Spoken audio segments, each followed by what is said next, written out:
Ladies and gentlemen, welcome back. We're getting ready to move into Last Chance. My name is ZK, and of course, I am joined on the desk here by Aladdin. Aladdin, how are you doing today? Thank you so much, DK, for having me once again, and I'm doing great. I hope you're also doing great, and I hope the chat is also doing great.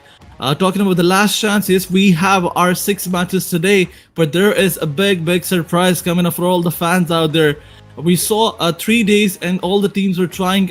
We had almost like 26 teams, 27 teams participating in those previous 3 days, but now we have last chance, a competition where 12 matches will be played. And the surprise is definitely going to be something that will, make everyone happy. Yeah, I don't think we're gonna reveal it just yet. We'll reveal it once we get to it, which will be coming up on screen hopefully. So it's gonna be exciting to see that. But yeah, definitely excited to see what is going to be happening here. I mean, if the first 3 days of gameplay is anything to go by, I think the last chance is going to be absolutely crazy. We could see some more flying teams, landing on roofs and doing some crazy things with vehicles. But of course, I'm expecting to see a bit of an increase in the aggression, right? The first 3 days, pretty dang impressive. But now I want to see, will we move even further into that as we head into just 12 matches, right? That's it. 6 days, 6 today, 6 tomorrow, and then we know who will be joining us moving into those grand finals. So again, there's a lot of pressure on these squads to perform and really lock in those points. Absolutely. Yesterday we saw some teams locking in. You can say the comebacks were crazy. We saw Team A1 Esports trying their level best, struggling on that bottom table.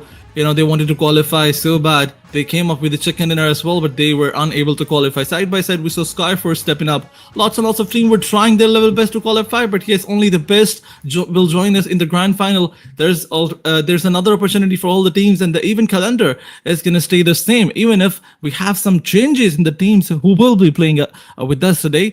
It's 7th today, and tomorrow it's going to be 8. 2 days of last chance, and then we'll be moving towards the 3 days of grand finals. So the best part about grand finals is we'll be playing for 3 days, and teams will be allowed to have their comebacks. They will be allowed to have their enough time to get their momentum. 3 days, 18 matches. That's enough, I guess. Well, let's hope it is enough, because it's going to be a pretty tough one. I mean, I'm expecting to see some pretty crazy performances being brought through here. But for the teams themselves, it's nothing new, right? They played 12 matches in the playoffs. They are playing 12 matches again here. So we should potentially see a very consistent performance coming through. But again, we are going to be utilizing that tried and tested point system, starting us off with 10 points for the winner chicken dinner. And then, of course, making it all the way down to that 9th to 18th position, in which they won't be awarded any placement points, but they can still make up for that by getting aggressive and capitalizing on 1 point being brought out per elimination that they are able to secure here. And we've seen quite a few teams hitting an excess of 13 eliminations, right? We did see some pretty impressive games being played. We had 12, 13 eliminations close to the end of the day just yesterday. So I'm expecting the teams to really keep that momentum moving forward into the final stretch here. And yeah, these last 2 days, these are going to be the super important ones for the teams wanting to make it into the grand finals. The pressure is up. And of course, that's the only way that they're going to get their share of the potential prize pool here as well.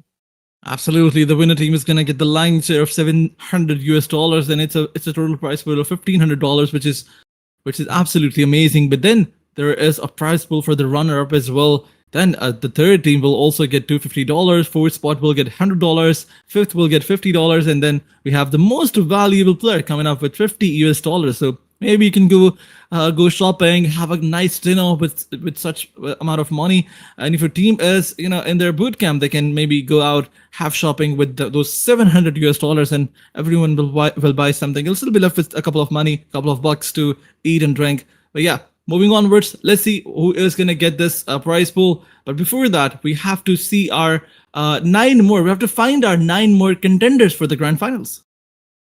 Yeah, and well, there we have it. The remaining 9 squads that are going to be joining us on the battlefield here as well. Of course, if all these names look familiar, it's because you saw them yesterday, right? So the teams that placed in between that 10th to 27th place are going to be stepping in. Unfortunately, there's some reason why we can't have the EWC teams here.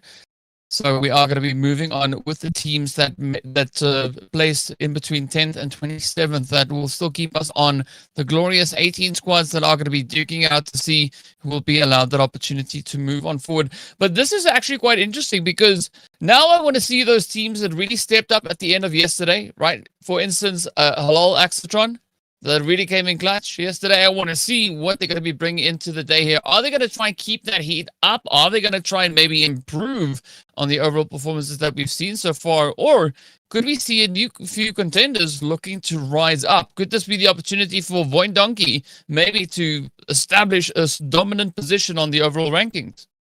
I mean, talking about the teams who really stepped up in the last matches, it's Skyforce who needs to be mentioned alongside Team VOIN Donkeys. If you talk about the last chicken dinner, VOIN Donkeys, they did lose 3 players and they still managed to get a chicken dinner with only 1 player standing. So yeah, I mean, these are some names: Skyforce, VOIN Donkeys, Team NEXORY, and side by side HALAL AXETRON, the team who stepped up back time. They were unable to get any good fights, and once they get things going for themselves, they just dominated. And in one match, yes, they did dominate, but after that they were struggling once again. But moving onwards, we'll talk about the team rosters. We have Team 141, Eagles, Xavier, Kitan, a couple of V's, Sirius, and Voltrix will be playing from here, from this team. And then we have A1 Esports, Sinister, CJ Boy, Rowdy, Deadstorm, Flash. 2 of the players are new men joining in A1 Esports, and this recent change is definitely, giving a lot of troubles to A1 Esports. They need some time to adjust and improve their synergy.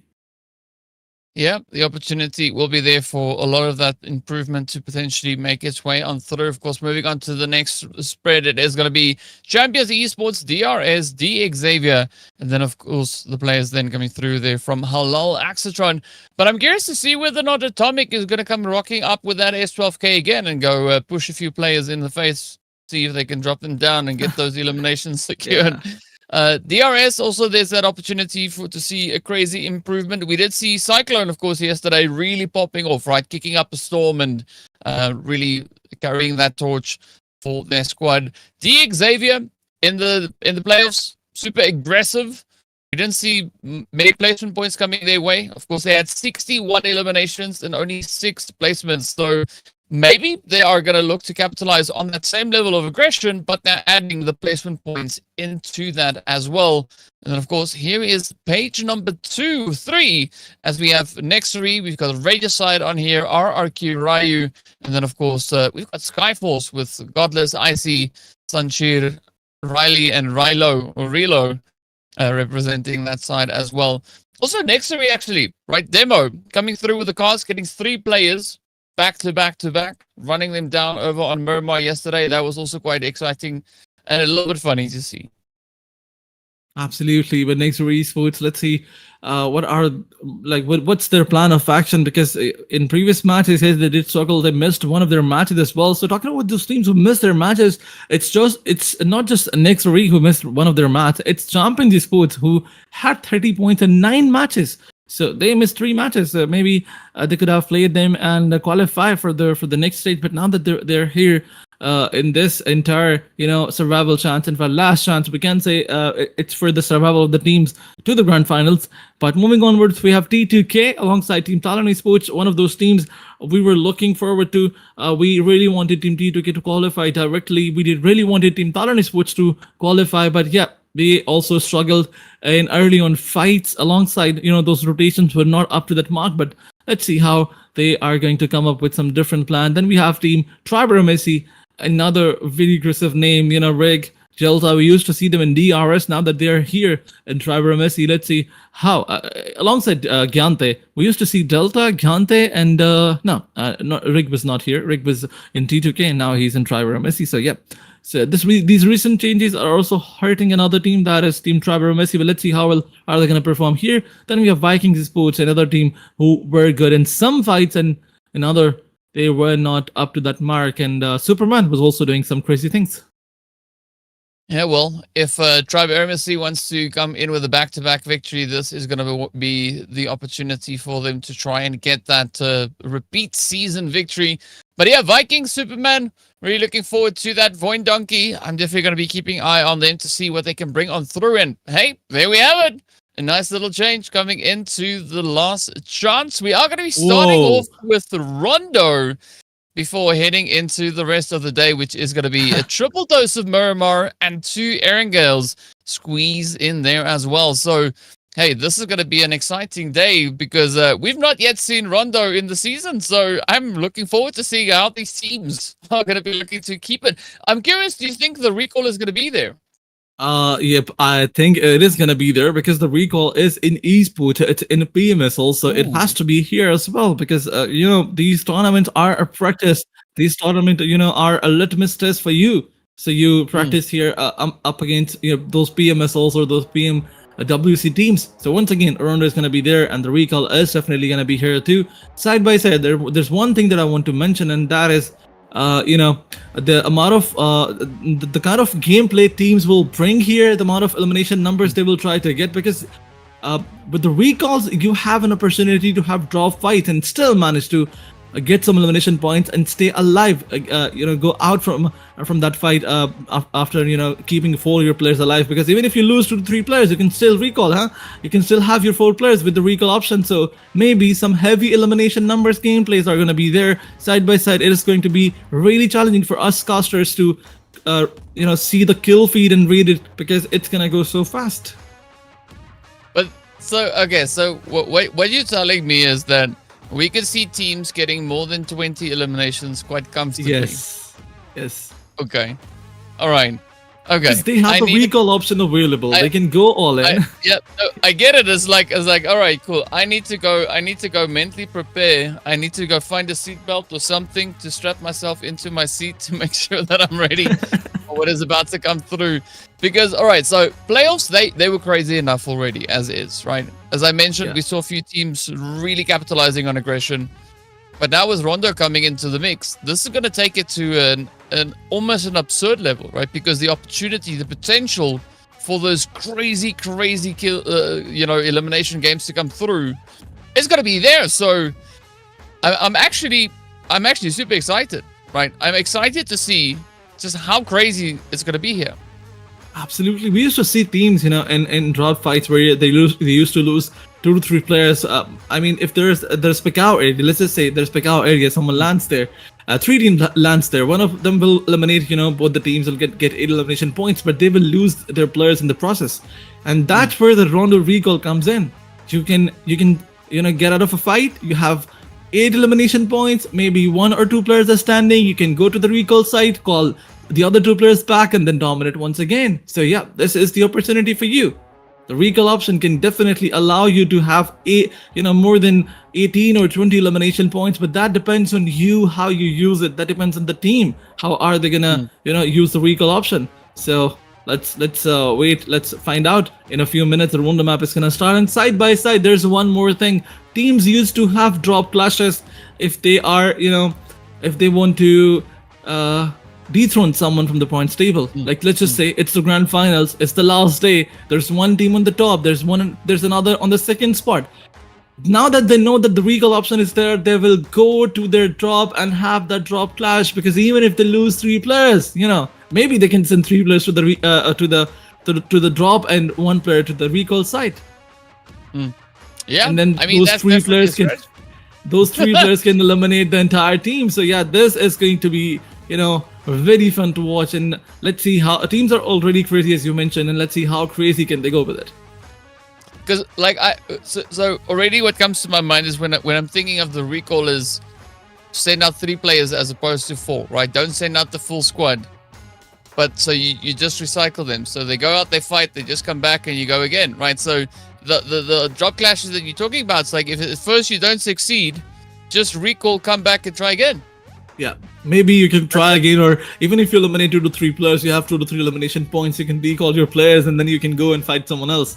So it will give you a head start, it will give you a kick start. So all these things can really come in handy, and let's see how the teams are going to use it, because we know that teams can be very unique, more than we think. Yes, we are here trying to, find those possibilities, what are the teams going to do, but maybe someone will come with another crazy plan and surprise us casters and everyone who is watching. But let's see, only Only time is gonna tell. This is Lenovo Asia Showdown season 4. I'm sorry. Prize pool is $1,500, which is a really good prize pool. We had to. We were about to have esports World Cup teams, but they are not here because they were probably traveling. They're busy going back to their homes. They have enough prize pool now. They're counting their money that they got in the esports World Cup. So maybe that's another reason, because esports World Cup, the prize was $3 million for all the teams, and whoever, like every participant, they managed to get more than $100,000. So they're just counting their money for now. yeah. I mean, I would too, Ryan. I would too, but yeah, I think the addition of Rondo into the esports scene with that recall coming through is going to be absolutely crazy. But so that makes me think of a strategy. It's like when you see a full squad approaching you, take down everybody but one. So don't go for a squad wipe, right? Just take out 3, because then they can recall, and then you can then delete the entirety of the squad, right? So you get 7 elims out of one team. Absolutely, but side by side, it's like the Venom movie where your symbiote can, regenerate and have the entire body. Your symbiote can have the entire team once again. If you want to eliminate someone, you have to make sure that you eliminate, because at one point it is good for you that you have a recall, but you gotta watch out because the other teams also have a recall. So you have to eliminate all 4 players. If you manage to eliminate 3 and the 4th one is not there, he's missing, you'll be like, we tried our best, but still one of them, he's not here. We are unable to find him. He's gonna just go and recall his teammates. It's not good for us. We managed to get 2 elimination points, but we did not get the job done. So yeah, recalls can come in handy in many possible ways. Only time is gonna tell what's gonna happen. But I think we need to have a short break. If we have any delays, let's confirm with the production. Do we have a break, or are we going towards the match? Hello? Do we have a break?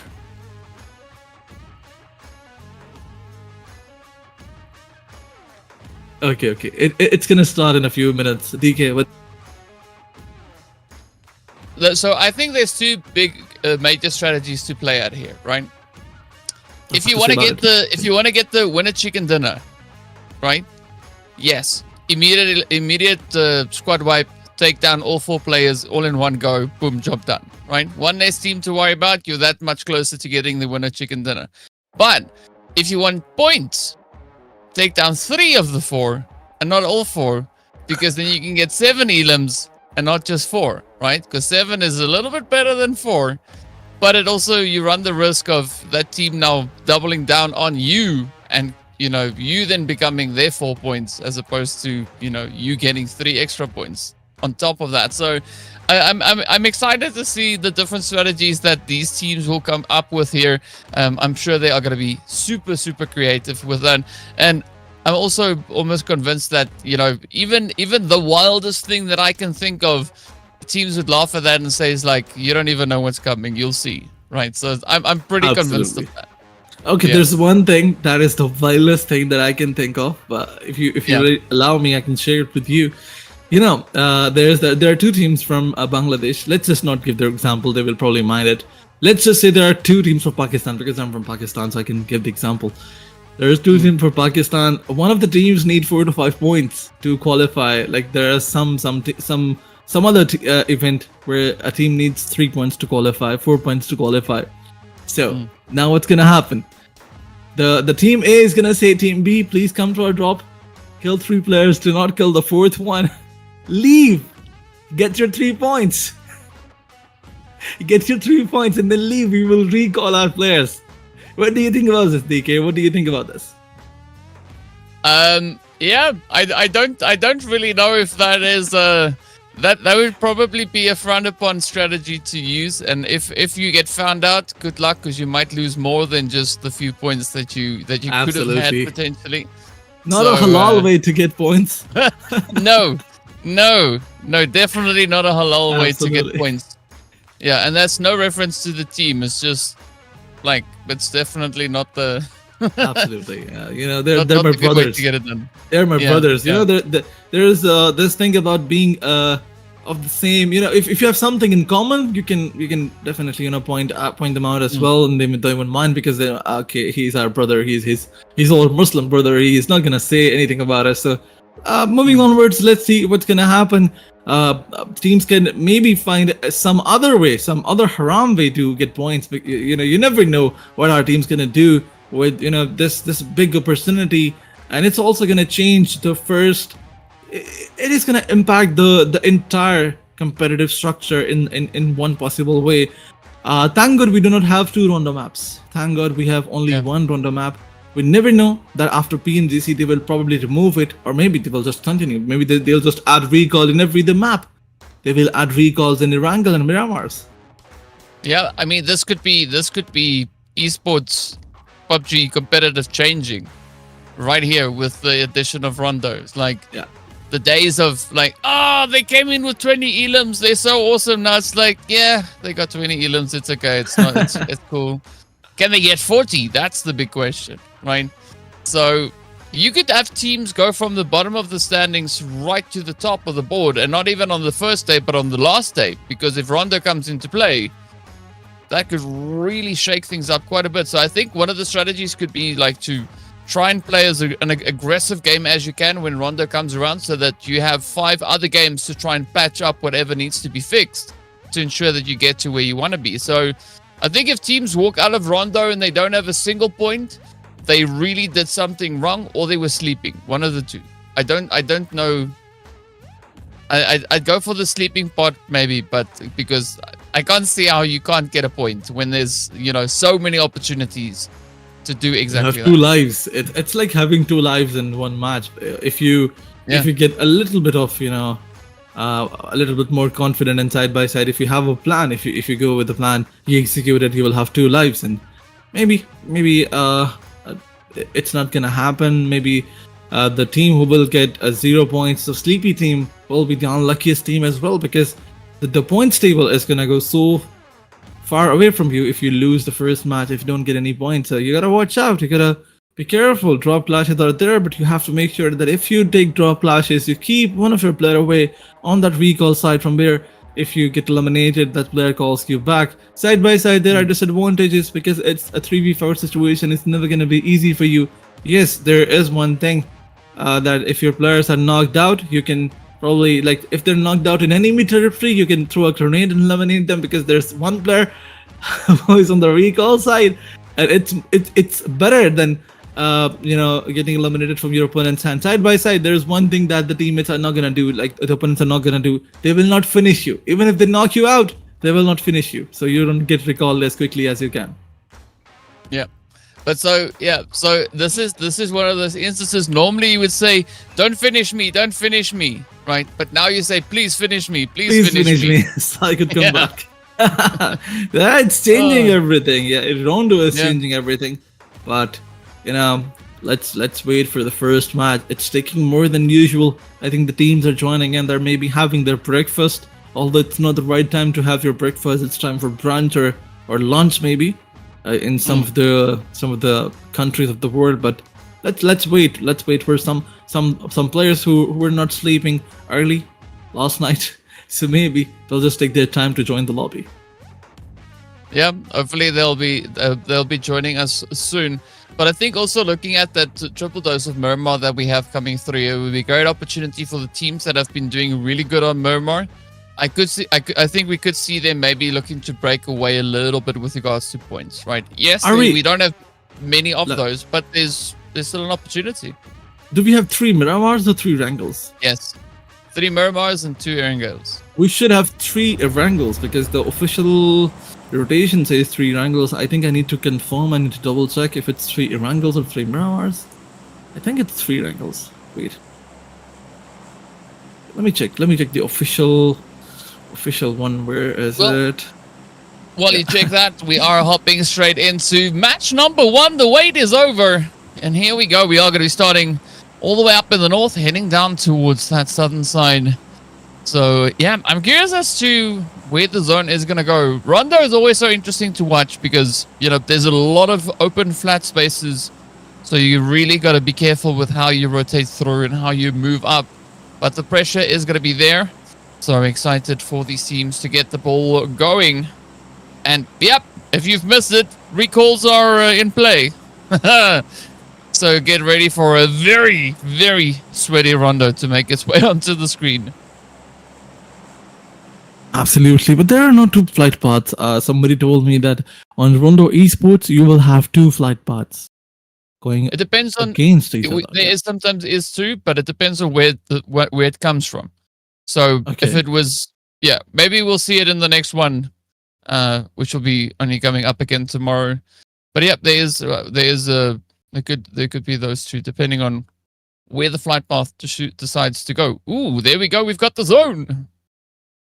Yep, we got the zone, and zone is moving towards the northeastern side. There's a lot of play area here alongside that water area where you will be very careful. Where you should be careful while rotating towards the other side. But side by side, the main city in the circle, it's the track area. But wait a second, some early on drop clashes are going on. Skyforce Riley gets taken down by bandits, and three teams are here, I guess. And what's the place? Ongshang something. I'm not very familiar of. I am not familiar with the places of Rondo, but Godless comes in with a beautiful grenade, takes one player down. It's a 1v1 trade on both sides, and a 3v3 situation where Team Skyforce is looking more promising, but Bandit coming up against Skyforce, not a good idea. Another player goes down, and now they're left with the last two players. For now, the last two. Yeah. For now. Let's see.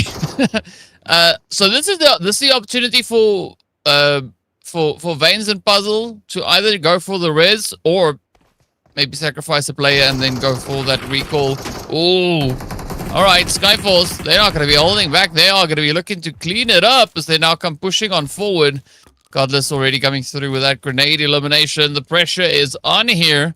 Let's see whether or not Bandits are going to be able to clutch this one up. Puzzle holding on the back end. Riley now looking to just clear it up, moving through. They know that there's got to be someone somewhere, but it's not going to be an easy find just yet. Let's see now. Ooh, come on. Puzzle. Bandit, you can do it. Riley, just there. I mean, Skyforce, 3 eliminations up already. Are they going to be able to make it 4, or will it be 7? Ooh, there we go. Sanchira's down. Right, Riley super low in the health. Skyforce going to be very cautious, but there we go. So that is not going to be a recall coming through for Bandit, as they will get taken right on down. So Skyforce, 4 eliminations up and sending the first team back. Absolutely, Skyforce and sending the entire team back home. Bandit is the unlucky team that we were talking about previously, that there is going to be 1 or 2 teams with 0 points or maybe 1 point, and there are no recall option available for them. But side by side, it's Team AEROMACY coming up against a C1, and one of the players eliminated. C1 managed to fall back, and now they have recall for themselves. And now they can recall their teammate back. This is the good thing about, the recall option. You can have your entire squad back if you're not eliminated. If 1 or 2 players are eliminated side by side, Skyforce, they lost 1 player, and they can recall him. And that's the beauty of it. That's the beauty of it. You just need to win the fight. Even if you lose 2 or 3 players, you can just go on the recall side, call them back, be happy about it. It might be difficult to win the fight, but I think, winning the war is going to be the big thing. Ooh, speaking about which, though, it is going to be the electric zone now coming here into the Neox factory. So it does change things up a little bit. At least 1 for 1, not going to get contested just yet. If we look over towards, the other side of factory, of course, is even more rotations now, as it is Tribe AEROMACY looking to get themselves situated as they take that southern approach. But will there be any contestation along the way? I don't quite know because... Yeah, yeah, I'm sorry. I just confirmed from the official announcement, it's 3 wrangles. It should be 3 wrangles, not 3 Miramars. So yeah, the confirmation from production is going to come in a few minutes, but P2K. Well, there we have it. Yeah, not into any early on skirmish. There are some teams who are like, yeah, we know there's a recall option available, but we just don't want to, change our plans accordingly. We just want to be careful. We just want to stay away from all the fights, because it can happen with you in other maps as well. Like if you get used to a recall option, maybe on the map of Irangle, on the map of Miramar, you'll get eliminated. You'll be asking your teammate for the recall, and they're gonna be like, no, it's not available in this map. Like, wait a second, before recalling your teammate, you are fighting against ASXI. Not a good idea. Not ASXI, AST. But now AEROMACY gets eliminated. What's going on? Wow, that is gonna be an interesting one. Yeah, what a way to play the upset. Absolutely brilliant. What a play by Team C1 Esports. It was a 3v4 situation. We thought for a second that they will find a little bit of, they will find it difficult to eliminate Team AEROMACY, but, the push was not great by AEROMACY. They were out in the open, and Team C1 realized that Keanu came up with a 1v2, and alongside another teammate, it was probably a 2v4 because two of the teammates had 2 elimination points. But side by side, I just confirmed with the production that we will have 3 Wrangles. We will not have 3 Miramars. So, yeah, that's good news for all the Miramar Wrangle lovers. See, A1 Esports, CJ Boy, what is he trying to do? Is he farming? Is there any future? Don't know. I don't know. Maybe he saw some grapes or something and he's like, ooh, mine. And then, just making sure that they pick up everything. But yeah, Regicide also not necessarily in a position where they need to worry about all too much. They are going to be finding themselves in a somewhat decent angle here. I'm curious as to where this second stage is going to take us as soon as it moves in. Skyforce again feeling the heat now, bumping into Talon as the blue is going to be moving up. So many squads have to start that journey. They still have a minute left on the clock before the blue is going to start to hit. And fortunately, it is stage number 1, so it's not going to be doing too much damage, but it will be making its way in here. So let's see where these teams choose to get themselves situated. I think Test Track is probably going to be a very hot spot moving through the remainder of this phase. Absolutely. I mean, you have to make sure that you jump into the zone quickly. On the other side, R3G, they're fighting with this zone because the zone is trying to chase them down. The blue is trying to chase them down.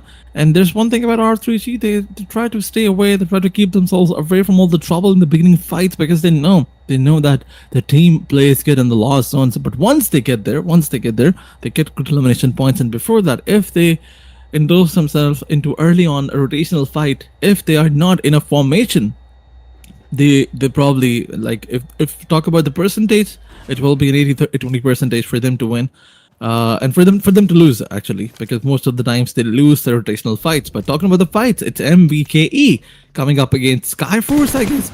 But I see why. You gotta stay alive because you have to go back and recall your teammates. Let's see now. It's going to be VIPERxKO feeling a little bit of the heat, or Vampire rather. Now, I did the opposite. Yesterday, you called Viper Vampire. Now I'm calling Vampire Viper. All right, either which way, it is going to be VIPERxKO holding nice and steady here. Just on the edge of the building. It's going to be Icy trying to dance around. Doesn't want to fall down just yet. But are they going to be able to make it out? The zone is going to be closing up in the next few moments yet again, and that is it. Skyforce, down they go. 4 eliminations to their name. So not a bad start to the day here, but definitely would like to capitalize on those placement points as well. So yeah, maybe we'll see them have a bit of an opportunity coming into the remaining games of the day. But so far, champions looking pretty good. 4 eliminations. VIPERxKO, they've got 1, and this is what, Adder or I don't know which way around to go for that, but hey, it is what it is. Yeah. I don't know. I need a player called as well, because then it's other, right? Because we got der and so it's other, the other one. I mean, players are coming up with challenging names, so casters improve their English, and that's just they just test our patience and side by side test our skills. They're like, okay, today I'm gonna name myself or something so difficult, so the casters, they suffer. I don't know why do they come up with such a plan, but Pink Man, a cute name, a pooky name here, alongside Boz E, a new player coming in with Roshan. There was a team named Player 1, Player 2, Player 3, Player 4. So whenever they were taking someone down, their opponents were getting that kill feed, or maybe if you see the kill feed the other way, if you're in a slot, it will be like Player 1 knocked down Player 3. So yeah. It's always confusing, but players they always manage to find a unique way. Yeah.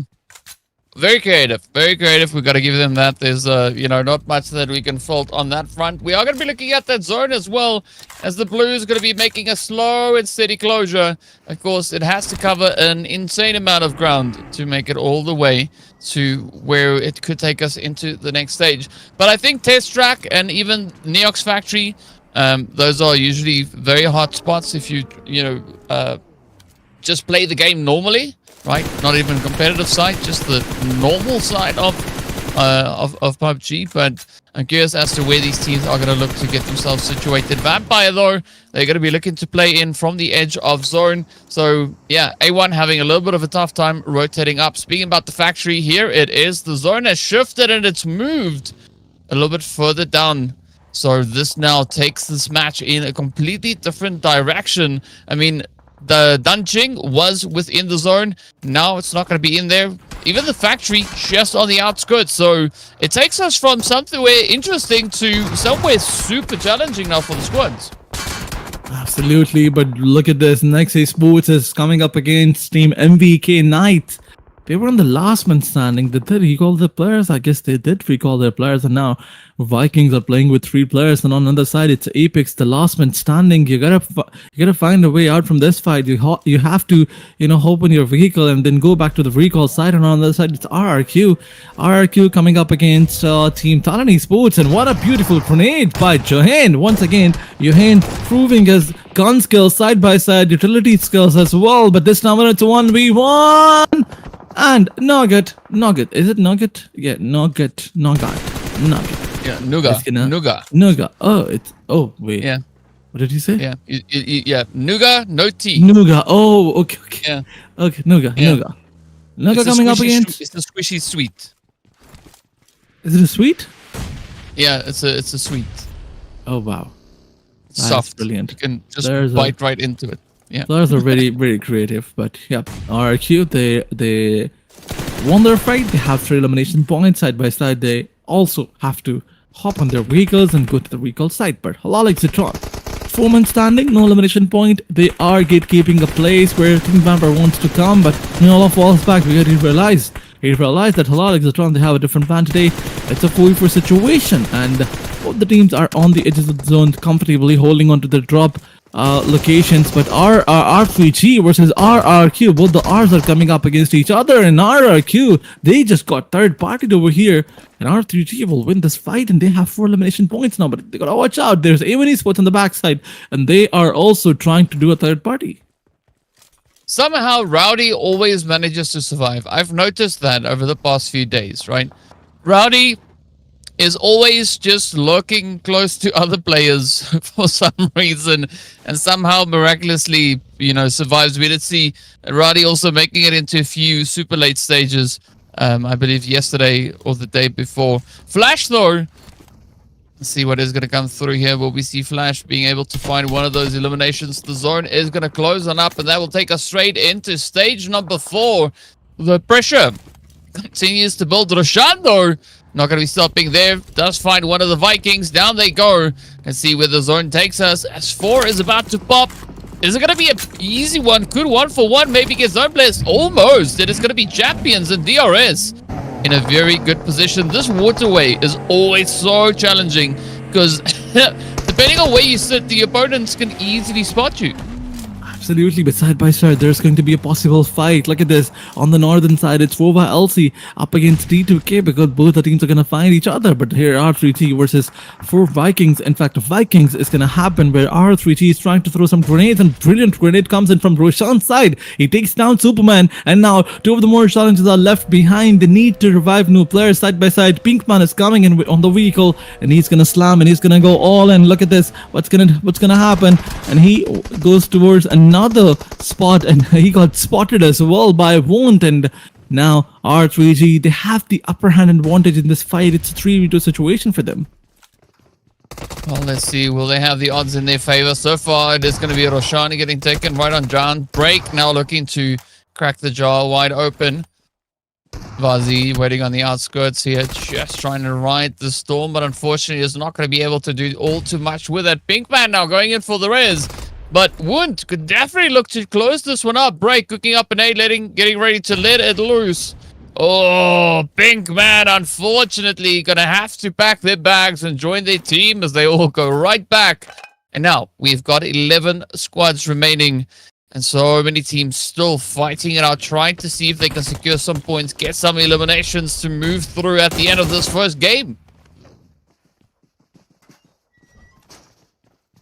Absolutely, even esports playing beautifully once again. They're in this fight where they're trying to survive, but the last two players are here. And as you mentioned, Rowdy is the always last player who tries to survive. This time around, it's not looking easy for him. A couple of Molotovs and grenades are gonna come in, but Flash still trying to breathe, still trying to have this survival instinct pull off. But look at HALAL XAVIER. The entire plan is to go all in. Rowdy finds a beautiful spot. XAVIER 6-9 throws a grenade, and Flash gets taken down. It's a 1v3 situation for this guy now. Rowdy, you have to go all in. You have to get close and confirm those elimination points. And now it's a third party, the blessing in the form of disguise. Vampire comes here. Situation is down to a 1v2 because the third party will leave HALAL XAVIER and the last player. But Rowdy, he has to capitalize. He has to realize that there's another team in the outskirts. In the meantime, HALAL XAVIER, now they're looking passive because they lost 2 players in the process. They lost 3 players, in fact, and probably 6-9 is the last man standing. It's a 1v1 now.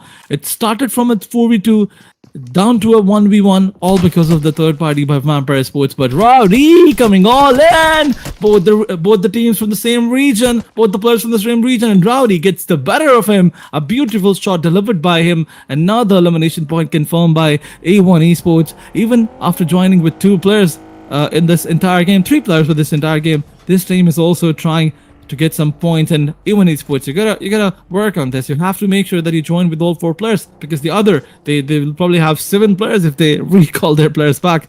So side by side now, can A1 esports also recall their players? Even we saw them with only 3 players in the probably beginning of the match. They're still unable to recall. Is the recall option here or not? I'm not quite sure. I've not seen anything happening just yet, so I'm sure we'll find out eventually. But in the meantime, it is going to be full YLC sitting with 3 eliminations up, 3 players also then remaining. So they are going to be looking to see where they can take this towards next. As well, we've now entered placement point territory, so all the teams have some scores on the board there, as we know exactly where they are going to be finding themselves come end of this match. Well, at least for the time being, right? If they get taken right on down. So this is where it's quite challenging, especially over on towards the edge there with the Vikings, and 1-for-1 going at each other. 1-for-1 now landing their second point. 2 eliminations up. K2 is down, and this is interesting because I mean K2, especially for the side here of 1-for-1, has been doing pretty good, right? Really capitalizing on quite a bit of that aggression. So I'm curious as to whether or not they are going to be able to get K2 back in the fight. Well, to be honest, yesterday we saw him getting 4 elimination points with, I guess, 700 damage or maybe 800. So yeah, K2, he's also performing. One of those young players out there. I think he's probably 17 or 18. He's so young and so talented. But yes, they have to, they have to get some elimination points, some more elimination points, because look at 1-for-1. They only have 2, and they joined with 3 players. Another team with a bit of disadvantage on their side, but DRS on the other side, they have 4 men standing, 2 elimination points. There are no recalls available, and I'm sorry. I would like to apologize because I had no idea. I had no idea about it because I don't play Rondo much. I don't play it at all. Our champions esports once again, 4 elimination points in the backpack. This time around it's 4 LC coming up against C1 and Kino with what a beautiful spray. What a beautiful spray on 2 different sides. And imagine if he had managed to take another player down. It would have been, a clip, a crazy clip. And once again, champions, they're showcasing their skills and probably trying to, find an opening. And now they'll probably try to push forward. They are out in the open. They gotta watch out. They are on the water side. They are inside the circle. But there will be teams for a third party who will try to look for you, who will try to hunt you down. But champions, once again, it's 1-for-1 coming up against DRS, and champions trying to find a way to third party.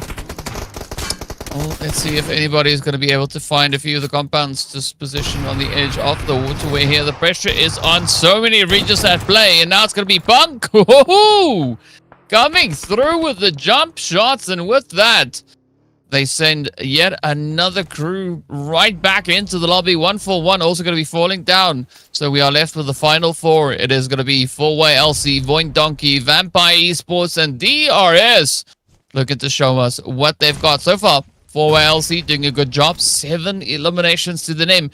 VOIN Donkey, though, they've not found anything. And yesterday you said VOIN has success on their first engagement, but they have a bit of a tough time following that. So far, they've not been involved in anything, so this could be their first engagement coming up next. Absolutely, VOIN Donkeys for now. This is their first engagement, and that's what we mentioned yesterday, that their first engagement is always good. This time around, it's Vampires within the confirmed 2 elimination points within some seconds. Once again, Rosetta is on a beautiful angle, but he needs to cross the water side because the circle is not here, and within 40 seconds, they will be forced to move forward. But the good thing is that there is the circle is very close and 2 players are already inside. So VOIN Donkeys, they have the map control for themselves. 2 of the players are gatekeeping the circle for the other 2 players, and they have a water crossing from where they can maybe have their vehicles cross the water side. Rizek from one side trying to pinch down the players of Vampire Esports, and look at this, Santo.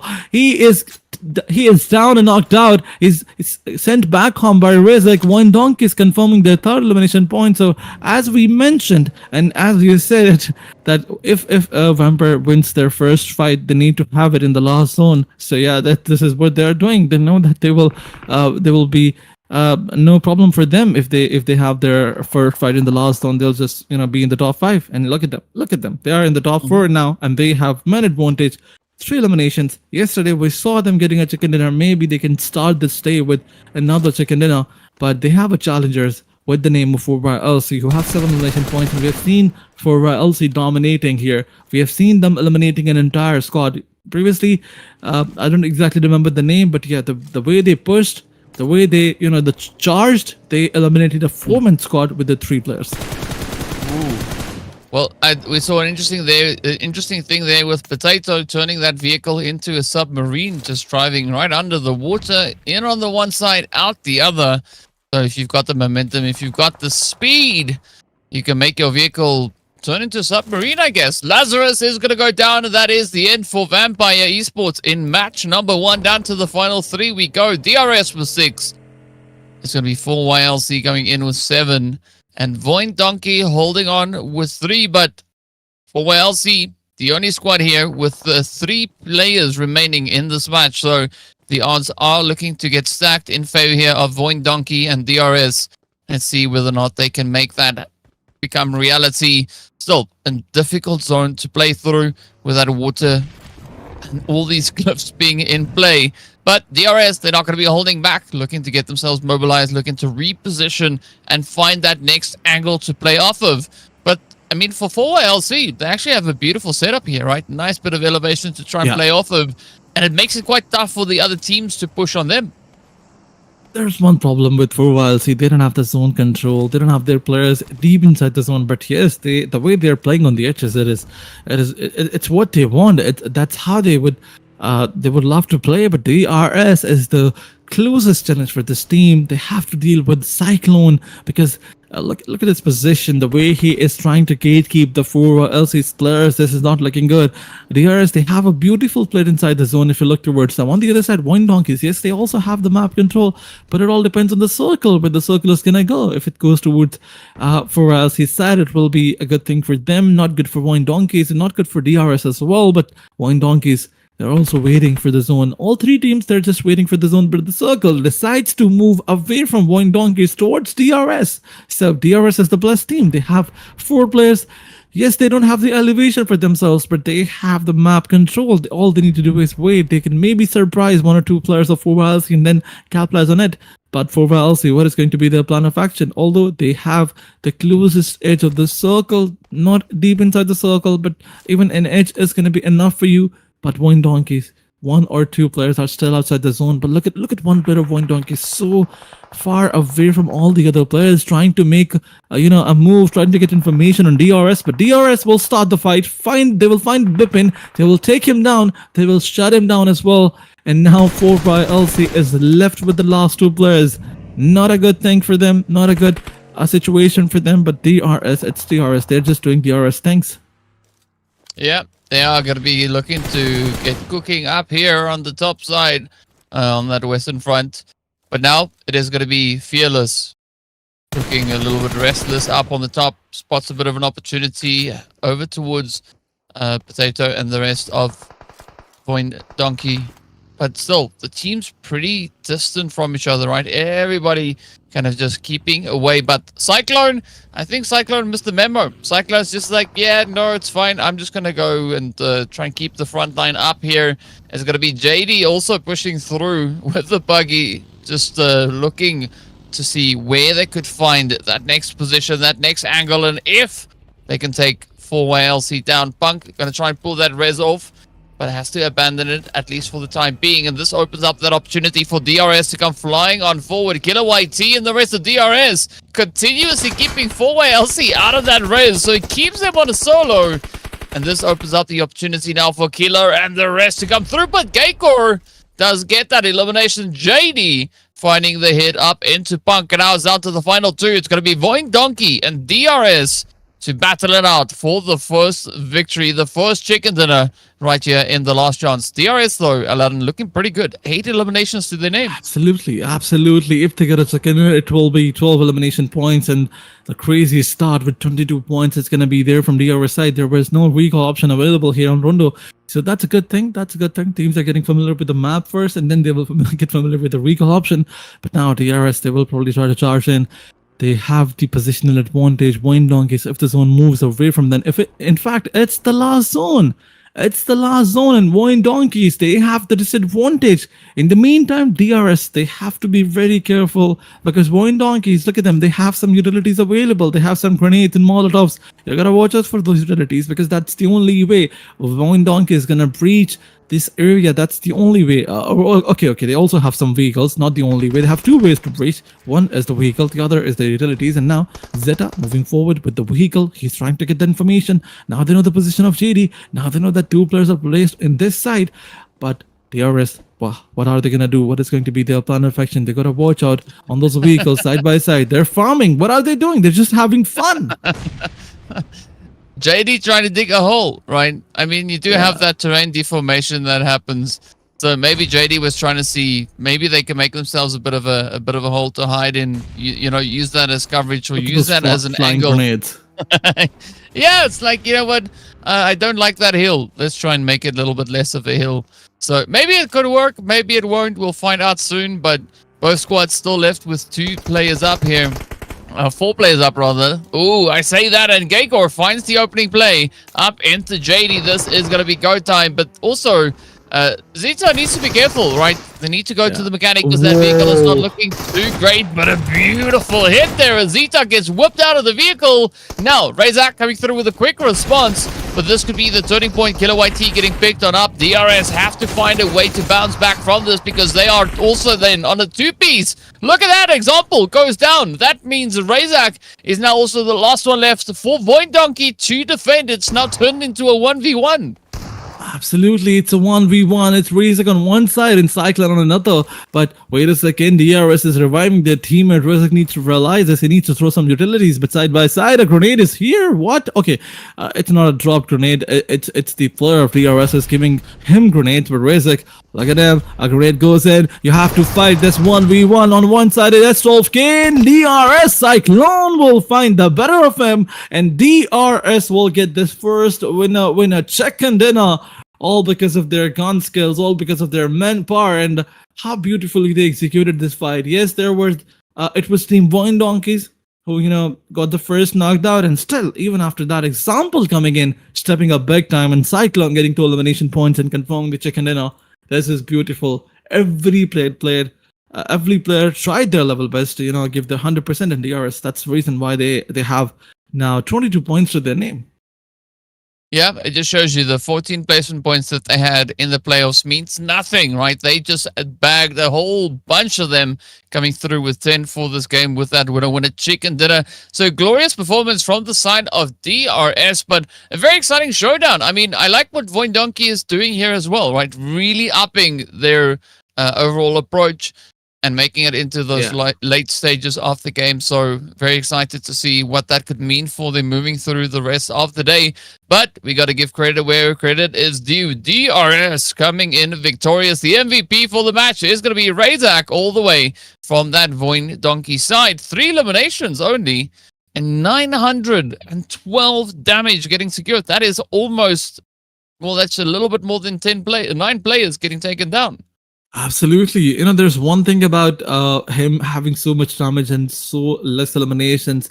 In the last fight, Rizek was the player who took 2 players down, I believe, and managed to, give damage to the third one. So yeah, that's the reason why he has so much damage and so less elimination points, because DRS, they just won the chicken dinner, and the elimination numbers were not confirmed. Moving on, where's the points table is here. 22 points to the name by DRS, and VOIN Donkey starting a great match with 12 total points, 6 eliminations, 6 listed points. For LC, they had 12 points because they were there in terms of dominations, in terms of confirming elimination points alongside Viking Esports. So yeah, this match was a surprising match because all the top 4 teams were the bottom teams when the groups were playing, when it was A versus B versus C, because Vikings was struggling, for LC was struggling, VOIN Donkeys was definitely struggling. At DRS, they only had 14 points in 6 matches, and now they have 22 in the first one. This is a brilliant comeback by every other team. Even look at Champions Esports. They were on the bottom spot, and now they have 6 points.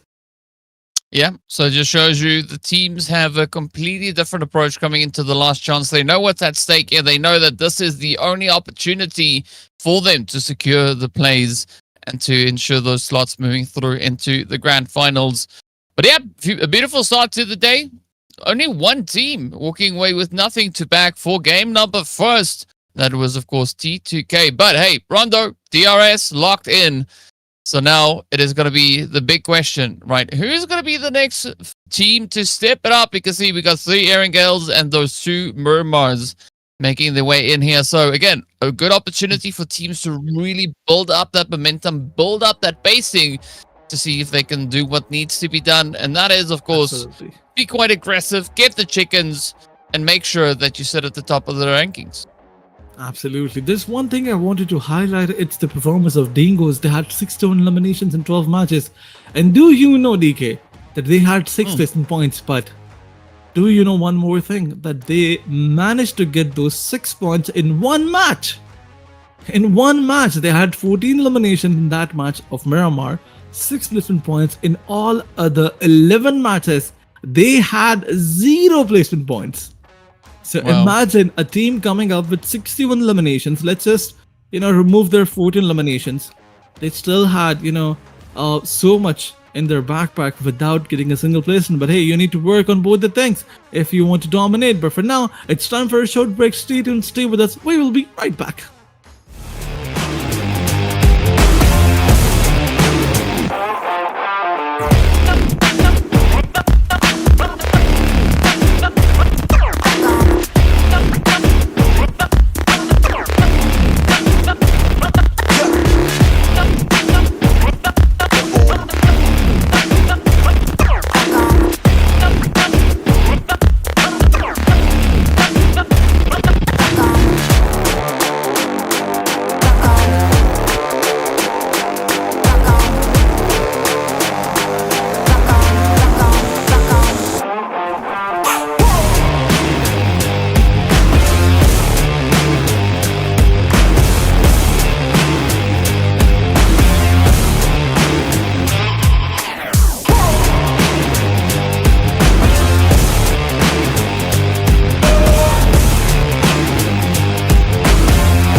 Welcome back, everyone. We're getting ready to move into the second match of the day right here in Last Chance. Day number 1, Rondo.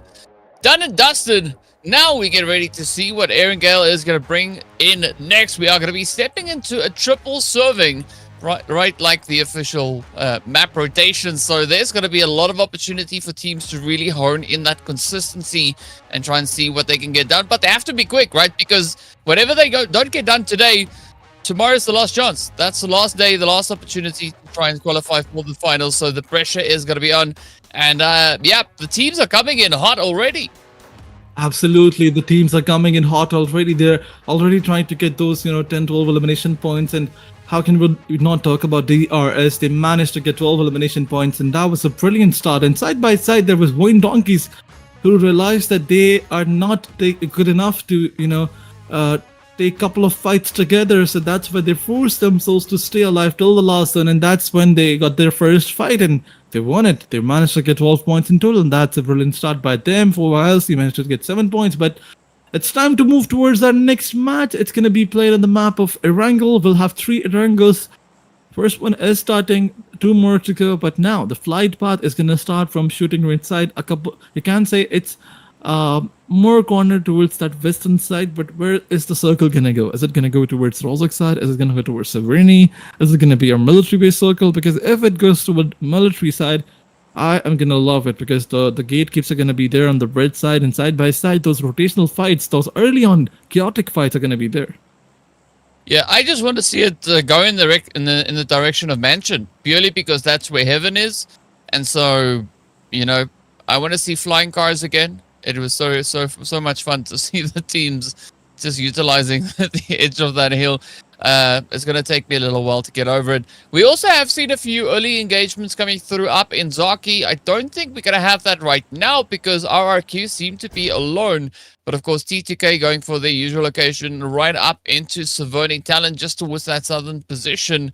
And NEXORY, they've decided to go down towards the northern side of Everest, right there in South George. This could open up a few interesting positions. We got a new player also then coming through there for R3G. But let's see who's going to look to move into Millie. You called it. You said you want to see it go there. And then we have a partial military island start to the match.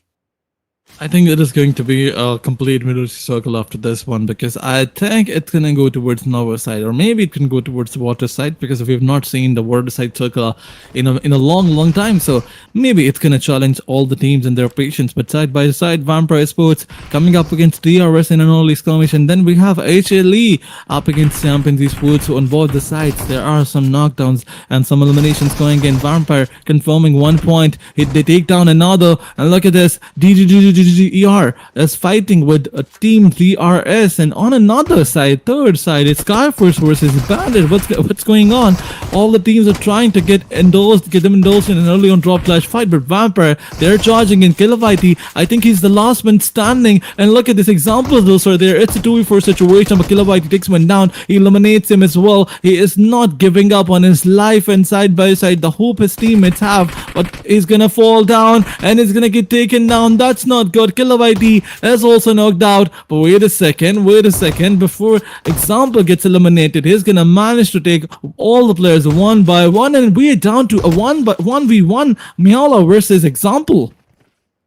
Oh, Example looking to turn this match on its head. It's going to be a pretty tough play for DRS to continue from here if Example manages to clutch this one out. But let's see, is Mila going to do the upset? Will they get that finishing play? Cyclone slowly bleeding out. So, jump shot. Mueller locks it in. Comes in like Batman jumping off the side of the building, closing it up. And with that, 4 eliminations going over to the side of Vampires. But it's going to be tough because now they only have 1 player left. Absolutely, what a risky play by VIPERxKO, but yet he managed to deliver. I mean, it does not matter as soon as you manage to deliver, and that's exactly what Vampire did.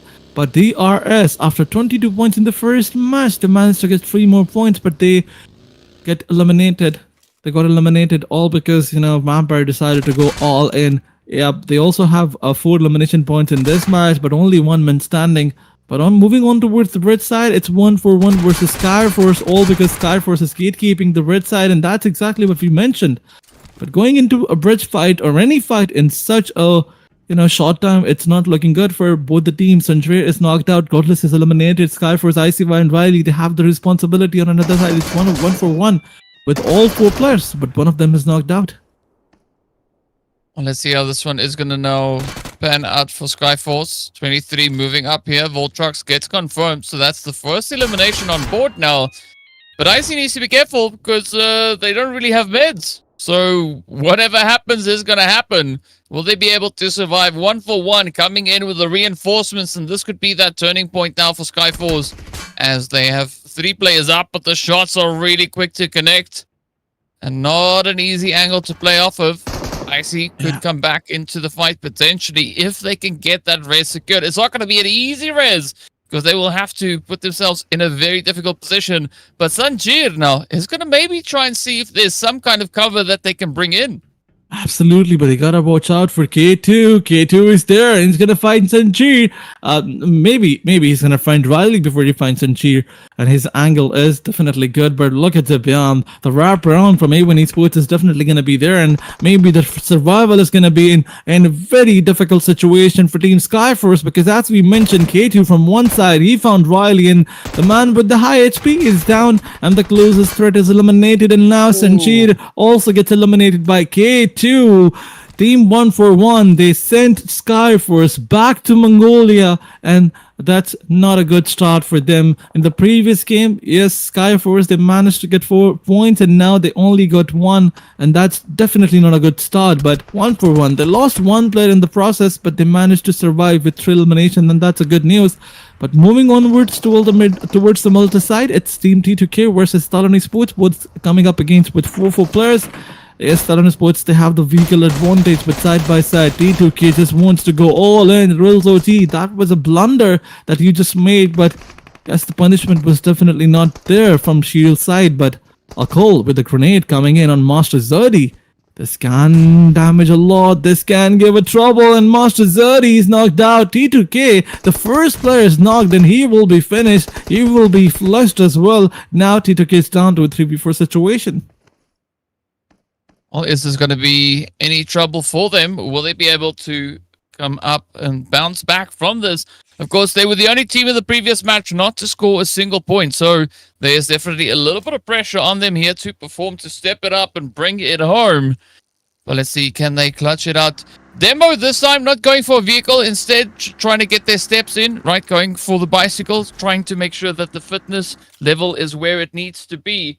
But this is what we love to see, the players keeping themselves active. Rules, though, looking for a bit of an angle here. They do have talents just up ahead. Could this nade reach all the way on in? I'm not quite convinced of that. And, of course, there's nobody in that building. So, yeah, a little bit of wasted utility. But looking at the fights up in Malta, it is always exciting to see the teams go at it. Igneous also quickly trying to reposition T2K. Okay, yeah, gotta watch out for the sires. T2K, this is their opportunity to try and step onto the rankings as well. Absolutely, T2K, not the team who wants to step up on the rankings, but that's not the way to go. You lost 1 player, you're falling back now, and that's a good thing. You need to focus on the zone first, and then you can maybe try to get yourself indulged into a fight. And on another side, it's 4 by LC. They were like, we made a lot of mistakes in the previous stage and we're not ready to make any other. That's why we will prefer our rotations, and now they are on a very good spot. If we talk about the place that they are in, it's the radio tower area on military side. But T2K, Ajay, he got a headshot by Gyante. They got out of 1 trouble, and now they're in another. This time around, it's the team from their own region, T2K versus AEROMACY. You know, some ex-players are here. T2K's ex-players are in AST, and some AST's players are in T2K. So that's the mix and match in both the teams. But let's see how well are they gonna perform now that they're in a 3v4 situation. T2K, they lost 1 player previously in the Milta, and they're not ready to lose another. Well, the pressure is going to be on Gyante on high. Relaying a lot of information down over to Delta. Delta starting to push on forward. Oh, good angle there by Trix as well. A phenomenal read, and I mean, Trix in a vehicle quite far away from this engagement. So coming through with the reach here. And there we have it. The first point is on board. Try AEROMACY. looking to kick the ball off here, looking to see if they can build that momentum in a good start. I have a question. Who makes such a rooms? There are 5 windows or maybe 6 windows in this room. Who makes such a rooms? Look at this. I mean, you are compromised from every other direction if you are here. I don't know if it's a bedroom or it's a TV lounge. I have no clue. There's a carpet there. Maybe it's a TV lounge, but still, it's crap. I mean, it's not T2K's mistake. It's not their mistake. But moving on, where the circle is moving towards Nova's side, and that's what we were thinking. That's what we were predicting. That's what we were talking about. That the circle is gonna go towards Nova's side, but. Hey, there's no one to gatekeep those rotation on both the ridges. There was one player for Viking, but he was falling back side by side because all other players are inside a fight where they have to face one of the player of Bandit. But wait a second, a spray coming in from VOIN side will take him down. And look at Hokia. In fact, he's charging in. He has a grenade. MBK versus Bandit. Utilities are coming in. None of them is making any impact. Once again, a grenade goes and it was supposed to take one player down, but still they're surviving. MBK, they're the lucky players because they're dodging every utility. And look at this, once again they're gonna do that. But wait a second, he will damage himself with this grenade. But MBK, the players are gonna get taken down one by one from Bandit's side. Although Tin Sky is getting eliminated because he's bleeding out. But Hokia will move forward. He will take third player down, and now it's a 1v3 situation, probably a 1v2 because one of the players was knocked out. The revival is coming in, but side by side you gotta watch out. The zone is there, and Superman now he has to carry his team on his shoulders. That he's not gonna do because he was found out by his position was found out by Bandit Esports, and he's eliminated. So yeah, Bandit is off to an amazing start, and they have how many? 5 elimination points. Yeah, they're doing pretty good right here.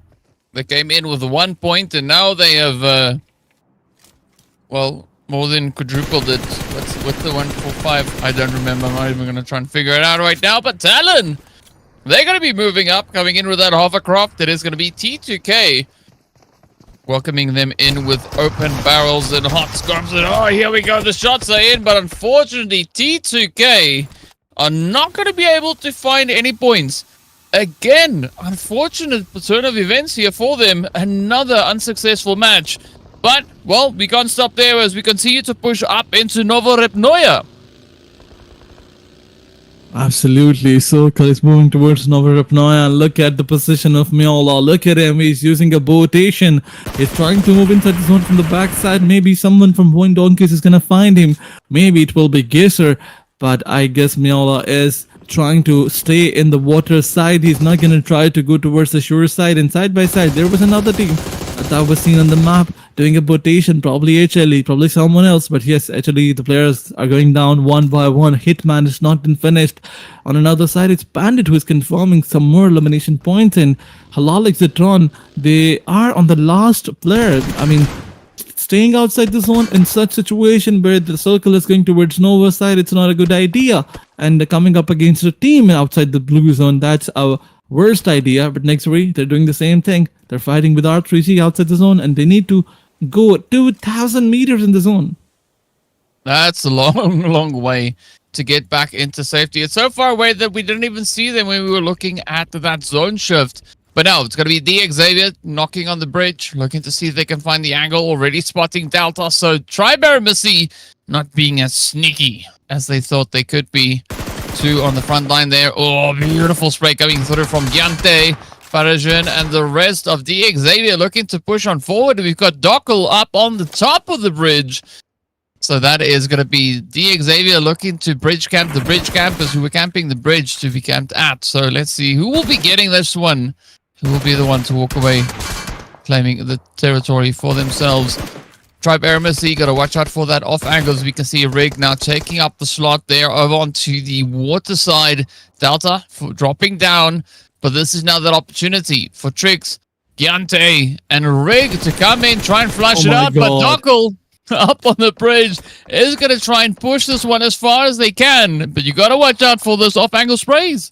Absolutely, and Giante will definitely spot him out as he was trying to stay away from the sprays of Reg. But yeah, the position advantage of AST, it is brilliant, and now they're trying to control the entire area, but they need to revive Tulsa side by side. And look at this, one of them, all the players of DX are going down one by one, and Gyante will confirm the elimination point of one of them. But once again, I mean, DX, they have no chance to survive from here. They have Zone coming in from one side and ASD coming in from 3 different sides and 3 different elevations, you can say. One is on the ground, one is on the bridge, and one is on top of the bridge. So Levi's is trying to survive, but wait a second. Hatu, is that Hatu or Haitu? Trying to survive. He was trying to throw a utility as well, but he got taken down. Levi's is the last man standing, and this grenade will probably damage him. No, it's not gonna do the job. It's not gonna get the job done. But from a different angle, I think it's Trex or no, yeah, it was Trex who will find Levi's and shut him down. And look at this. DX is eliminated, all because Team AEROMACY, they had a brilliant idea to control the rotation, and the way they locked the bridge side, that was also commendable. But what's going on? Is this a flying vehicle? I don't think so. It was a floating one, and down it goes up in flames. I think that player that you're asking his name, I'll just call him Bless You, right? Because it sounds like a sneeze almost. Like I say, Hachu. But it's Hatu, I guess, maybe. Yeah, I don't know. I'm taking a wild swing at it. I'll just go for Haitu. I'll just go for Bless You. Right, just in case. Okay. But never mind. Meola is also there, so maybe you're gonna call him Cat. No.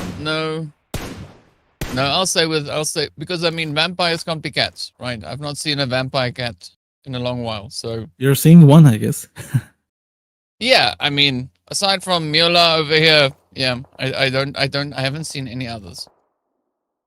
Okay, it's Miola number 6, because there are other probably 5 more Miolas, so you gotta watch out for them. But wait a second, G gets eliminated. NEXORY is also eliminated as they were here with the last player. 1 for 1, they got the credit to eliminate this team, but they need to make their ways inside the zone, inside the maybe they need to find a way to get to the shore side. But VOIN Donkeys, look at their split.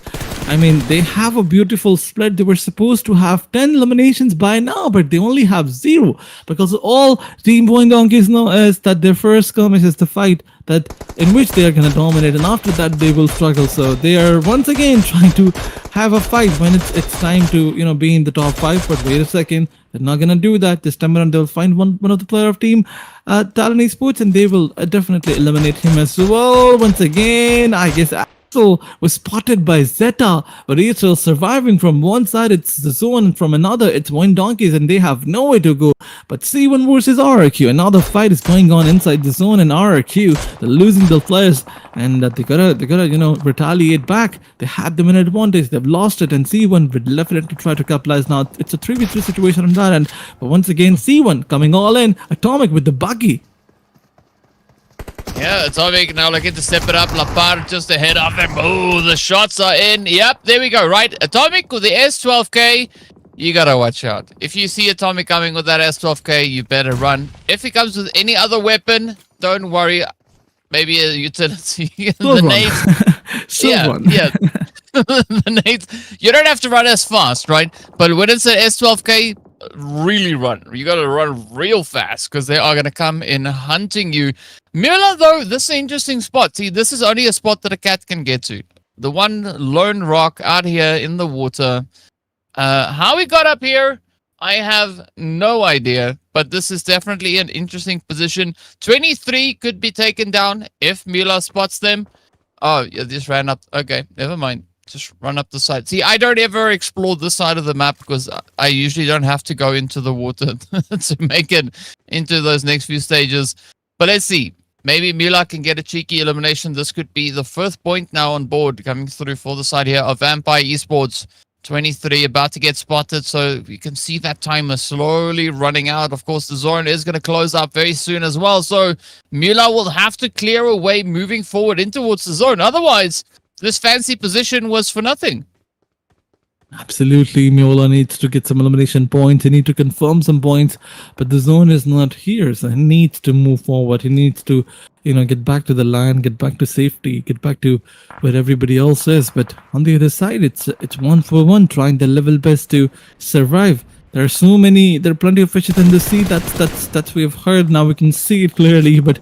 Wait a second, VOIN donkeys, they're trying to confirm some more elimination points, and thank God they are doing it because they had a beautiful split and they were not utilizing it. Now they've realized the same thing, that it's time to realize, it's time to capitalize, it's time to eliminate some players, it's time to get your elimination numbers up. And once again, Zeta will find 23, and another number is knocked out. And on another angle, it's Miola who got spotted, and some headshots were delivered by Geyser. You gotta be careful. Someone is also coming in, and VOIN donkeys also have a clue about you. But TALON Esports, I really want to see the players of TALON Esports because they are 3 players and they can definitely give a little bit of challenge to VOIN donkeys. But they're not ready to do it. They're not ready to be aggressive. But talking about aggression, it's AEROMACY versus C1, and C1, look at their elimination numbers. They already have 4 in this match. And ASD, they have 6 eliminations. But now it's a 2v2 situation, probably a 2v3. On one side, it's C1, and a beautiful grenade will take balls down. And what is this? Kyante coming up with the confirmation. So C1 now on the verge of elimination because Kino is the last one standing, and Kyante coming up with those beautiful grenades. They'll probably find Kino. No, the answer is a no for now. But Kino, he is forced to stay away from the fight, and now he's taking the blue damage. Well, speaking about damage, it's going to be the players here from 4YLC who could be feeling the heat.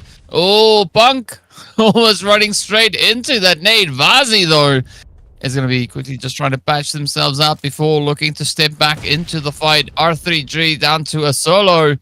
So it does make things a little bit more challenging here, but VOIN has been carrying the team, locking in all the eliminations that they have to show so far. Oh, gotta watch it out. Gotta watch out, though. Oh, YLC. They're getting ready to strike. Viper now just here on the edge. VOIN taking so much damage. Up comes the molly, and they get cooked as Fearless lets it loose. Zibian also going to be hanging in the wing here. But VOIN Donkey now looking to play that position, that white spread that we saw from them earlier. They have 3 eliminations up. Are they going to be able to capitalize on even more? Razak needs to keep a very close eye here. There's, again, so many angles to be aware of, teams and players spilling in from all directions. So it's going to be tough. We've got 17 players and 8 teams. And VOIN Donkey, the only squad with 4 players up. Absolutely, VOIN donkeys, they are playing so brilliantly. They're trying to showcase their skills once again, but look at this. Zibian was also trying to do the same, but he was in a 1v2 situation, and 4YLC will definitely not come slow. Will definitely eliminate Zibian, and now they're reviving their teammates. So once again, they will topper VOIN donkeys. They're getting another challenge because 4YLC, yes, they don't have many elimination points in the backpack, but they have 3 players, but they're also not getting knocked out by the hands of Bandit Esports because they decided to charge in. From on one side it's Bandit versus 4YLC going on another it's TALON versus VOIN donkeys, and 4YLC will clear another team.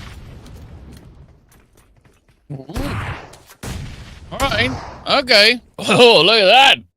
Zeta coming through with a quick little push here. VOIN Donkey now going to be looking to capitalize, see if they can find even more pain here.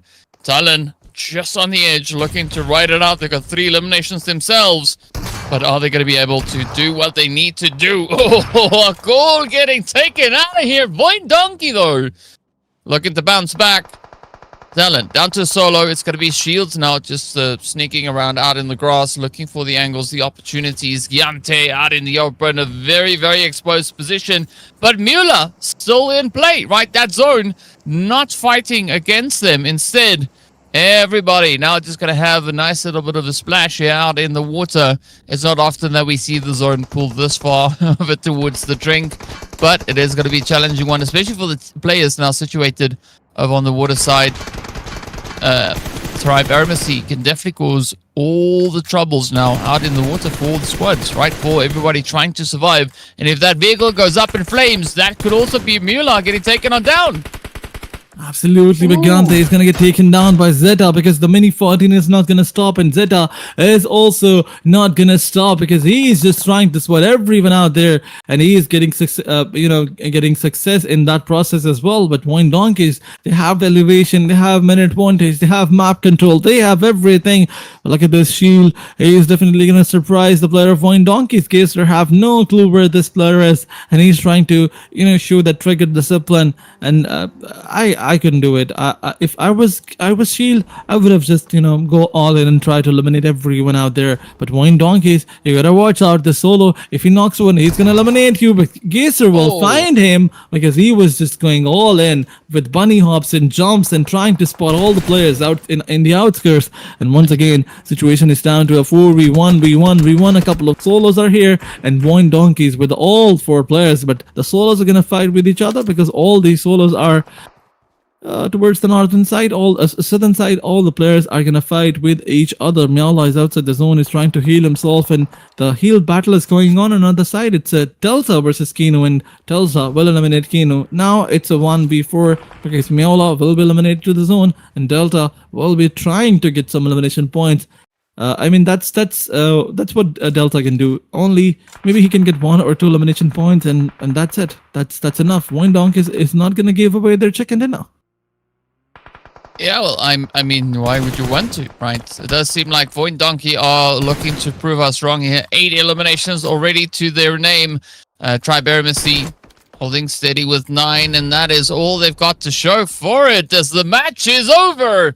VOIN Donkey will reign supreme as they clutch up and they get that winner chicken dinner on board. I mean, they stepped up yesterday, right at the end of the day, coming in hot, right off the press with a victory here. They come into our first Erangel of the day and doing exactly the same. Another strong performance from their end. Not quite double digits finish, but definitely a way to do it. Yesterday, they got 8 eliminations when they took that winner chicken dinner over on Miramar. Today, they started off with Erangel, and I believe they got, close to 8, right? Probably almost, 9 eliminations. That's very close to 8.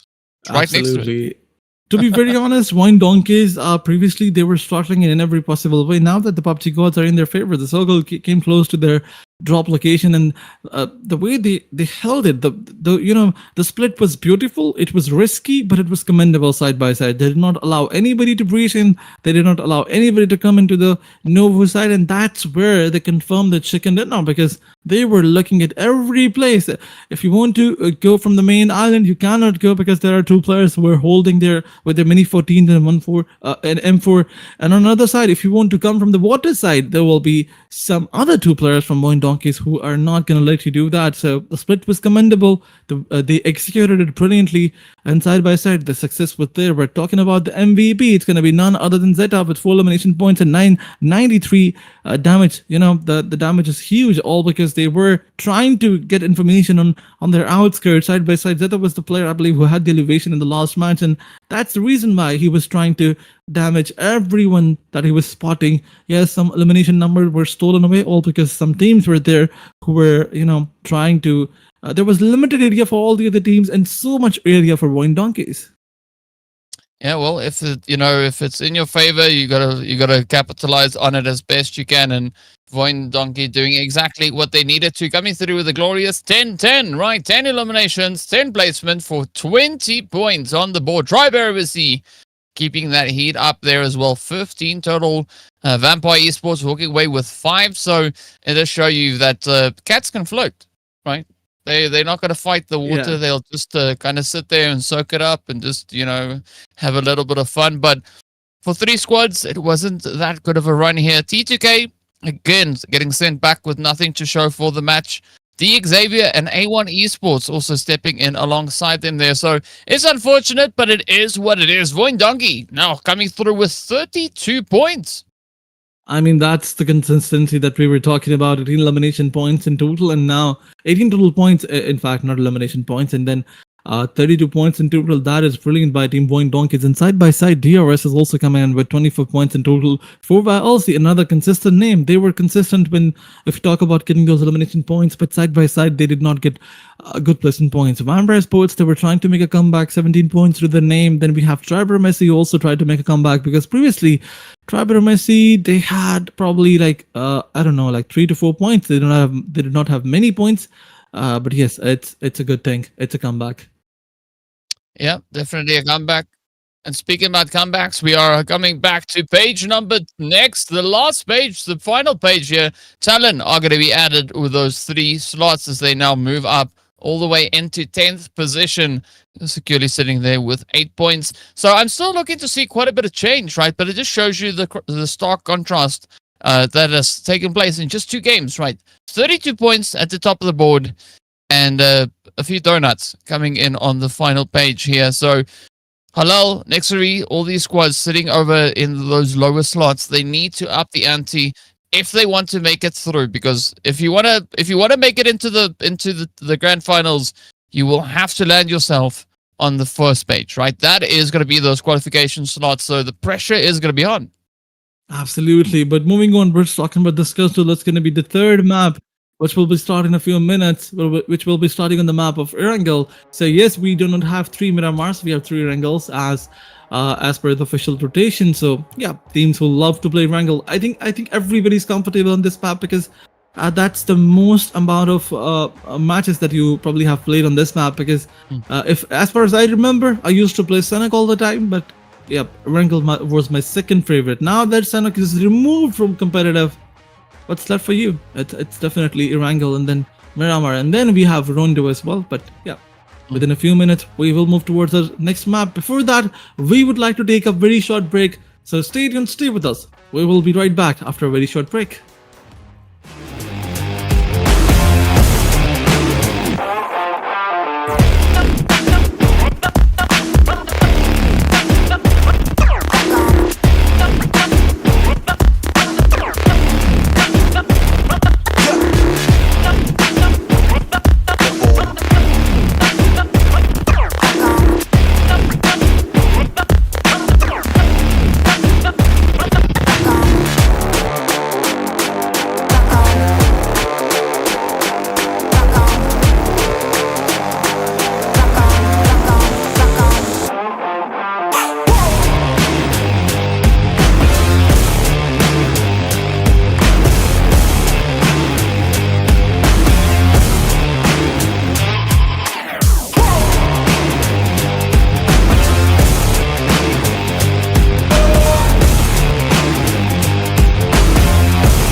What's up, guys? Welcome back. We're getting ready to move into our second Erangel of the day. Match number 3 is about to make its way on through. We've been seeing quite a bit of action. Of course, the VOIN Donkey coming in clutch in the last match, and Mila showing us that cats can swim, as a little bit of that water play was an important part of the survival for Vampire Esports. But I gotta give it up to VOIN Donkey, though. They've been super consistent today, right? 12 points in the first match, 20 points in the last match. It does award them the glorious 32 points and the top spot on the overall standings. But the big question here, I think, Aladdin, is will they be able to hold on, right? Will the rest of the lobby allow VOIN Donkey to sit up at the top? Absolutely, that's one of the biggest questions out there. But side by side, there is one question that I have for DRS. Whenever they try to go all in a drop clash, it does not turn out well for them. It does not turn out to be so good for them. And we saw it in the first match. They were there with the domination. They had 12 elimination points. They had the chicken dinner side by side, and they were happy. They were celebrating. They're like, yeah, this is what we wanted. That's the great lineup in the history of Nepal. And in the very on next match, they went for a drop clash. They lost all 4 players, and they're like, okay, it's okay. We need to come up with a different plan now. But there's one thing that they need to work on, and definitely has to be avoiding drop clashes. There are so many places to go. On the map of Miramar, you have so many places. On the map of Erangel, you do have so many places. There used to be only one map, and that was Sanhok, and it's not here. It's excluded. So if you say that we had no idea that somebody's coming here, or if you say we don't have any other secondary drop, that's not something I will believe in. So you gotta have some separate drop locations. You gotta find your second or third drop locations where you can go, so you avoid those drop clashes, because it's not working out good for you. It's not working out. If you look at the points table, DRS, they had 22 points in the first match, and they had only 3 in the next one. So I really hope that they avoid those drop clashes in this match. Yep, I have to say I agree with that, and of course I'm pretty sure their supporters will also go with that sentiment as well. But yeah, we are going to find out exactly where this next match is going to be taking us, and of course who will be the ones to step up for that winner chicken dinner. You can see the plane almost being halfway, or it's more than halfway across the map now, so that first zone could be revealed very, very soon. Curious to see where this is going to go. Will we have another southern zone? Is it going to go to the east? Could it go to the north? Or will we have a little bit of that western action now coming through here for our squads? Absolutely, teams are really having some hard time by the zone, because the circle, it went towards the military side. But before the circle, there is another important factor, and that is the drop clash, and DRS once again finding themselves so close to another team, and this time around it is RRQ versus DRS. They're just testing every team. DRS is testing every team in close ranges, and once they find the weakest one, they will try to go with them in every other fight. But now they have lost 2 players once again, and this is one thing that I wanted to mention, that I've already mentioned, in fact, that DRS needs to stay away from the zones, stay away from the drop fights, and I don't know, they're not listening. Once again, they're on the verge of elimination.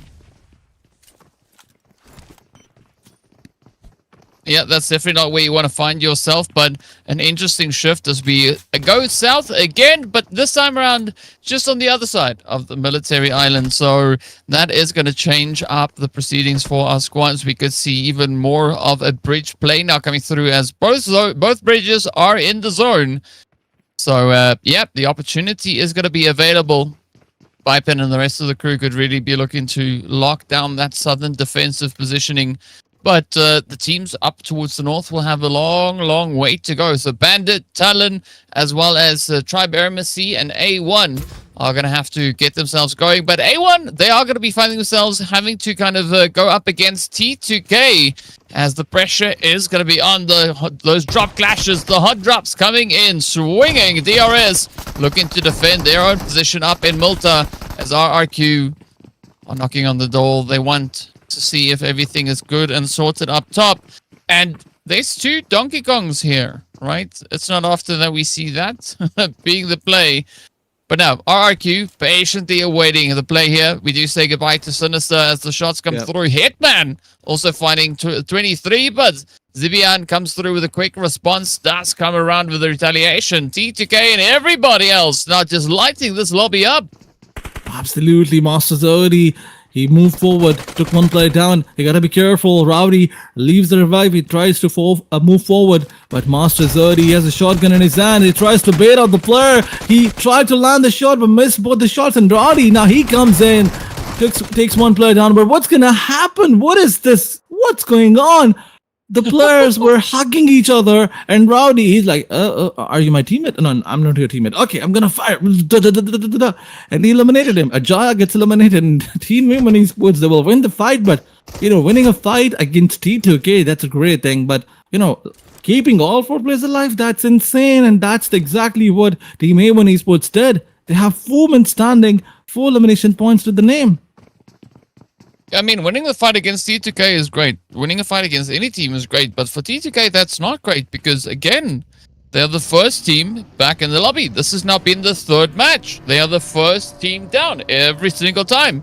I don't know what's going on. Why is T2K going down so early? Doesn't make sense. Love to see them fight a little bit longer, or at least survive, right? That'd be great. Maybe we could see that come through in match number 4. In the meantime, though, it is going to be 1-for-1. Finding ourselves there towards the southern side of the island, I believe it was, or that military island up on the northern shoreline. Now, DRS, RRQ still finding themselves in a bit of a situation here.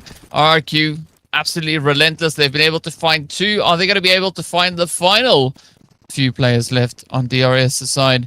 And again, this is that situation you were talking about for DRS, right? Having a little bit of difficulty making it through this. The smoke could actually open up quite a bit of an opportunity now for Cyclone. And Kilo YT actually just survived this push coming through.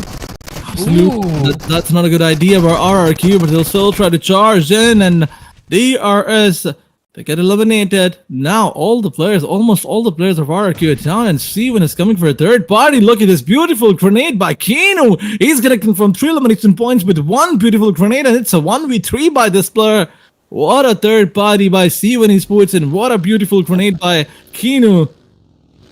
What's more better than this? I mean, just tell me. Getting 3 elimination points with 1 beautiful grenade, you don't need to, hassle anything. You don't have to do anything. Just do a 3rd party. Throw some beautiful grenades, and that's the way to go. C1 Esports. Yeah. They eliminated an entire squad, and RRQ, they could not believe it. They decided to move forward with 4 players, and reviving all players in one place. Once again, that's gonna haunt them for generations. Well, I mean, sure. Let's go with that. Now it's gonna be Bandit, just here on the edge of the zone, up towards Potato Hill. We don't see anybody else really in the vicinity, so that's an interesting angle for them not to take occupancy off. I'm not quite sure if we'll have a lot of rotations coming towards them, as we did see a few teams dropping up onto that northeastern side. Meanwhile, down south, it's going to be VOIN Donkey having the whole entirety of the southern side for themselves, as Gregor now goes around looking to get a little bit of that loot secured. But VOIN Donkey taking, I think, a comfortable setup here, right? Nobody here to fight. They can just go enjoy the spoils, enjoy the scenery, take in a little bit of sun. And then once they're ready, once they feel like they've got enough vitamin D, they can get right down to business. But Miala also looking to see if they can maybe rotate across the way. Again, going for that quick loot session, as Primorsk is still currently within the zone. But I'm curious to see where that second stage is going to be taking us. Of course, we're still a long way away. Still a minute and a bit of change left before we get to that. But in the meantime, TALON Esports, they're going to be working their way through that northern side, approaching a few of the positions a little bit further down, trying to grab as many different vehicles as they can. In doing so, it makes it a little bit easier to not lose the entire squad, right? You don't want to have what we saw just happen there with one nade taking down 3 players all at once. So definitely want to try and ride it out as best you can. But already 3 teams getting sent back. Now it's going to be NEXORY, the next team to fall victim to the sprays. The shots are there, and that's R3G looking to see if they can get that squad wipe. Can they pack up the whole team and ship them out of here? Absolutely, R3G already, they have 2 elimination points in their backpack. They'll try to, confirm some more elimination points. I think they confirmed these points on team 1-for-1, or maybe it was someone else. Maybe it was next Esports, but yeah, they're trying to rotate for now. NEXORY is right in front of them, and probably there will be an interaction between both the teams. Next Esports is not gonna be happy with this interaction. They're already focused on their survival. But yes, the circle is gonna go once again towards that Nova side, and look at the circle. Only 30 to 35% area is playable, and the rest of the zone is unplayable. Miola is gonna go forward with the rotation, and on the other side, it's HALE. They need to capitalize on this spot. VOIN Donkeys once again coming up with a beautiful rotation. They rotated all the way from Nova's side, but yes, they need to gatekeep this area because the circle is gonna go far towards the southern side, the southeastern side where Team VOIN Donkey is. And Team HLE, they also have to be really careful. They should, watch two sides now. One for the backstab and one for all the teams who are trying to push from the main side. Because look at this. The point of contention is the military bridge side because all three teams. We can see Next Esports there, we can see Skyforce, and we can see DX. All these teams are getting indulged, and on the back of it, I think R3G is also gonna come here. But in the meantime, Riley will find one player because Next Esports, they lost another to some other team. And now Skyforce, they managed to get 1 point. Their next challenge is gonna be DX. Yeah, that's going to be a pretty tall order for them. But interesting thing that we're also seeing here is, in the playoffs, the teams chose violence. Today, the zone is choosing violence. it's just making it so difficult for the squads to get good positioning. But it's fantastic because it's going to force them to play, a very, very aggressive game here. They can't play too defensive because that is going to be their quick ticket back into the lobby. Now, the XAVIER trying to figure out what is the play. Are they going to try and lock down the bridge? Are they going to try and defend just on the front side? In the meanwhile, as Skyforce are also weighing up their options, you can see the players there from R3G now looking to roll on forward. Is going to be Roshan and the rest of the crew coming in hot. But are they going to dip into Ferry Pier and then try and go for a bit of a swim? Or will they look to send it just straight up? No, it's said to think they're going to be pushing all the way over to Primorsk and then try and rotate up from that side. Absolutely, the rotation pattern is going to be very important. R3 here, but it's going to be their plan of action. They're outside the blue.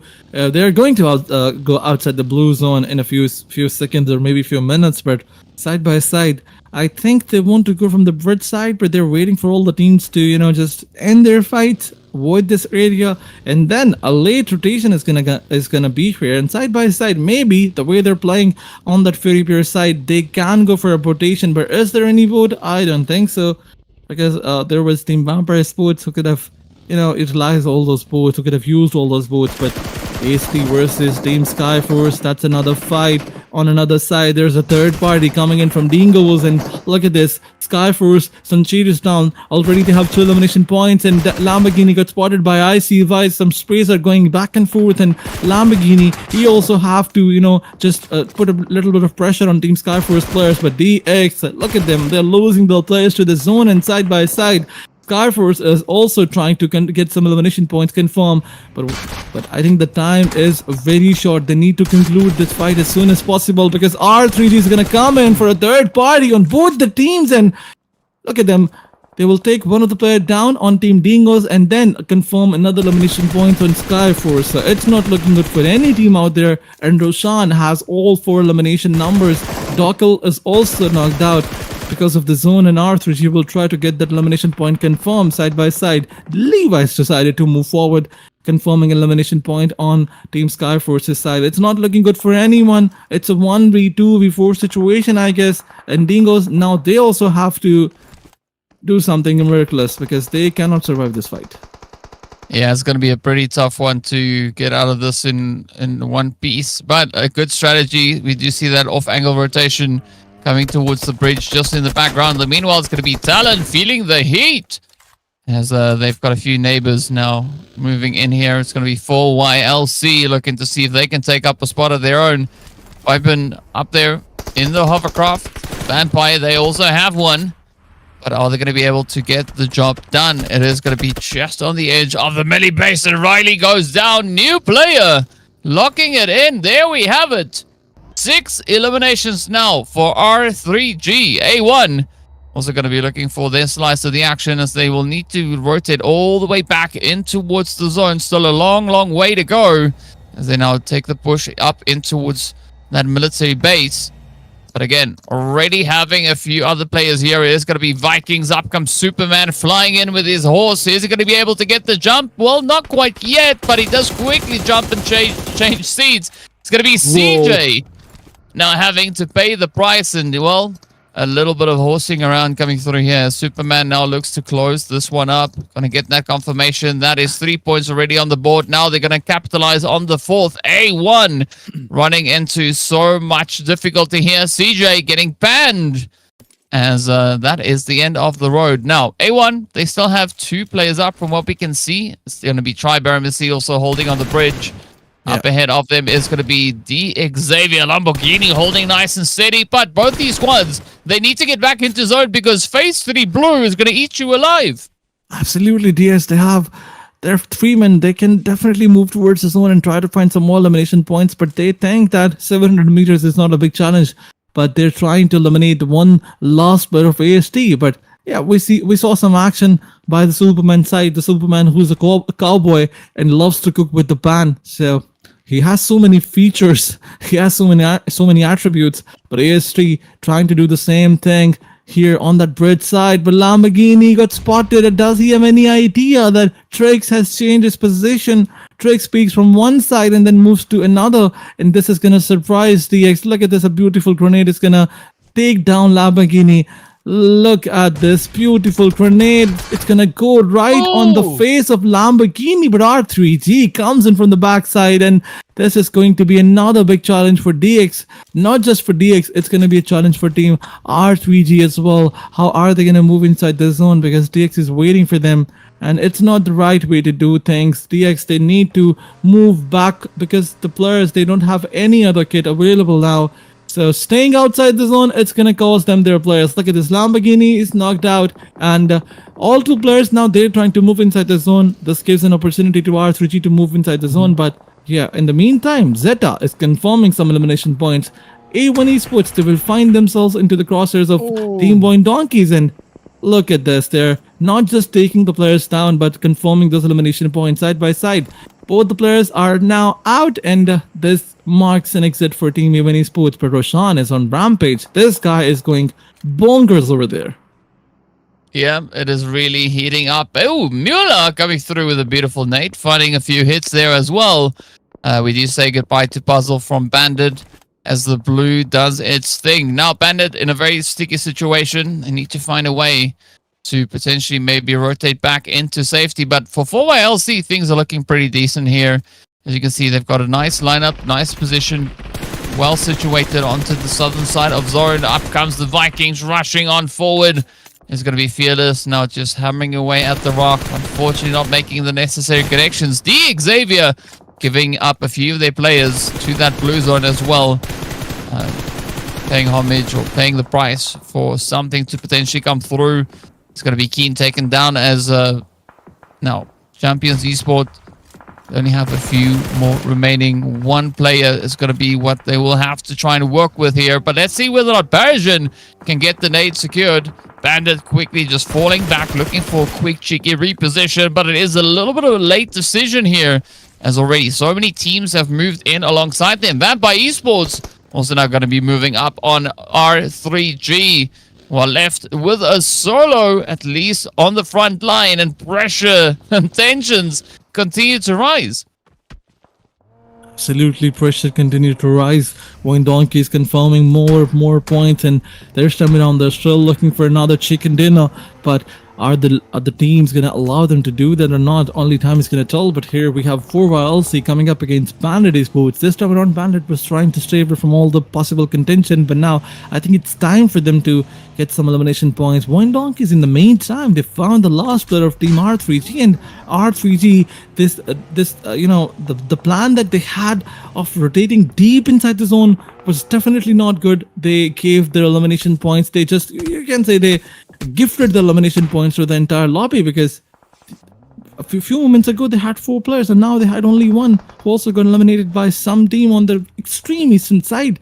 But here comes some elimination numbers in the kill feed, because Bandit is also trying to indulge himself into a fight up against Team DX on Sosnovaca's side. Although both the teams, they need to move inside the zone. DX on their solo and Bandit, Tensky from an elevated angle. He will try to move forward and try to eliminate him. And here comes the confirmation. Dingos gets out. But the next challenge for Team Bandit is going to be Team TALON Esports, because they have heard the gunshots. And maybe from one side, Team 4YLC is also going to join. So Bandit, they're gonna watch out with this rotation. Things are not going to look good for them. But look at this. Look at the sure side. MBK is there. Vikings is there. Side by side, VOIN Donkeys are here. 3 teams are gatekeeping the same area. TALON is also trying to surprise the players of 4YLC. Zora is knocked out. Bandit is also trying to get their ways inside the zone, and probably they're going to face TALON Esports as well. I mean, beautiful work being done here by Yoru, just locking those hits and making the necessary connections. Not quite sure that is what 4YLC had in mind. And I mean, they were able to kind of just sit on the edge of that zone for the longest time. But now they have to move as the zone is going to start closing up very slowly. Now, Bandit, right there alongside them, is going to apply even more pressure. So it's not an easy rotation whatsoever. This is Yoru just capitalizing on a very vulnerable 4YLC. Pipe just quickly falling back. Now comes the push there from the Bandit side. But again, sprays coming through from all directions. Vampire also just waiting in the wing. So many teams looking to capitalize on a few sneaky opportunities. You can see Potato and the rest of the players there from VOIN Donkey also just situated on that far western front. Bandit now with a full send as they look to commit in onto the edge. But again, Cliffs, that's going to be a spot where we see a lot of our players now trying to survive. But unfortunately, if you're not looking, you are going to get rushed, and a big surprise will make its way to you. Absolutely. Vampire on another side, they're trying to force themselves into another fight. But Bandit, they are trying to charge in everywhere. Wherever they find someone, they try to push forward. But they lost 2 players in the process now. It's 4YLC versus Bandit, where there is going to be a third party from TALON side. And I like the idea of TALON, because they're just holding their compounds and not doing any unnecessary move. And they're just trying to, wait for all the teams to get them indulged into fight. And they will just try to scrape those elimination points. They'll just try to do a third party in all those smokes. And look at this. Once again, beautifully, they confirmed 1 elimination point.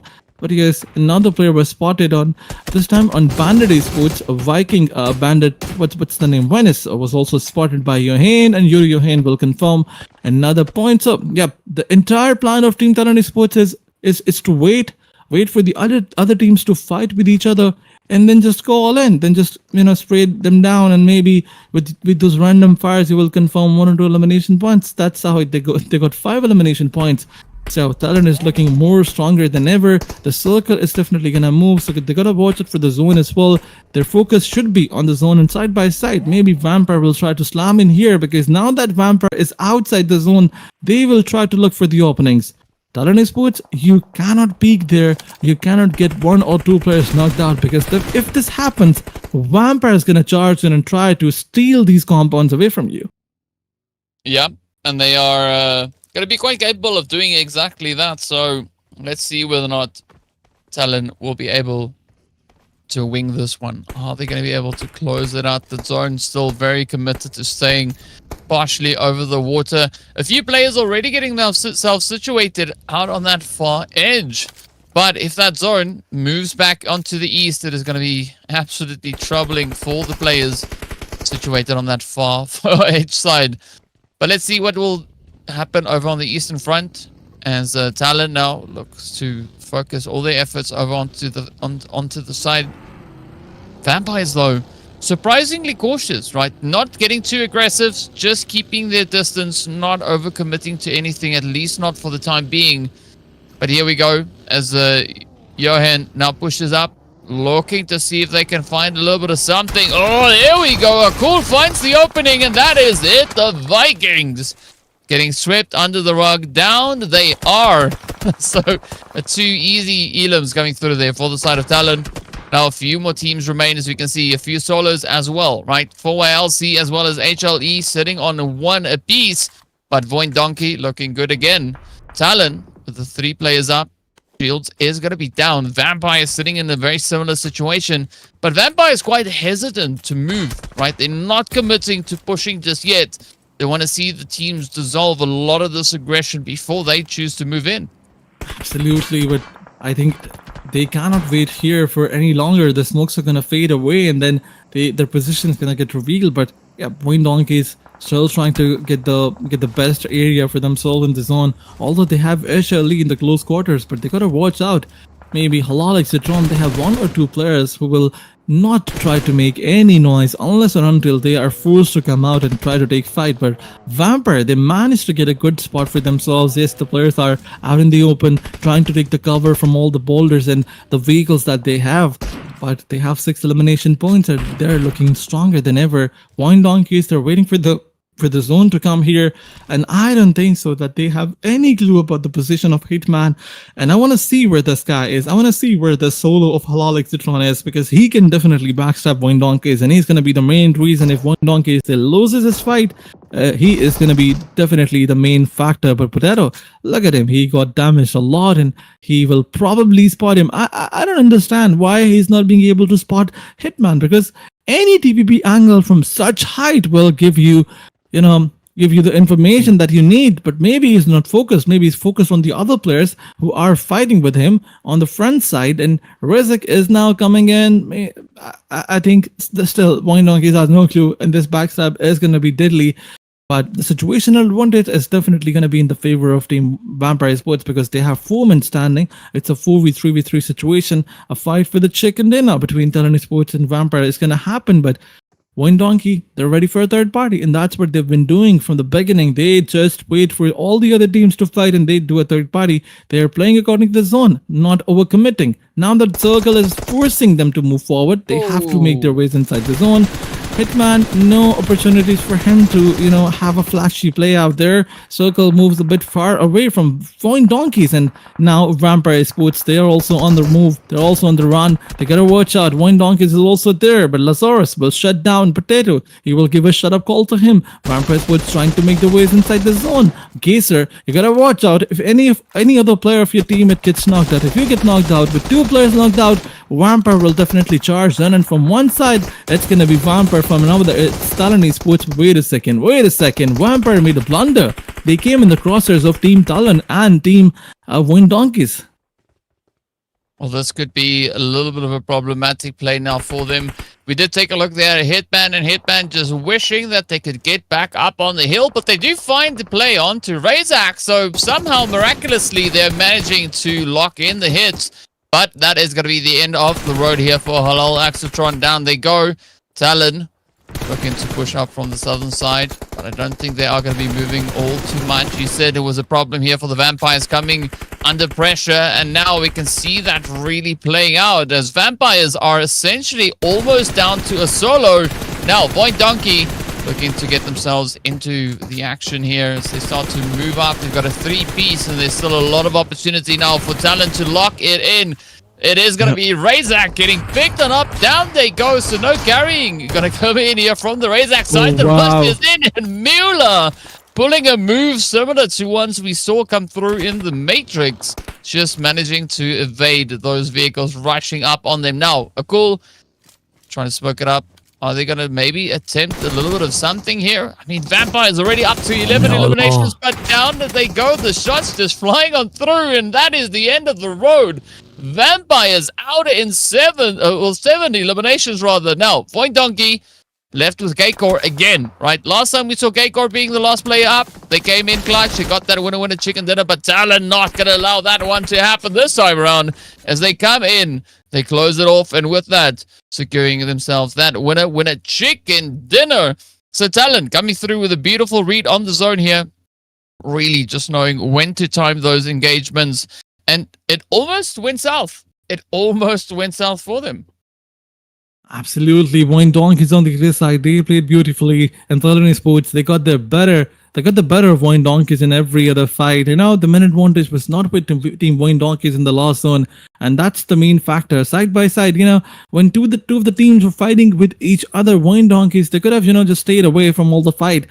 Circle was in the favor of a team, not in the favor of Team VOIN Donkeys. It was in the favor of in VIPERxKO and Team TALON Sports, particularly better. VIPERxKO was in a better position, but when they tried to move forward, when they tried to take elimination points, that's when they lost their players. But one by one, some back and forth trades. It was all a third party situation for every other team, because if Vampire takes one down on Talon, VOIN Donkeys takes one down on Vampire, and then Talon takes one down on Team VOIN Donkeys. So yeah, it just happened. It just happened. The MVP is definitely gonna be Yohin, because he was the player who moved forward when Miaola decided to commit and Miaola decided to lock in. He took two players down, and it was Yohin who, came in with the vehicle, with the buggy, shifted on the back seat, had the elevation, took down Miaola and confirmed him.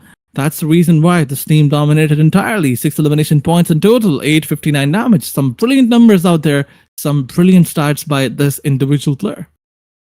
Yeah, well played to them. But of course, we've got to take a look at the points. There's got to be 23 coming through here for the side of Talon. So a very, very good run indeed. It's going to be 12 points then getting distributed over towards the side of Vampire Esports.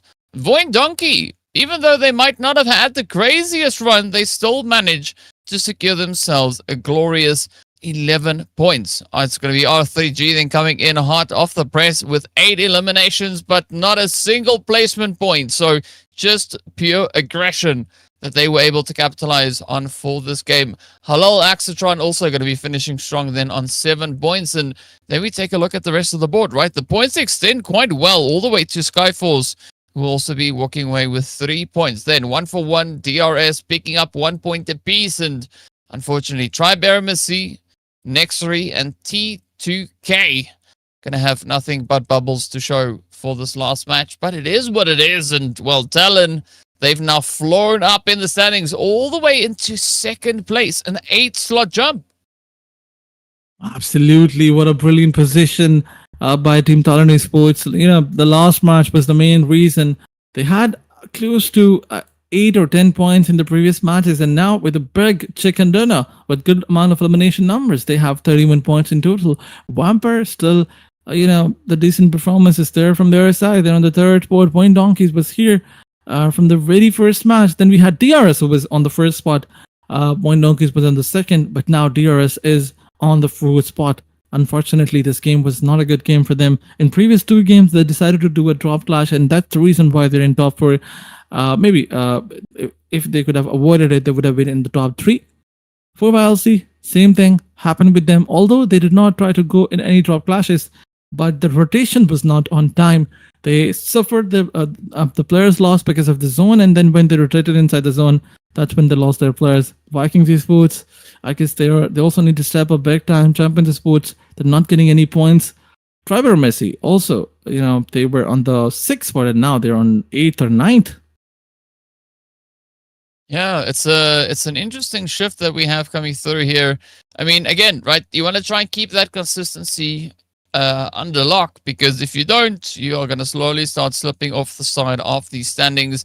I like what HALAL AXETRON are doing here. Yes, they didn't have a fantastic game with regards to points. 7 points, though. It's still going to look quite comfortable for them, as they will now need to try and see, can they bounce all the way up into the top 9?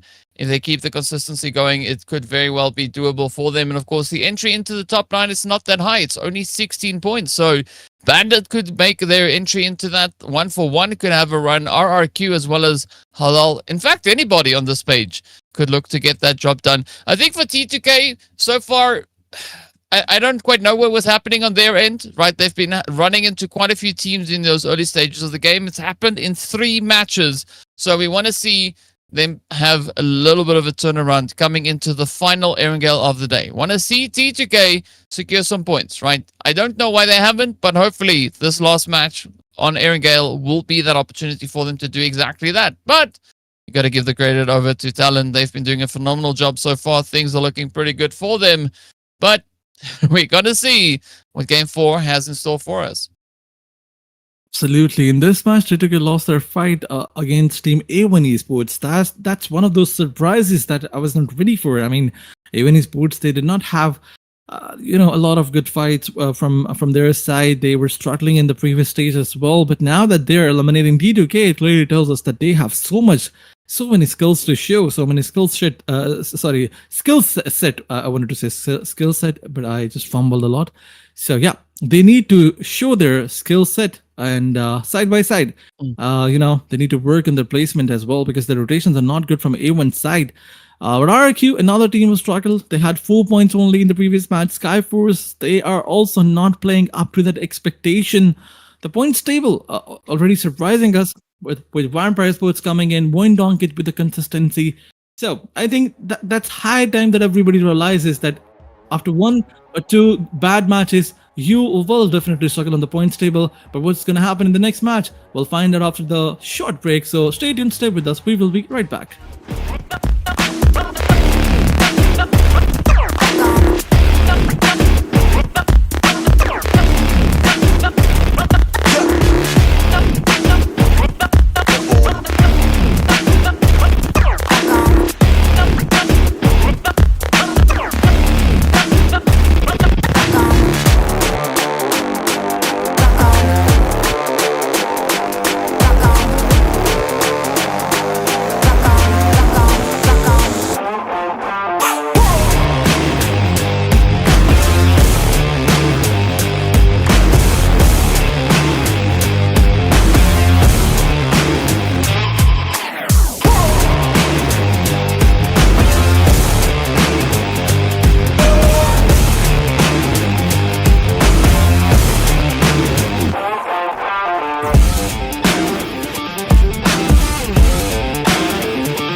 Welcome back, everyone. We're getting ready to move into the final Erengale, of course, also the second half of the day. First 3 matches done and dusted. We've seen different teams step up. We've had some pretty brutal zones come through as the game was just not holding back anything, right? 2 back-to-back Erengales ended on the military island, both of them ending on opposite sides of that island. So Absolutely. I think it's fair to say these teams here, Aladdin, are really being put to the test to see, 1, can they swim, 2, can they float, and 3, can they fight? To be very honest, these circles were so difficult. I saw Esports World Cup, I casted a lot of matches, and none of those matches had the same zones or even close to that. So the real trust is here definitely in AEROMACY Showdown Season 4. As well as $1,500, and everybody's trying to have their lion share, but side by side you need to qualify for the grand finals, and that's what everybody wants to do from here. This is the last chance. Moving onwards, talking about the last match, TALON Sports, they played brilliantly. They had 23 points in total, and all because they had 13 elimination points. And although they had some challenges from vampires with VOIN donkeys in the last moment, VOIN donkeys, they did not have the zone in their favor. TALON Sports, they were quite comfortable throughout the match. They tried to gatekeep a lot of teams, but in the last moment when they were forced to come out from those compounds, that's when they struggled. There were a lot of souls trying to survive. HALAL, AXETRON getting some placement points, but these placement points are not going to get you enough points in the points table. You got to work on those eliminations side by side.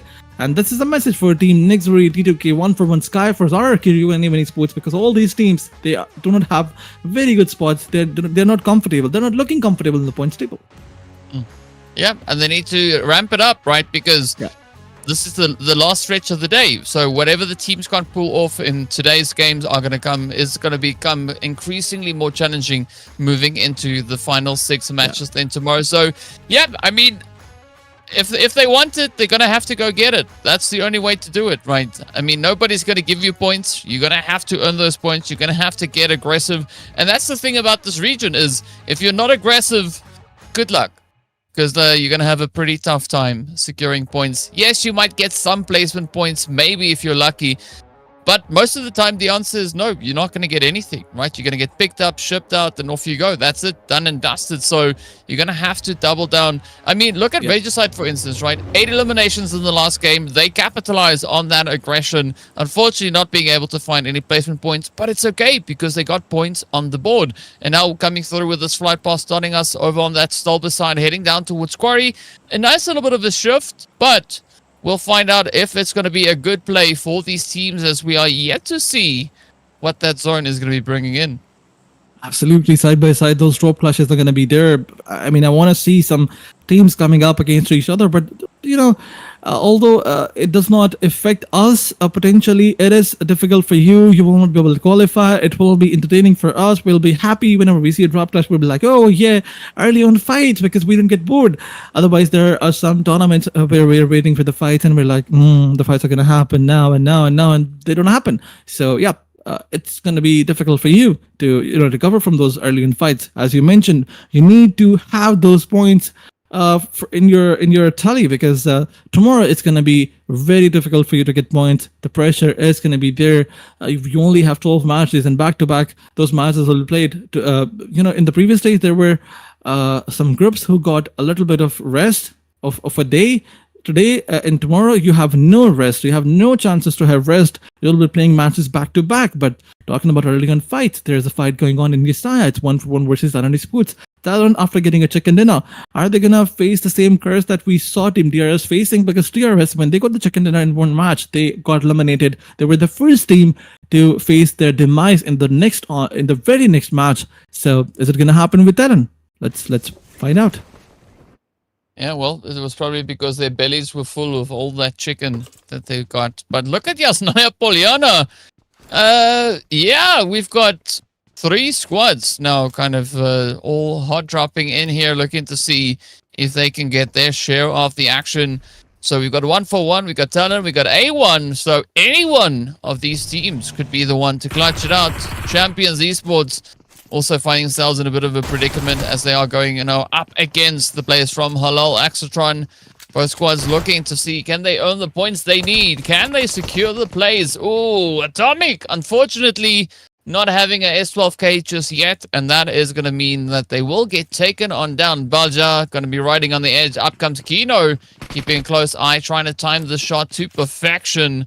Let's see whether or not 90 degree will allow them to do that. Kino could maybe come through with a bit of a jump shot, a bit of a cheeky play. Instead, sends out the utilities, trying to smoke it up to open up that entry point. And there's the first hit. Oh, but down they go. Was that a... Oh, yeah, that's a beautiful gun. Double Barista. Looks like double Barista. But Champions Esports coming up against Team HALAL XAVIER. It's a 1v2 situation, I believe, or 1v3. Yes, HALAL XAVIER reviving their teammates. Hitman also low in HP. But the pre-fire is going to get the job done. And that's done and dusted. Champions Esports gets eliminated. And HALAL XAVIER, the team who was facing their demise in the previous stage, they were struggling so bad, and now they are making sure that everybody struggle apart from them. And C1, they get eliminated. HALAL XAVIER getting 4 points with all 4 men standing. That is brilliant. But moving on towards Yasna's side, it's 1-for-1 against one of the player of A1, or I cannot see the name. Yeah, it's A1 Esports, and look at this, the trades are going back and forth. Yeah, these teams and players are pretty relentless so far. We are just looking at absolute chaos and carnage. A1 might maybe somehow live to make it through this. We're going to have to get K2 back into the fight as well, and that is exactly what 1-for-1 now did. But where will they go? Will they be able to find what is left of A1? Voltrax also just on that off-angle side. TALON, though, going to be keeping their distance as they commit a little bit more towards the western frontier, trying to just keep themselves out of harm's way, trying to play for that longevity. But if they find a vehicle, they could potentially be maybe looking to rotate up towards that Savini side, or just playing on the side of Rozok. A cool? No, that wasn't a cool. What are the other players here? Going for the bicycle, but there is the rest of A1.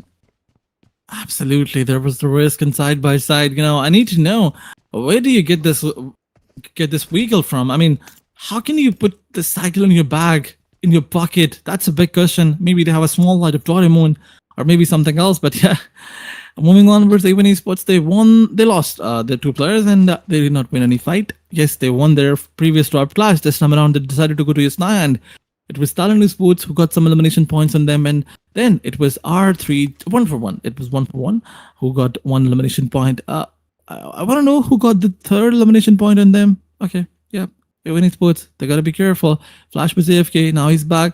He's having some difficulties with his internet probably, because we have seen him going AFK twice in the previous 3 to 5 seconds. But once again, TALON Esports going on that vehicle rotation, cycle rotation, which is definitely risky. But fortunately, there's no one here to spot them. Fortunately, 1-for-1 was not looking towards their rotation. But the way your Johan is sitting on the back seat, it's kind of funny.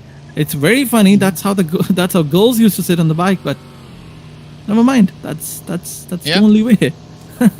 I mean, if that's what the seat allows, that's what the seat allows. And I mean, it makes sense because it's really quick to get off, right? Especially moving up into a fight. Yeah. So you don't get stuck and you start running with a bicycle on your back or something, right? So for efficiency's sake, it makes a whole lot of sense. And now it's going to be TALON looking to capitalize on that efficiency as they push up onto Trix. The rest of the reinforcements from AEROMACY are going to be looking to close this gap, and things are really heating up now for Trix. Let's see if they can survive as the rest of the crew now look to spring into the action. Delta and Rig flying through here. Oh, the shots are there, but will they get the knock? So far, it's looking good. AEROMACY could definitely look to turn this fight around. Trix just being so thankful that the reinforcements arrived when they did. But it's not over yet, right? There's still one more player holding up the top here, but down goes Yoru and Shields. The only one back in Yasnaya Poliana going like, oh, well, yeah, rip. Team is down. Let's try and survive. A1 also going to be holding steady with their duo just there on the side. But this is where things now start to quiet down a little bit up in Yasnaya Poliana. Not as aggressive as we thought it would be, but I'm also not quite sure why Shields didn't rotate up with the rest of the team. I mean, he didn't want to get eliminated. Maybe that's the reason why he didn't reach with the rest of his team. But yeah, he was here. He's surviving. He probably was asking his teammates, "Why did you guys rotate? Because I'm here. I'm surviving. You gotta survive too." But they are a skill of IT of the co going on a vehicle and not a vehicle. What do we call it? Is this a vehicle? Because look at this. The skill of IT shouldn't have a steering on the name of on the left side in icons. He should have I don't know, a rope He's or just going something. old school. He's just Yeah. going old school, right? He's going Ursicle. The music was like dun dun dun dun dun dun dun dun dun dun. But wait a second, Vampire Sports was there. They were trying to take him down, and they successfully did it. They are a skill of IT. He gets eliminated, and now all the players are trying to, just take the revenge. They're going to, maybe get themselves into this fight, but Vampire they have no interest in this. They just spotted the player who was on that horse. They took him down. They eliminated him. Now they're falling back because that's what they wanted to do. So the intent is clear. They do not want to indulge themselves into a 4v4 fight. They will just maybe look for the weaklings and then try to focus on the rotation, which is good. I mean, it clearly tells us what's the plan of Vampire Sports. And now look at the circle. A southwestern shift is gonna leave Team RRQ, VOIN Donkeys, and A1 Esports in a lot of troubles, but it's gonna give advantage to Team Skyforce, Vampire Esports, and also HALAL AXETRON. But side by side, look at DRS. They are getting close to the zone. They have the best area. If the circle goes towards the northern side, in fact southern side, they will be the happiest, and they can get a lot of elimination points. But losing kill of ID is gonna hurt them. That's definitely not something that they want to do or have happen to them. Let's see whether or not they can maybe find some kind of a response to that. Now, XAVIER going to find themselves in a pretty chill position. The good spread that they have throughout Pachinki, no one is going to be venturing in there, at least not for the time being. Let's see whether or not DRS are going to maybe try and avenge their teammate. I'm surprised that they kind of just left the horse, right? It looked like they were going back to try and pick up that horse, but decided, you know what, maybe the horse is a bit too slow. Maybe it doesn't move too fast. So we'll rather go elsewhere. But this is also now where Ruin could come into play. We did see quite a few players on teams already taking occupancy there. I believe it was the Vikings already well situated in that region. And now with Skyforce also not too far away from that, NEXORY holding on towards the north. A1 moving up. It is going to be absolute chaos, carnage, and mayhem now to roll in. T2K also looking to step up. But hey, the good thing is T2K was not the first team out, right? It was champions. So T2K, this could be the turning point that they need. This could be that opportunity for them to actually secure a few additional points, to maybe even just get their first points for the day. VOIN Donkey just up ahead of Bandits here, so you got to be careful. It could be quite puzzling as to where exactly VOIN Donkey will look to get themselves situated, but the pressure is on, and now the engagement starts. Absolutely, VOIN Donkey is going all in. All four players charging on one player. They have the squatters in control. Tenska is also there, but fighting from two different angles to two different teams. It's not gonna look good. And look at this puzzle. Moves over, finds Potato, takes him down. Zed is also knocked out, but Hokia, he is gonna take this 1v1. But this fight is gonna leave VOIN Donkeys to their demise, and now they are done and dusted. A team ace from the side of Team Bandit, and what a beautiful play by them. Gaker or Geso or whatever the name is, he also gets eliminated. VOIN Donkeys, they are not ready for this. They were not ready for this. Without getting a single point, they got eliminated. But here comes the third party. Bandit is also getting knocked out. The players are also down, all because RRQ, they decided to push. They decided to go all in. Look at this, two players are down, and it's a 2v2 situation. Bandit versus RRQ. Puzzle is there. He is also waiting for any of the players to come from the door, and he's waiting. He's gatekeeping this angle, this door. Look at this, RRQ, you gotta watch out, Puzzle is there, he has a shotgun in his hands, you cannot win a close fight with him, but Smokes is gonna go, and the fade, smoke fade is gonna happen, and Team RRQ gonna charge in. Lapar was the player who found Hokia, and Lapar is the player who found Puzzle. He eliminated everyone on his own, and before I was able to finish it, before I was able to talk about the smoke, he eliminated everyone, and he was like, wait, you're too slow, I'm so quick. I just noted that billboard looks pretty cool. See whether or not Viking Superman is going to be able to find A1. We can see Sinister and Flash holding right there. So a good spread here coming through from the side of Viking. Of course, T2K also yet to do a little bit of something. They know they need points, right? If they want to stay in the fight, they're going to have to start to fight. But so for VOIN Donkey, it's not the worst case scenario because they had 43 points sitting at the top of the leaderboard. So one match where they don't score points, it's not going to be too costly for them. But now up comes T2K. Looking for a bit of a sneaky play here. Ooh, it's going to be raining utilities all over the place. Aja. Just waiting patiently. What's the name here? Stream ready? There we go. Streamer's ready. I guess that's probably the name. Missing a whole lot of vowels over on that end. But Tricks and the rest of AEROMACY keeping themselves nice and hidden, at least for the time being. But these nades are going to be absolutely relentless. Giante and the rest of the crew just doing a little bit of due diligence, making sure that that eastern side is clear, that nobody is going to come flying in behind them, as they can now prioritize this engagement here with T2K. But for T2K, it's all going to be a very important fight. They don't want to fumble. They don't want to drop the ball. They want to keep their focus and just lock in. But so far, not seen too much coming through from their side. Let's see if this is going to be that position or that opportunity for them to do exactly that. Well, if they start off like this is not the way to go. Rules managing to evade the spray, at least for the time being. Tricks is down. The opening play is there. AJ just patiently awaiting the follow-through as the reinforcements now come doubling down. Tricks and the rest of AEROMACY trying to throw out all the utilities they've got. They don't want them. They're trying to send them to T2K. It's like, here, take my grenade. It's yours. But I'm not quite sure it works that way. I mean, T2K confirming their first elimination points. This is looking good for them. But fighting up against their own regional dominators, I mean, that's another good thing about, T2K winning this fight. But Giante, he is going to feel the heat of this Molotov Delta. He's going to feel the burns and the rashes. But once again, some heavy artillery fire is going to be there. But Delta, they need to move forward. Although T2K also, they're on the edges of the zone. But AEROMACY, they're getting the blue juice. They're getting the damage. And now the survival is going to be very difficult. But here comes a grenade in the face of Ajaya. Ajaya gets taken down. And this gives an opportunity to Team AST to push forward. And that is going to be another difficulty. But T2K, are they going to find the players of AST? The answer is a big yes. Because as Delta moved forward, he was knocked out. And the last man standing was also knocked out by Rose OG. And, a beautiful 1v2, which will conclude that fight. T2K will get their first 4 elimination point. Not just the 4 elimination points of this match, but the first 4 points of the entire tournament. Entire stage. So, Circle, moving forward. NX Esports, they have the best area for themselves. I think it's time that Team Next Esports, they show everyone what they're made of. It's time for them to have a chicken dinner. But Vampire Sports, they're so close to them. R3G trying to come back from the backside. Things are looking not good for them. On the other side, it's Team DX and Superman is going to be found. He will be dealt with some kryptonite bullets. And MBK, where are the other players?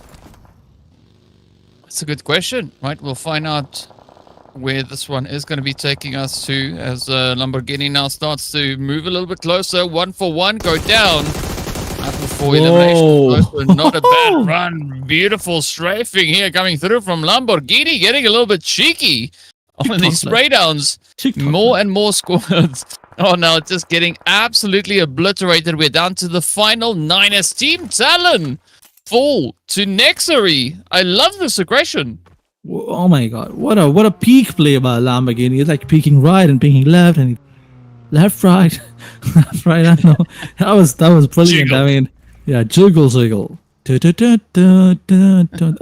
That was wiggle actually, but never mind.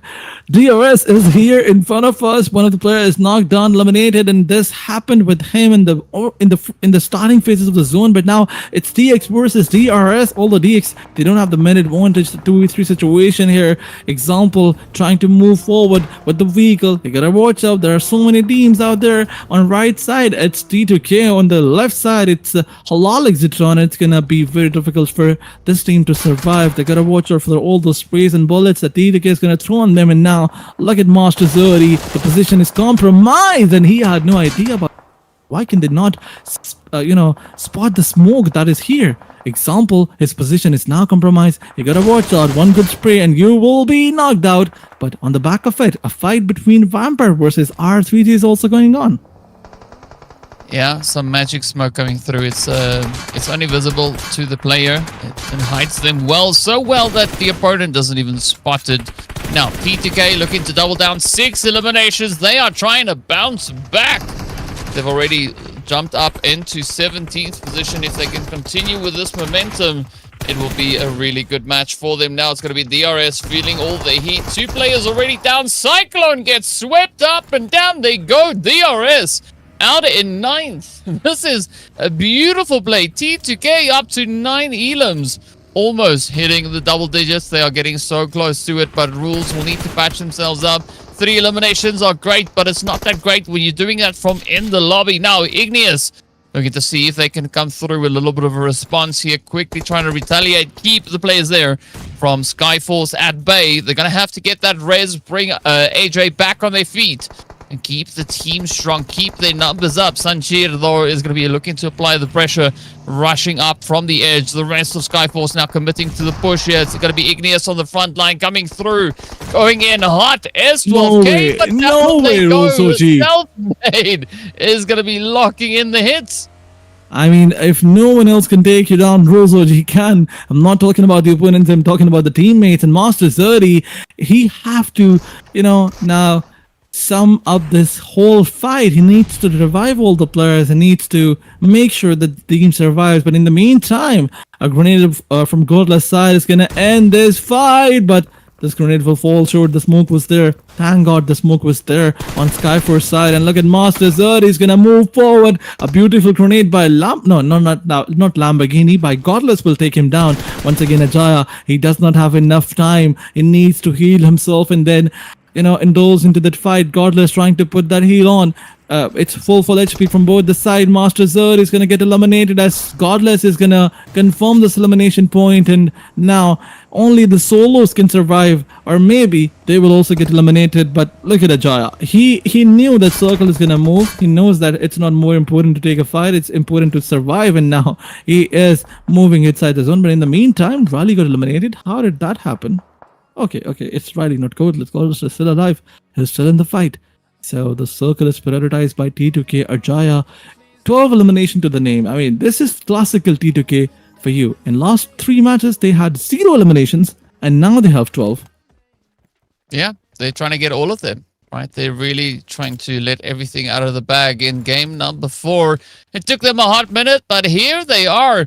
And we only have 2 squads with more than 3 players, or 3 or more players, right? NEXORY is going to be the one, and then it's going to be HALAL. AXETRON coming through with a full squad. So exciting turn of events that we have coming through here as the teams continue to keep everyone guessing, even their opponents. No one in the clear just yet. Let's see whether or not Ajaya is going to be able to come in clutch here. That solo play is going to prove to be quite challenging from here on moving forward. But Godless also just riding on the ridge. So there's still a bit of an opportunity here for Skyforce to maybe get a little bit of something happening. But it's all going to ride quite heavily on what this next zone is going to bring on in. Absolutely, but Ajaya still trying to get those survival points, but he got a watch out. Godless is trying to hunt him down. A grenade is coming and through the same window, and Ajaya, he had no idea that Godless knows his position. Now, once again, he's forced to move backwards, and he's forced to, try to pull those survival strat off. Once again, he needs to deploy at least a smoke, so Godless realizes that it's not easy, but Godless wants to hunt him down.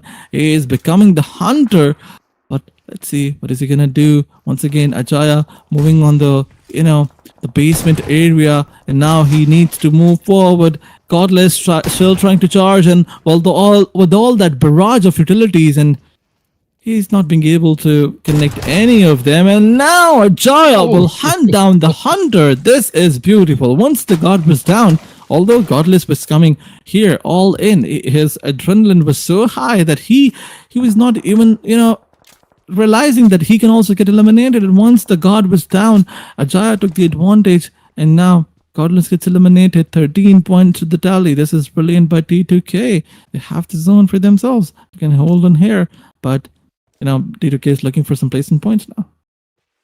Yeah, and this could be exactly that opportunity for them.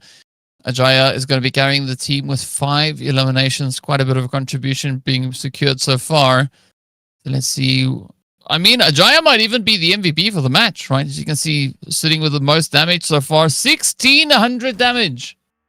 Holy goodness. That is absolutely crazy. So we might have T2K, just absolutely skyrocketing their performance here. Lamborghini is going to be doing some patient waiting, just trying to assess what the zone is going to be bringing in.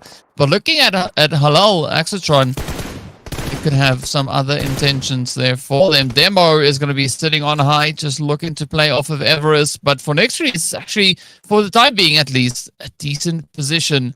So here we go. See whether or not NEXORY can look to bounce back. Will this be the game in which we see a strong finish from their end?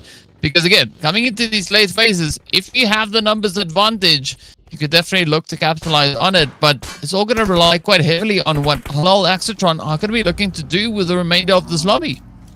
Well, to be very honest, NEXORY, they don't have anyone to the backstab. The backside is clear. R3G was there, but they dealt with them so beautifully. Now the entire focus should be on the fight of HALAL, AXETRON, and Team NEXORY. But side by side, there are some solos who will try to, spot the players of HLE down, and maybe if they spot the players of Team NEXORY Sports, they will try to create some troubles. But Ajaya, he's so close to HLE. HALAL, AXETRON, once they try to charge in, once they try to move forward, they will deal with the solos first. So you can see the map. Look at the left side, the western side, where Lamborghini is going to spot the players of HLE first. And then on the right side, it's T2K Ajaya. So HALAL, AXETRON, they need to deal with the solos first, and then they can focus on Team NEXORY. On the other side, NEXORY, all they need to do is stay alive. All they need to do is just stay away from all the possible contentions. And if Circle goes towards the northern side, if Circle goes towards the NEXORY esports side, in 10 seconds, we're going to find out.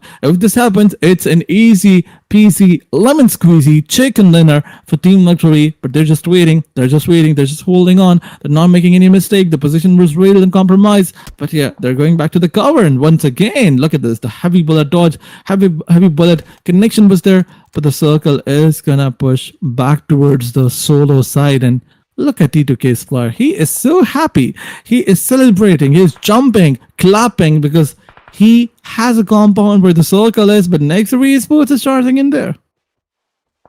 Well, they're going to have to get that charge secured. The zone is going to force their hand, as we've got only a few more seconds left before we enter the zone 7 closure. But now, HALAL, they're not going to be looking to go too crazy just yet, right? They want to see if the opportunity could present itself. But I like this 2-2 split coming through from them. It does open up the angles, does really work in their favor. And Apex being so distant from the rest of the crew is going to be a little bit more challenging. But I think for Apex, they need a little bit of luck by their side, right? Demo could hold their own up on the hill, and it does seem like luck is now going to start to move on forward. It's going to be Ajay now sensing that there's somebody moving in close. Will this be that defensive angle? Will we see the clutch play? Will Ajay rather be able to secure the 14th elimination? Could that win a chicken dinner be on the horizon for them? We do say goodbye to Lamborghini as they ran out of gas. Very unfortunate. But now this is the opportunity for NEXORY and, of course, HALAL AXETRON to show us what they've got. I think the best turnout here would be for Ajay to hope that both these squads find each other, they get the engagements going, and then Ajay can come in clutch and just clean up this lobby. Absolutely, but HLV, they're trying to charge in. HALAL AXETRON, they're trying to make their ways inside the zone. Lamborghini, he was told with it's a 1v4v3 situation with Team HALAL AXETRON. Their first fight is going to be with that solo, T2K solo, and then they will try to fight with the last 3 players of NEXORY esports. Utilities are getting cooked from both the sides. You gotta watch out. You gotta watch out. Those grenades are gonna hurt you so bad. Well, look at the position of Demo OT. He's waiting for any of the players to come out.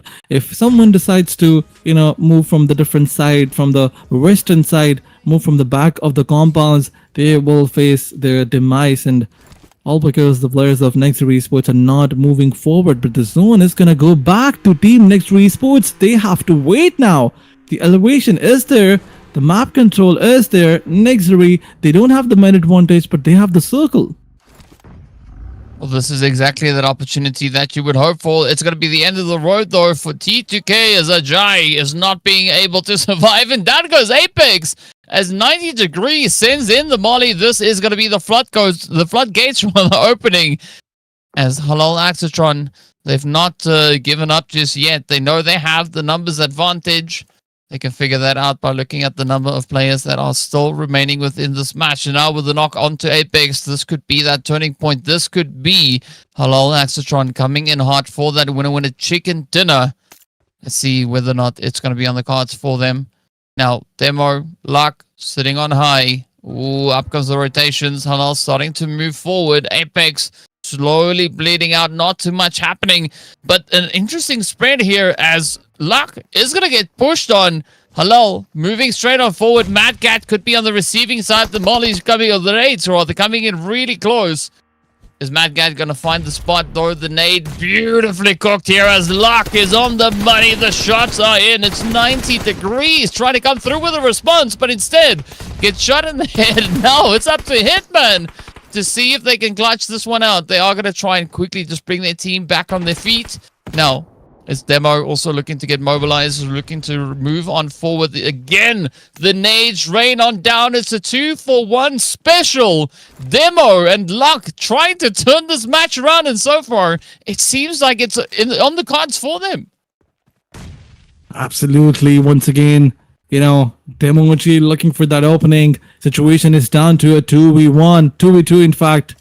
It has to be Team NEXORY who is supposed to win this because they have the height advantage. But look at Demo OG, he is just gonna charge in, and the buggy tries to change the seed, but he was just buying time to his teammate, and HALAL AXETRON will win this chicken dinner for themselves. And what a play by them, what a beautiful execution. The minute advantage was definitely in their favor, and that's what they utilized to the perfection. I mean, one of the players was moving with the vehicle, he was just baiting out for the other players, and HALAL AXETRON, what a beautiful chicken dinner by them.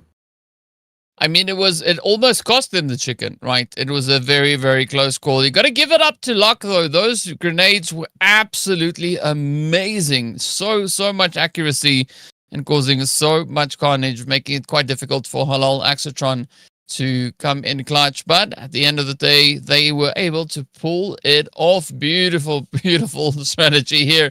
So HALAL AXETRON getting their second winner chicken dinner for the entirety of the event. Of course, their first one right here in the last chance.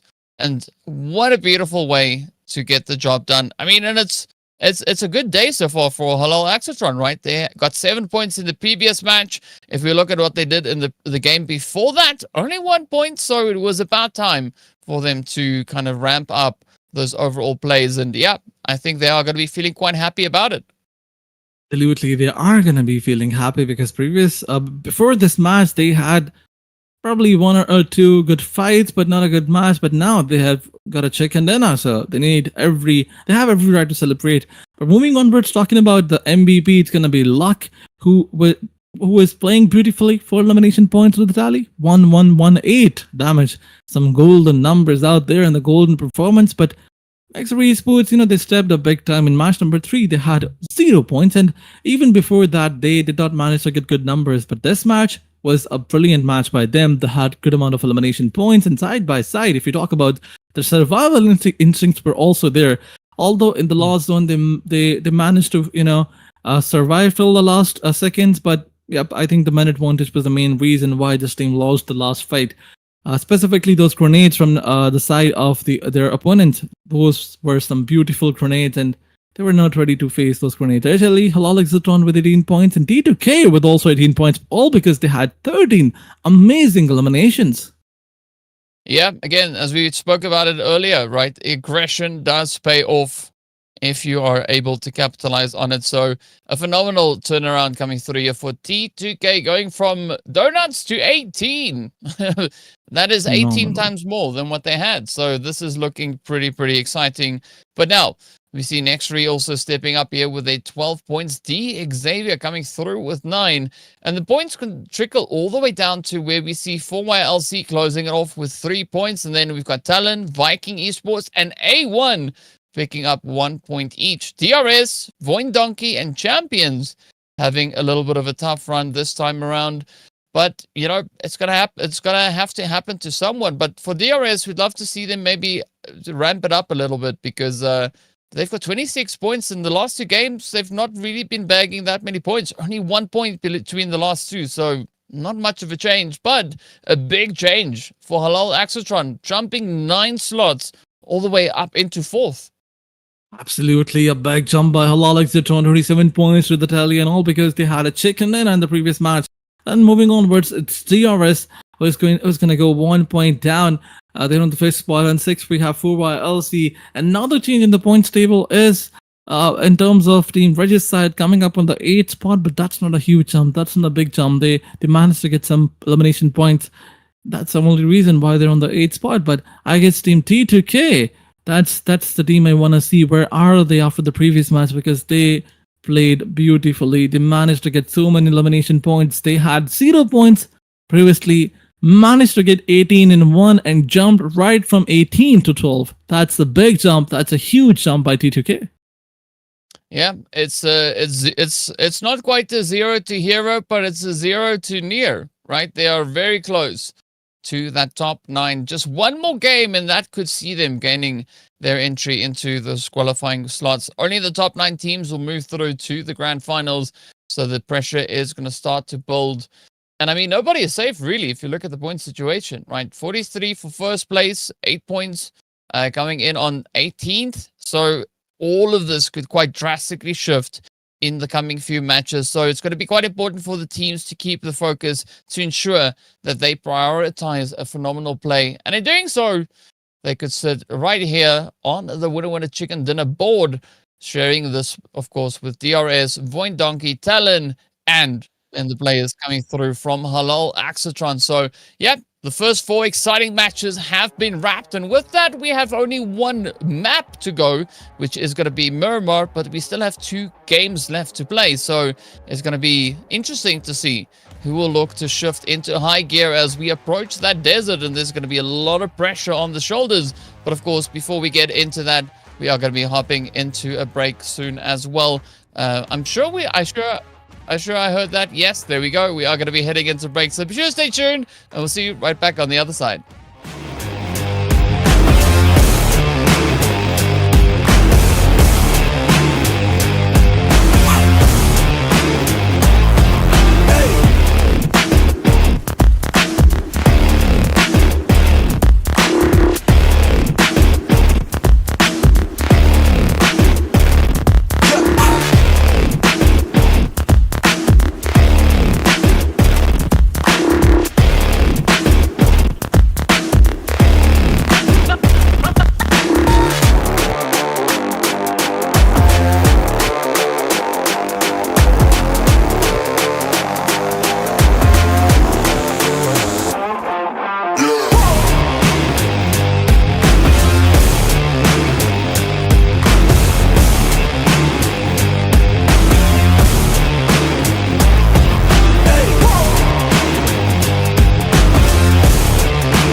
Welcome back, everyone. We're getting ready to move into the desert as we are heading into our first Miramar right here in the last chance. It's our first one, but our after this, it's going to be our third to last Miramar, right? Only 4 Miramars are going to get played out, so that means the pressure is going to be up, especially for the teams that like to take the chickens when it comes to the Desert Showdown. But I'm curious as to who will be the one to do it, because we've seen 3 teams yesterday securing themselves those who want to win chicken dinners. Only 2 of those teams have made it into the last chance, so I'm curious whether or not we'll have a repeat, or will there be a few new contenders looking to rise up? I mean, it's always nice to see new contenders coming up and, you know, showing some skills out there. So I also want to see some newcomers from the bottom of the points table. I want these teams to make a comeback, because today we have only 2 matches left. If you're not on a comfortable spot, if you don't have 30 to 25 points in the first few matches, it means that the struggle is definitely going to be there tomorrow. You want to qualify, you have to be in the top 9. The point of contention on the points table, it's definitely going to be somewhere around 45 to 55. So you got to have some good amount of points for yourself. And if you're struggling and if you're not playing good, Miramar can be a match for you, because when the terrain changes, the potential of showing that those comebacks, it increases. Most of the times, whenever the terrain changes from Erangel to Miramar, we see a lot of teams stepping up big time. Yeah, we definitely see a few teams stepping up to that. I mean, VIPERxKO stepped up quite a bit yesterday in the last Miramar that we had, coming through with 18 eliminations. Before that, we saw DRS securing themselves 14 eliminations, but dropping off a little bit in that last stretch of the day. But I want to see a potential comeback, right? I want to see the teams look to double down on those efforts, as we are going to be hopping straight into it. As we said, no team is safe for the time being. A lot of movement can still occur with regards to those overall placements, but we are going to be starting up to the north of the map, heading right down into the lovely Los Higos, to that far southern side. And I think it's a fairly decent flight path. Not a crazy one, but definitely a fairly decent one. Seems like the PUBG gods decided, you know what, let's maybe be a little bit more gracious to these teams. I believe the flight path is not the main problem. You know, the problem was always the circle. In the previous 3 matches, we saw the circle was so difficult for all the teams to play. I mean, specifically those Erangel circles moving towards the military side. 2 circles went there, and the third one was on the, Mount Everest side. So circles are the main reason why the teams are facing a lot of challenges. But let's move ahead. Let's talk about the drop fights because teams are they're hoping for those early on elimination, early on aggression, and once again Skyforce versus one for one going on one side, and on another it's DRS versus some other team. And look at Skyforce getting all confirmations one by one on 1-4-1. And only one at a time, right? You can't get them all at the same time.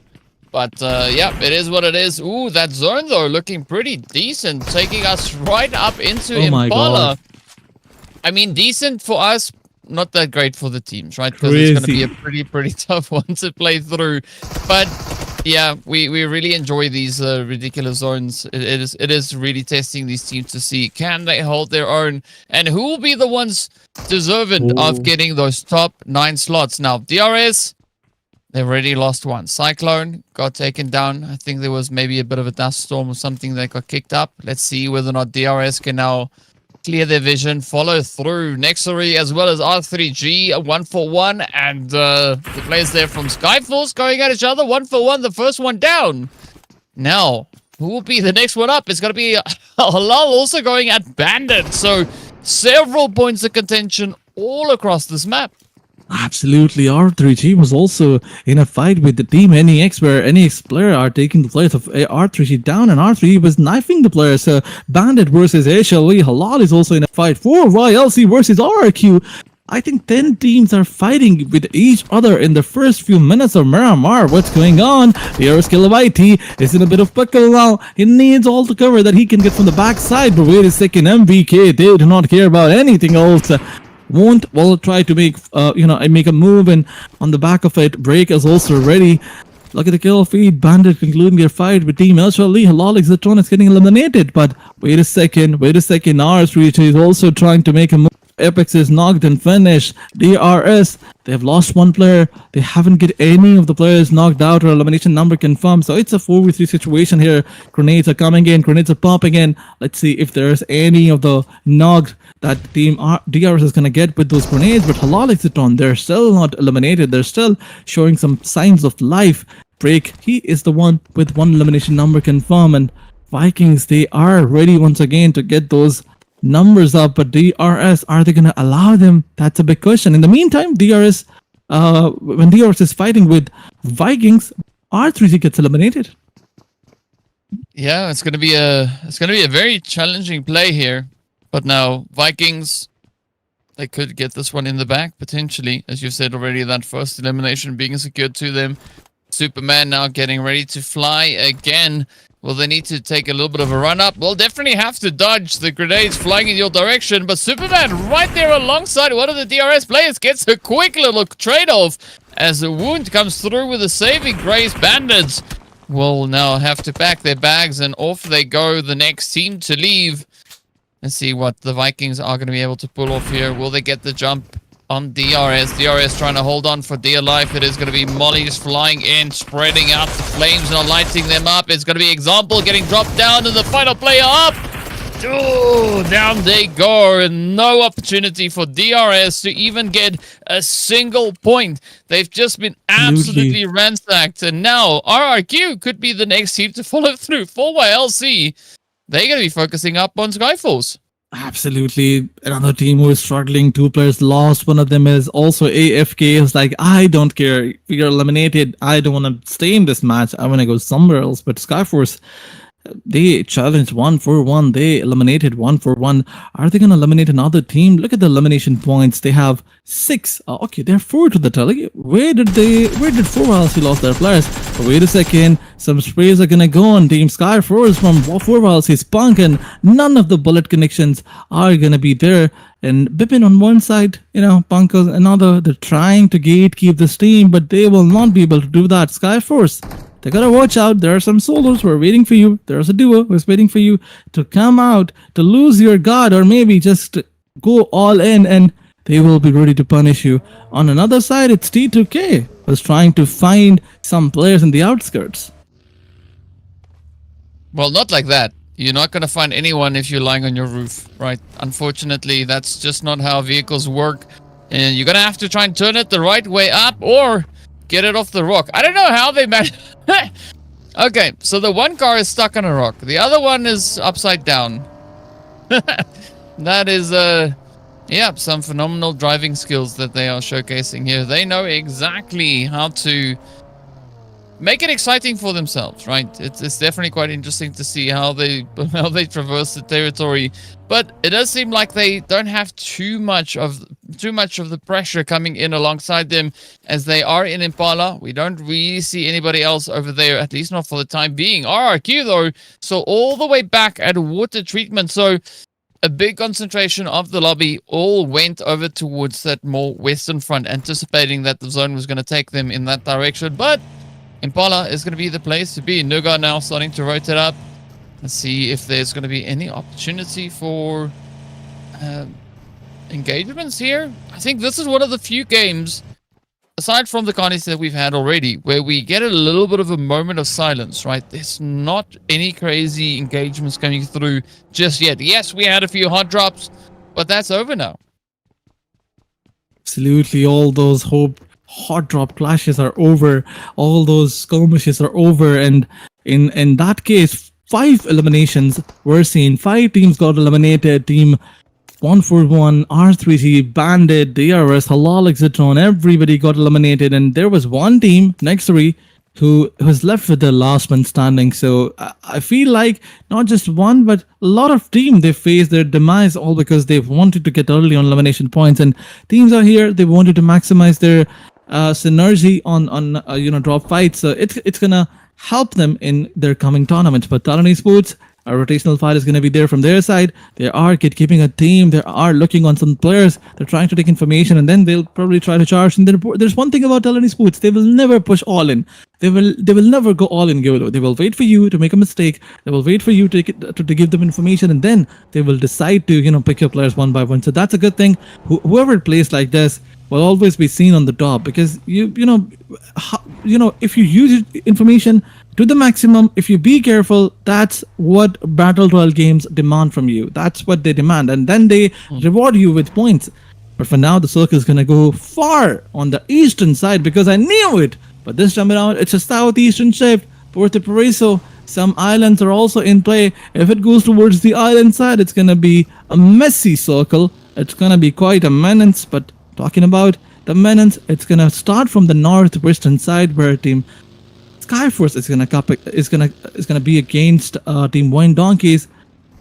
Now it all depends on VOIN Donkeys if they try to gatekeep team Skyforce, or will they focus on their rotation. Looks like they want to focus on their rotation, because the circle is already too bad. They do not want to make it more worse with a fight during rotation. But talking about the rotational fight, MVK will find some player, and this time around RRQ's, I don't know what the name is, but RRQ's player is gonna get eliminated, all because he was the solo here. Yeah, we had to play with a lot of O's. Now we've got to play with a lot of letters. I know it spells the name, but I also can't pronounce that. I'm just gonna call them something. I don't know. We'll figure it out later. Lazarus though is gonna find a bit of an opportunity. Igneous also gets the spray onto Flash. So again, the chaos is gonna be coming through here. But that zone absolutely brutal to the teams. Let's see whether or not Lazarus and the rest of Vampires are going to get to flush in onto A1, as it's going to be CJ Boy trying to defend the honor of the squad. CJ Boy goes down, Flash gets run over, and A1 gets sent back empty-handed. Unfortunate play here for them. Now, down with 12 teams. Teams are still trying to trickle up in towards the zone. It is going to be Impala, where we can see T2K just there on the edge, moving about, looking to see if they can get a good lineup here. Good setup for the teams ready to rush on forward. The XAVIER also trying to cram themselves up, but it's going to be Vampires on the welcoming committee. Very excited to have them now move a little bit closer to the zone. VOIN Donkey also in the background, but Mueller gets spotted as Igneous from T2K locks it in, gets the confirmation, and now the carnage is going to continue to roll. We had 5 teams drop in 5 minutes. The first 5 minutes, we had 5 minutes of silence. And now we are going to have more chaos coming through. Riley gets found as Zeta locks in with that beautiful mini hit. Absolutely, many 14 shots are coming in. Some beautiful, some crispy aim delivery was there. Skyforce Riley is knocked out in the open. A revival is going to be difficult, but VOIN Donkeys, are they going to push forward? Skyforce, they were showing some brilliant eliminations out there. We saw them coming up against 1-for-1 and dominating in that fight, but now can they continue their dominance? Because VOIN Donkeys probably will not allow. And look at this once again, Sanchir finds the same fate and he gets taken down. It's a 3v2 situation. Gaker, you gotta watch out, you gotta be careful, because it's not gonna be easy. But VOIN Donkeys Potato gives the cover. Icy gets taken down, and look at it, one by one all the players are knocked out, and I see why. As he is knocked out, Skyforce is left with the last man standing. VOIN Donkeys, what a brilliant show of skills, what a brilliant show of consistency. The wraparound was there. They had all the crossfire angles set up for their opponents, and even though Team Skyforce was in a good situation, it was a 4v3 situation, yet Team VOIN Donkeys managed to eliminate them. But the circle is gonna go far more towards the southern side. Another southeastern shift. Puerto Paraiso is the area. TALON Esports is there. Team AEROMACY is also entering the city side. So I think both the teams, they have the best area for themselves. But TALON's gonna watch out. You cannot allow Team AEROMACY to go all in. I think a team with a good read here was going to be the players there from Champions Esports, right? They just rotated straight to the south, where all the other teams went for a slightly more northern approach. And this, of course, has led to all the chaos that we've been seeing just unraveling on the screen here. But it does seem like that zone is quite thirsty today, right? The desert sun just bearing down on it, and we are pretty much focused in on the water. For now, Vampires, they're going to have to find a way to get out of this sticky spot, because they are still far away from the zone. Still have a bit of ground to cover, as Impala is now well in that blue zone. And I'm not quite sure Vampires are built to take this much of that blue juice. In the meanwhile, Superman showing off with the vehicle, coming in with a quick little cheeky trade there, doing a quick swap around, but that is not going to be enough. Fancy moves will not get you eliminations. Instead, it is going to be the Vikings now getting absolutely picked apart. But let's see whether or not TALON are going to be the one to take a break here.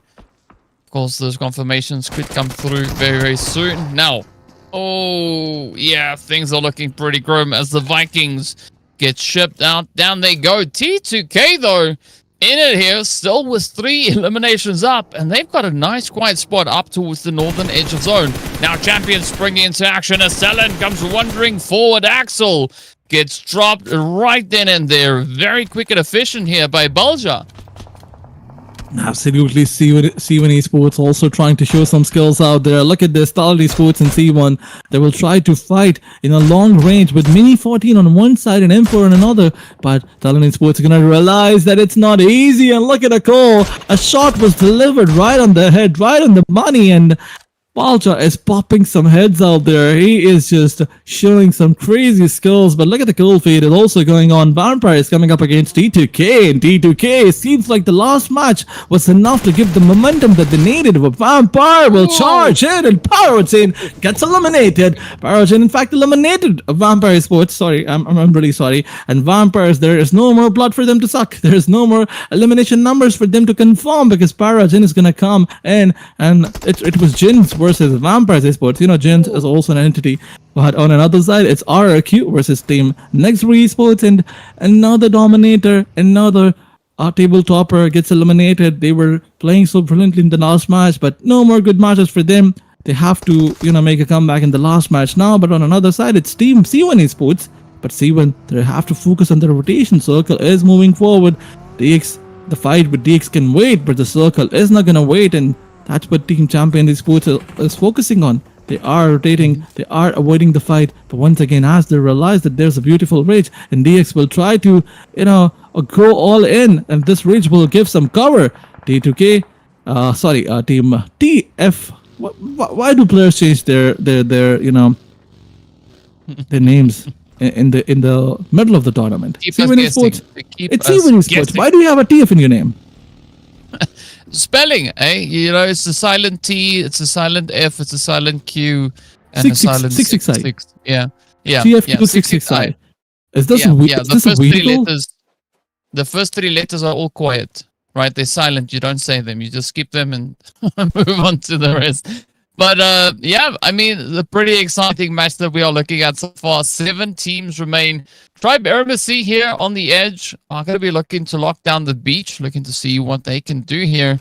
Maybe they'll build us a few sandcastles or something along the way. But it's going to be a tough fight from here, looking to climb your way back on through. You can see TALON riding up on that hillside. It is going to be XAVIER now laying quite heavily into the side of T2K as they've been brought down to a solo. AEROMACY, nice and quiet. Not going to be looking to do all too much just yet as they keep their distance here. 21 points, 1 elimination so far in this game. Up comes Ajaya. Ooh, they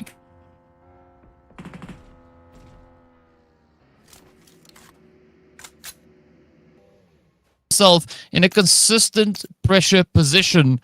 This is exactly what Ajaya is doing here. We do see Godless up to the north there as well. Also, once more, the final player left for their squad. So, always interesting to see how these things pan out. But now, XAVIER looking pretty good. I mean, they've got 4 eliminations up. They've got 4 players.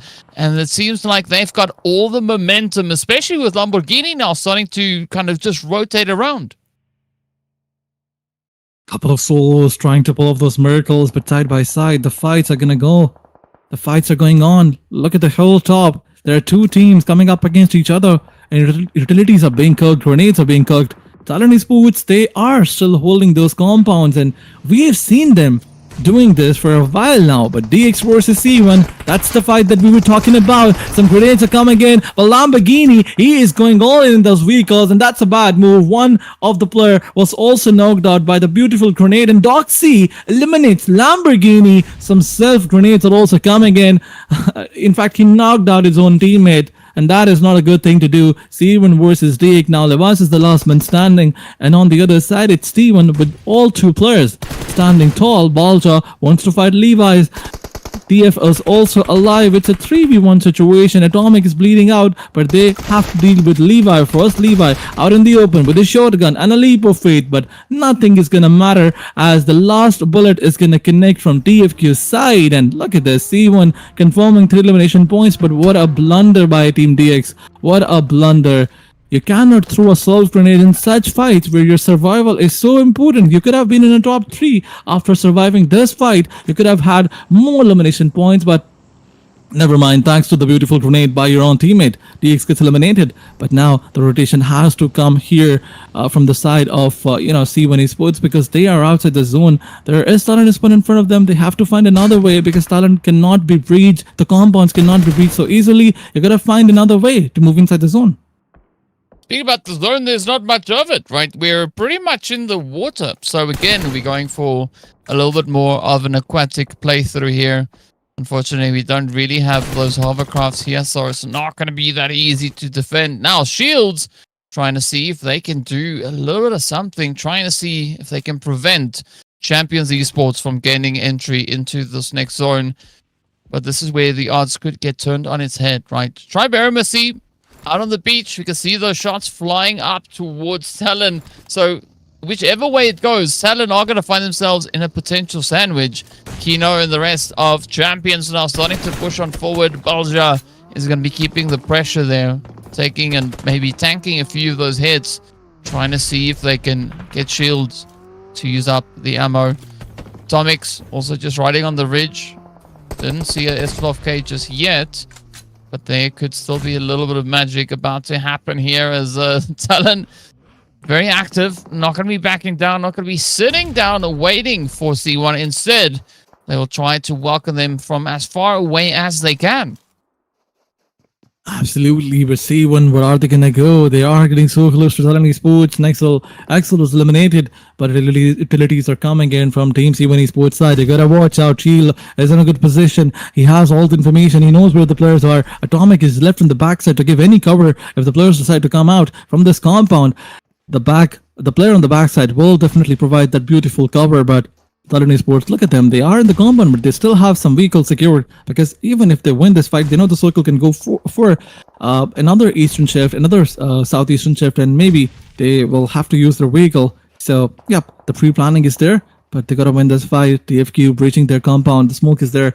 If the smoke fades away, the position is gonna get compromised. But he dropped the smoke on purpose because he wanted to play in it. He wanted to get information. He wanted to get a good angle to throw some grenades. And Team TALON Esports still waiting, still waiting. The patience is there on both the sides. Smokes are still getting popped off to deploy any virtual cover. Akul and Kino, it's a 1v1. Akul faces the shotgun of Kino and he gets taken down on the back of it. The grenade comes in on Atomic, although an elimination point is also being confirmed. But C1 Balja was that player who took one player down. Yohain, responsibility lies on your shoulder. Shield's position is also good.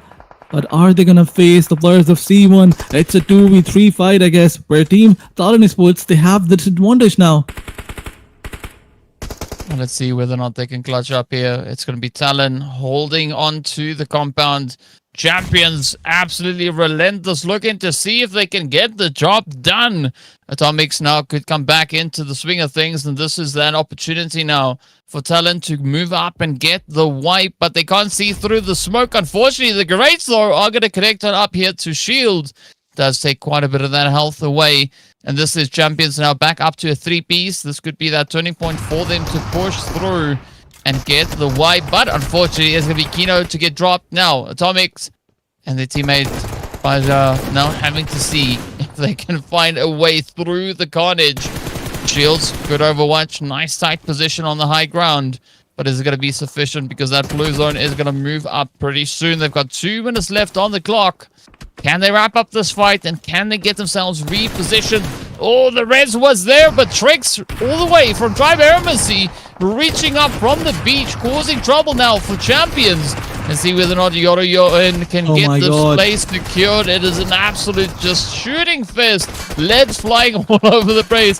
Balja now hitting that domination. And Yorin abandoning their post. Down they go as a quick, cheeky, sneaky slap comes through all the way from Lapar. Absolutely, Lapar all the way from the compounds. He is trying to get some elimination points confirmed, and he successfully did it. See, when Esports, they're happy. They're celebrating. They've won this fight. Although it was their hard work and alongside them, there were so many other teams who were trying to participate in this fight because everybody wants their fair share on the elimination numbers. But unfortunately, TALON Esports they were here from the last 15 minutes or so, but yet they got eliminated all because there were some teams from the main island who decided to participate. T2K Ajaya, now his position is also compromised. The circle is going to move forward. He's a solo surviving. There were some solos. I guess Godless is eliminated, and now he's the only solo that's left for probably Team C1. Because if Team C1 tries to move towards this container or towards the compound, they will definitely found Ajaya.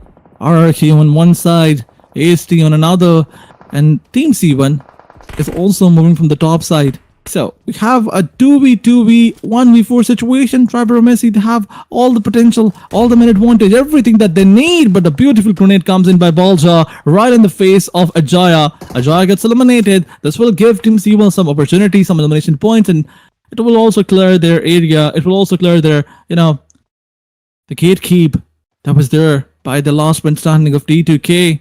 Where AEROMACY, they won their hands on the chicken dinner. The circle is in their favor. They have the sure side. Everything is in their favor. And look at this. The circle also goes backwards. C1 have to go for a slamming. They are not inside the zone anymore. Well, let's see who's going to be the one to lock it in now. The final showdown is imminent. Our squad's now looking to see who's going to have the beach for themselves or who will look on from that lobby. AEROMACY, as you said, they've got the numbers advantage. They've got a strong position here. Can they leverage that? RRQ, though, could maybe present a few challenges to them. But I like this coming through from Champions, right? Very cautious, very quiet up on the ridge as they try to reposition, trying to find a way in. Balja now moving up. Atomic also coming in hot. Where will they go? Because there are no real compounds left to move into. A lot of them already occupied or under very close scrutiny as the teams are getting ready. Nuga, Lapar getting ready to pounce. Just setting it up. Not quite having the line of sight that they need to defend should they get rushed. But this is where the opportunity lies quite heavily now in the hands of AEROMACY, right? They've got the position, they've got the front line, they've got the numbers. but will they have the reaction time? Will they be able to be quick enough to take everybody else down and claim that victory for themselves? Absolutely, that's the biggest question here. AEROMACY also trying, because they have the minute advantage.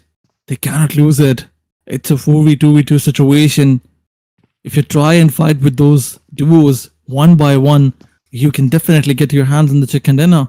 But C1 is not going to do that.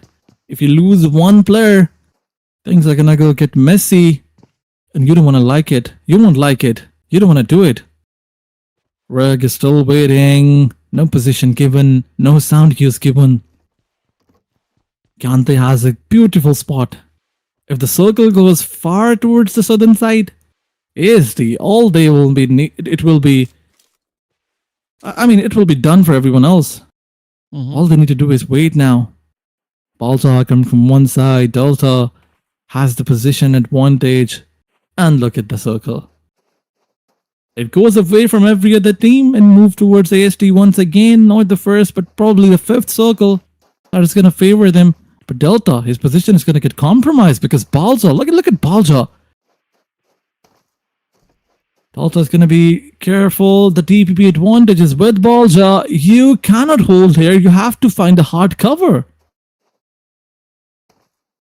What hard cover? There's not much, right? Like the hard cover that's there is all occupied currently by Tribe AEROMACY. So, the remaining players are trying to do what they can. Balja just riding that ridge. Could maybe be a way out of here, but it's going to take a few extremely well-placed nades to close this one up. Balja now starts that momentum. Doing? They get the play. 2 players go down. So Triggs locking in another quick response there over onto the side of RRQ, while the rest of Tribe AEROMACY now moves over to get themselves back into the swing of things. So Rig keeping up that frontline defensive. Atomic managing to sneak into the building. A beautifully distracted Delta coming through here. But is that going to be enough? Right, Champions down to a solo.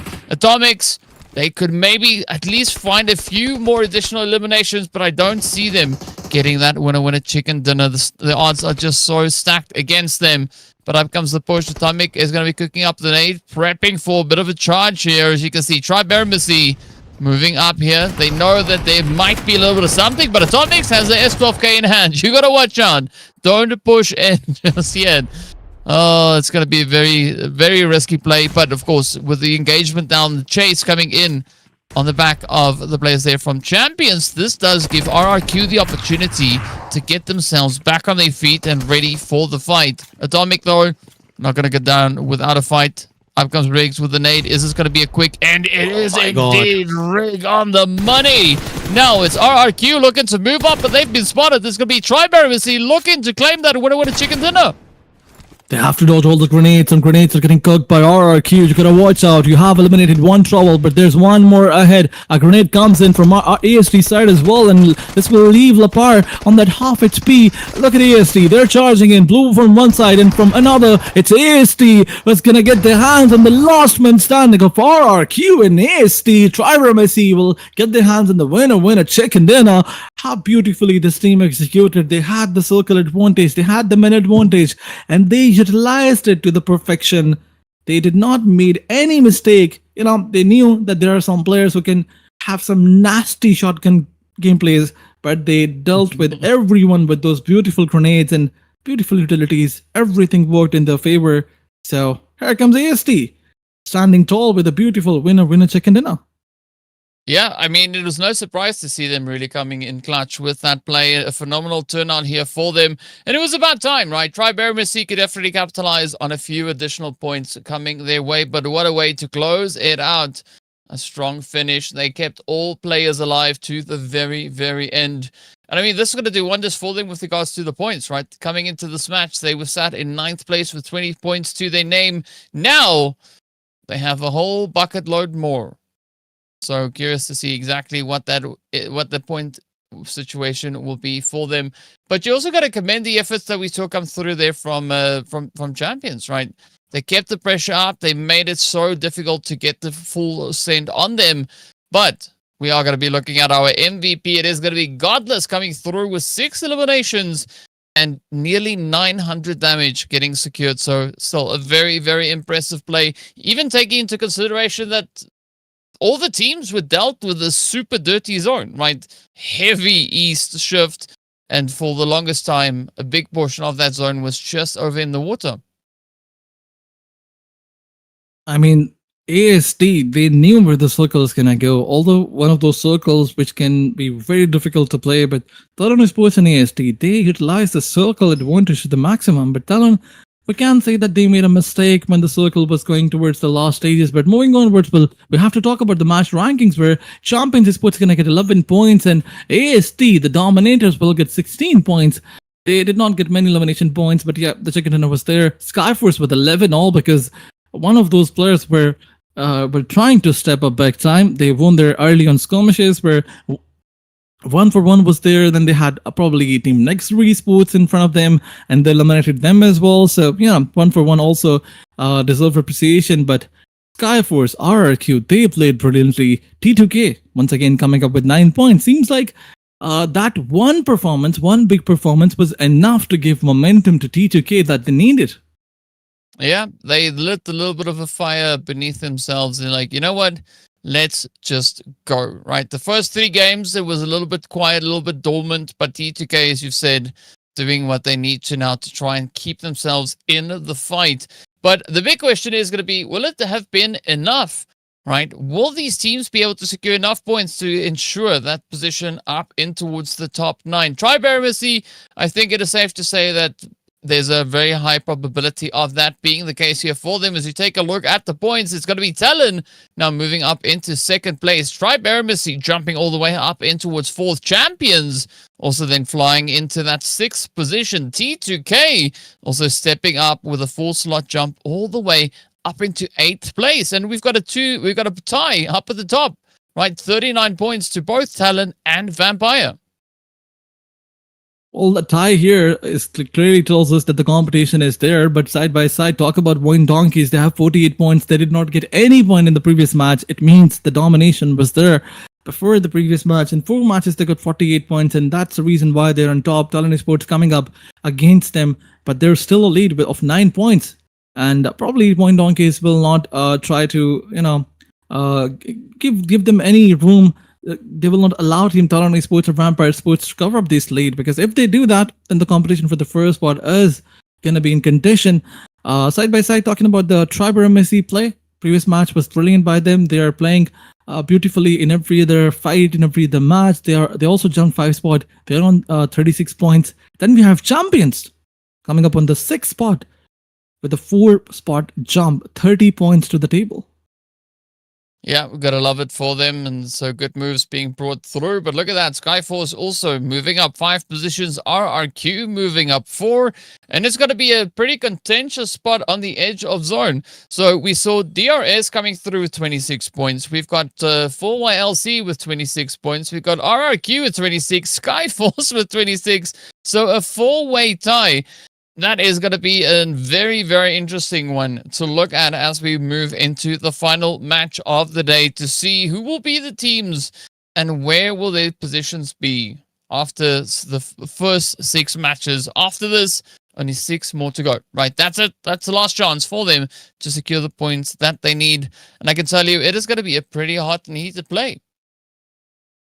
Absolutely, but even esports 1for1 NEXORY, they need to step up. But 1for1 specifically, they need to get away from all those drop clashes. In every other match, we see them getting elimination points or getting eliminated early on in the first 3-4 minutes, which is not good. I mean, you cannot do that not in this stage, not in any other stage. So the last match is going to be there. Let's see if any of these teams realize that it is going to be difficult for them to survive from the drop clashes. Although Skyforce versus 1for1, if they keep on this drop clash, that's the team from their own region. If you have a drop clash with some other team who is from Southeast Asia or any other region, it is going to be good for you. But if you take a drop clash with a team who is going to be against you in PMSLs, that is not good for the long, for any other tournament as well. So we'll talk about it after the break, but we'll take a short break. We'll be right back. Stay tuned, stay with us.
Welcome back for the last match of the first day of the last chance qualifiers for the Asia Showdown Season 4. Well, that is a mouthful, but hey, that's where we are.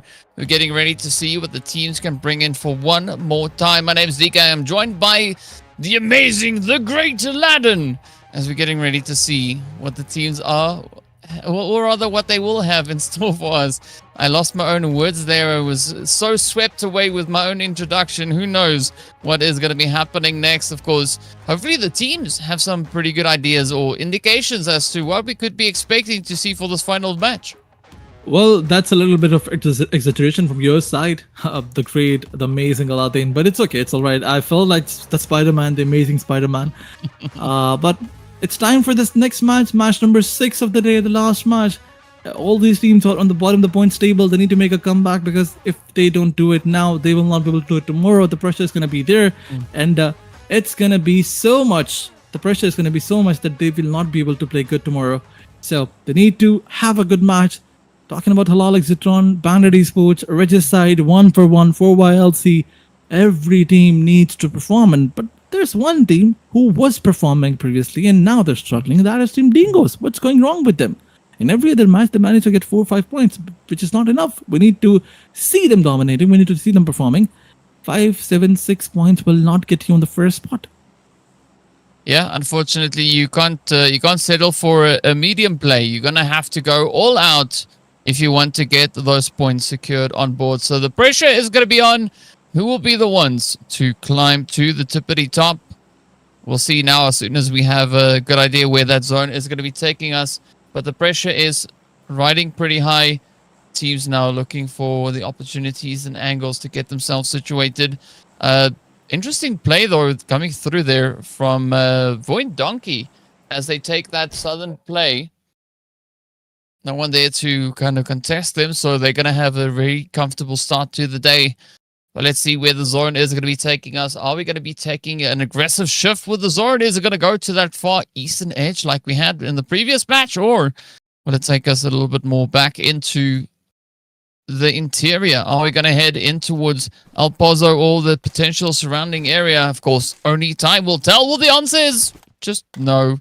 We are instead going to be looking at a Los Leones zone. So very complementary to this flight path. Teams find themselves in an interesting setup here, but who's going to be the one to rise to the occasion? I mean, it's not too far from what we had coming in that previous match, but the pressure is going to be here, right? It's going to keep them on their toes, and it's not often that we see Los Leones be this hot and heated, but VOIN Donkey, they're not alone. It's going to be AEROMACY sitting in Partona right here with them. It's already a very contested start. Who would have thought that Partona would be this hot? Potato, keeping it nice and quiet. Gonna try and sneak their way up onto the edge. Pretty sure that both AEROMACY and VOIN Donkey are well aware that there is going to be some contestation here. Somebody can walk out of this with eliminations, and another squad is just going to have to look on from that lobby. At least for the time being, the Zoran is not going to force any crazy plays. Let's see who will be the one to get it bagged up. It does look like Potato is already kind of in a bag, so maybe that could be some kind of an indication. Not quite sure. All the way up in towards Hacienda del Patron is going to be where DRS is going to be calling home for the time being. Meanwhile, back up in Los Leones, A1 alongside the players here from Bandit. We've got XAVIER also sharing the spot, but look at that. CJ rushing in and... yeah, such an aggressive push. Down they go. I mean, they have the idea that someone else is also there, but what a grenade by Hokia. A 1v4 with a beautiful grenade with a single utility. This is amazing. And he still cannot believe it. He thinks that somebody is on the top floor. There is no one here. You just eliminated everyone. You can feed on those grades, but you cannot do that any longer. There is Team Dingoes who are coming in. They're also charging in. And for now, Dingoes are looking very hungry. They're looking very thirsty. So you gotta feed them on your own crates, or maybe just do the same thing that you did in the previous fight. But can Team Bandit replicate the domination? Although they had the advantage in the previous one, this time they have no advantage. All the disadvantages are there. Dingoes versus Team Bandit. The burst is there. The execution is perfect. Well, will it be perfect enough though? This could be another beautiful third-party play coming through from XAVIER. The rush is in. Puzzle getting absolutely bamboozled as they get taken down. Out they go. 2 eliminations going to the side there of Lamborghini and the remainder of XAVIER. T2K now going to be feeling a lot of heat as they're down to a 2-piece. Igneous and Rules, the final 2 players left to carry their torch. Now DRS on the opposing side looking to play the upset is going to be Killer YT, just riding on the edge here.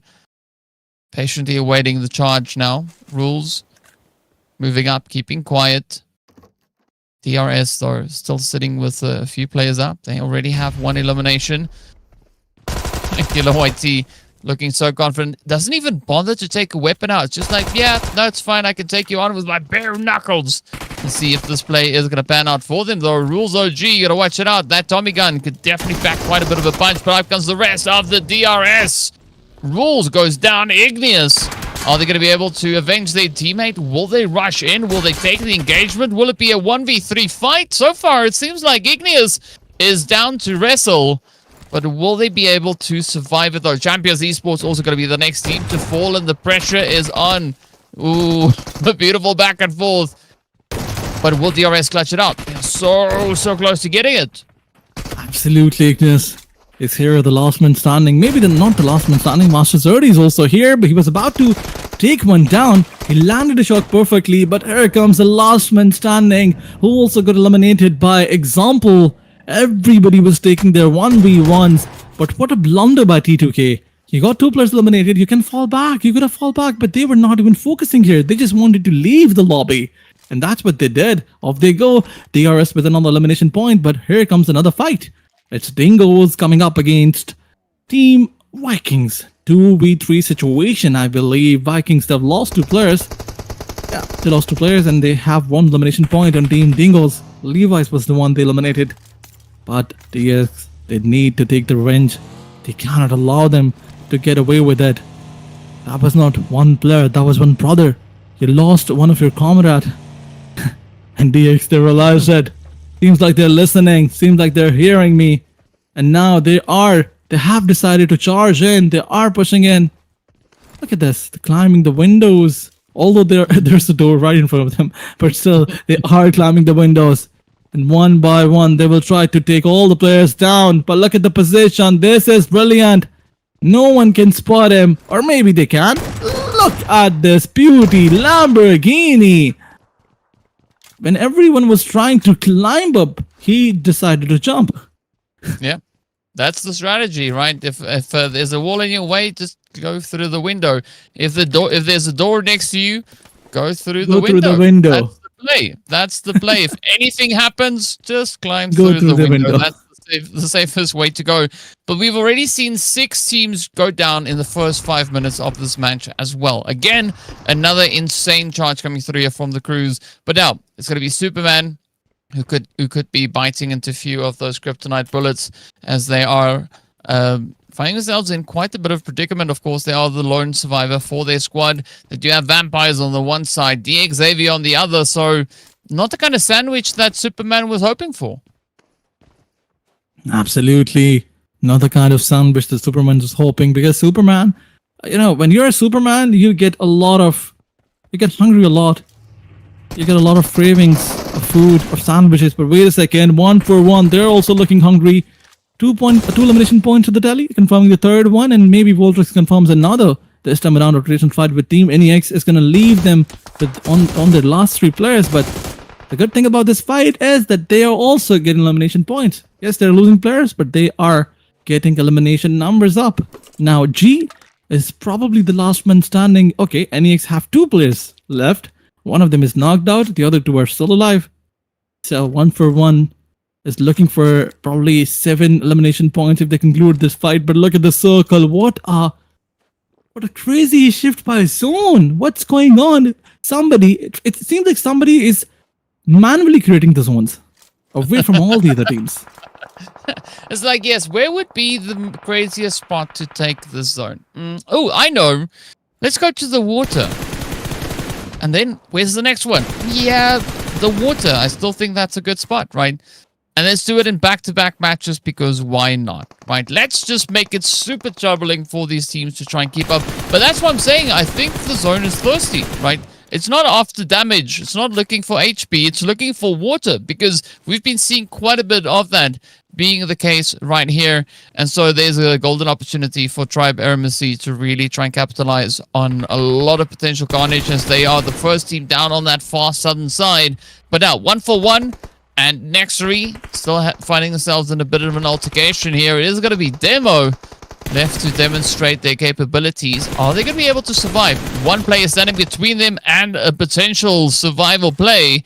23 now moving up.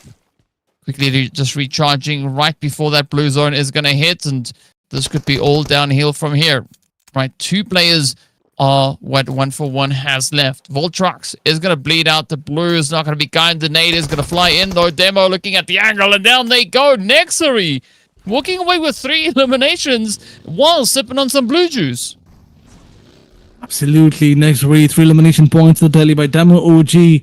That is a brilliant number, but still, you need to have those points, those placement points as well. And you need to have your players as well, because you don't have a lot of points in terms of, eliminations. And if you look towards the points table, NEXORY is not in a comfortable spot. VIPERxKO, another team who is on a comfortable spot, but they are losing the players one by one because TX, they are throwing the beautiful grenades right on target, right on the money. They're getting the sound cues. They are utilizing it, but they need to revive PUBG. Smoke is being deployed to avoid any of those information that will be given away. And now on the back of it, a Molotov comes in. Doc will get enough time to revive, but wait a second. What a push by Kanto. It will leave them to the last man standing, but Lamborghini, can he see through walls now? Because that was a beautiful grenade. That was so on point, so precise. I mean, this guy is amazing. I was about to shout. Yeah. It was like, no need. It's okay. Calm down. I got it. Yeah. We're watching golf. Absolutely. Here we are. As we look at the blue zone that is going to be closing on up. 2 teams out in the blue. The rest of the lobby, the other 6, quite comfortable within the zone itself. But this is where NEXORY actually now has to wake up a little bit, right? The zone is going to just ask them to move a little bit more to the side. But look at Nuga out in the water. It's not very often that we see players having to swim in the desert. But that is what RRQ is going to be doing as they take that approach. Giante is going to be on that southern side. And now Delta will be presented with the option here. They will be presented with a choice. Are they going to look to engage like Lamborghini did on Roshan now? Because Lamborghini could just sense other vehicles approaching. That is just part of the amazing skill set that is available to Lamborghini, right? Of course, as they now get ready to give it some gas as they have to relocate, and they still have a long way to go before they are back in the safe zone. Absolutely, they need to find their vehicles and go inside the zone. R3G, NEXORY, DX, all 3 teams are outside the zone. DX somehow to find their way into the zone. They have 9 elimination points. That's the worst thing about getting elimination points and trying to focus more on elimination, less on survival. That you lose your player. That's the same case with DX. They have 9 elimination. That is a crazy number. They only have 2 players. So yeah, this will not guarantee them enough points. Or maybe this will not guarantee them a chicken dinner. But 9 points is good. You get 5 plus points. It will be better on the points table. So probably that's the focus of Team DX now. But DRS, they want to get a chicken dinner. They started this tournament with a good match. They want to end the day close to the top 3 spots. Where are they on the points table? They're on the 9th spot. They got the first, second dinner, and still they're on the 9th. Yeah. And they tied with RRQ, right? If they can get 2 more eliminations, they'll be moved up into the next position, potentially even maybe catching up with the players from the champions or even Halal, right? So if DRS play through this next game, they keep their numbers strong and they lock in a good finish, as well as 1 or 2 eliminations on top of what they already have. That could be exactly the ticket they need to secure them quite well within that top 9. But, of course, all will be revealed in due course as we take our play now. Moving forward, it's going to be a new player ushering us up into this next phase. 20 seconds or a little bit less remaining on the clock. Stage 3 about to hit just as new players getting hit, trying to rotate up, and that vehicle is smoking, so they need to get it to the mechanic. Absolutely. Was needs to repair his vehicle, and side by side he needs to revive his health as well, because look at this, a push is gonna come in from the side of TALON Esports. They're not going slow this time. They knew that previously they made a mistake of going on easy on the lobby. This time they will not try to do that, trying to clear all the avenues, trying to clear all the angles, and now bursting the vehicles of R3G, because the collateral damage is also important. In every other match, TALON Esports, they rotate so perfectly. You know, their rotation is commendable. We have to appreciate the IGL for it. But whenever they rotate inside the zone, that's when they don't get elimination numbers. And this time, they have a different plan. Going outside the zone, trying to find the players, and trying to confirm elimination points. That's the new TALON now. But DRS is coming here. You know, DRS got 22 points in the first match. And then they got only 5 in the last 4. So that is not so good. That's the DRS we are not used to of seeing. Well, maybe they are just planning a surprise. Maybe they've got some other plans. Maybe they choked badly. Maybe they did choke a little. But DX versus TALON versus R3G. That's a 3-way deadlock. A romance of 3 teams. Who's gonna have all the elimination numbers? This is gonna be DX, because they are charging in. Look at them. The first knocked out and a slam in. DX is not coming slow. 2v2 situation. Utility is coming in. A Molotov comes in right on the target, right on the money. R3G was with a beautiful grenade pattern. He tries to close in with a shotgun, and look at this. A Molotov on the top floor and the shotgun delivery on the first one. DX Lamborghini confirming both elimination points and 12 points to the tally. This guy is not coming slow. Yeah, they first make sure that you have to duck, because you know the flames are burning up at the top of your head, and then after that they shoot you in the ankle, right? Just to try and wrap it up. But speaking about angles, it is going to be RRQ now trying to lock it down, as they will get rushed super low in the health bars. They go as TALON come rushing on forward, getting the squad wipe, and that was their first 2 eliminations for this match. They've been quiet, they've been dormant, waiting for the angle to present itself. Skyforce though looking pretty good as the shots continue to connect on up here, and TALON now having to try and find a way to maneuver themselves out of this. But look at Sanjir there, keeping a very tight angle on this TALON side. So, I mean, TALON, this could be the end, right? They could rotate right into the lobby from this position right here if Skyforce locks in with the sprays. I mean, they had a position from where they connected some bullets, but now the angle is not there. So TALON, they are given a time to revive their teammates. If a team Skyforce, they could have decided to push, then probably they could have had 4 elimination points, but they did not decide to do that. They know that circle is in their advantage, so they cannot just leave the center of the zone and push right onto the edges. So they will wait for this fight to conclude. They will wait for them to revive and then come back once again in front of them, and they'll try to knock them down once again. They know that if they can do it once, they will do it again. But now that the revivals are there, TALON Esports is firm and strong, but they gotta watch out. Their vehicles are being compromised. A constant pinch by Godless will definitely put a lot of pressure on Team TALON Esports, but one by one they're leaving that spot, and they are trying to move further away from this area. But look at Skyforce trying to wrap around the entire circle. They know that they have the men advantage. This is their match. They want to convert it in a 10-point second and side by side some elimination points. But DX versus Skyforce, it's a 2v4 fight, but you gotta watch out. Lamborghini is so good with those utilities. He's not gonna allow you to do anything else, but Lamborghini got pegged off by Team Skyforce. Dingos gets eliminated. No more heroic performance, no more miracles. Straight push and into the lobby. Yeah, Lamborghini needed to go for an oil change. That's what we saw happening just there. But now, Skyforce looking to try and capitalize on the slight bit of momentum they've been building so far. DRS also going to be riding on the edge here. TALON yet to do or make a big decisive play. They have the numbers, but they don't have the position. And it's going to be quite tough for them to rotate up, especially with DRS and Skyforce keeping the edge of zone under lockdown. Not quite sure how they're going to gain that entry, but they will definitely have to come up with some creative way to pull it off. Killer YT, though, is going to be situated up onto the north, just ensuring that there's nobody hiding in the grass because the bushes are so big, as you can see. Look at that. You can just... It's very tough to see through them. So now they're just clearing it all out. JD up here alongside them as well.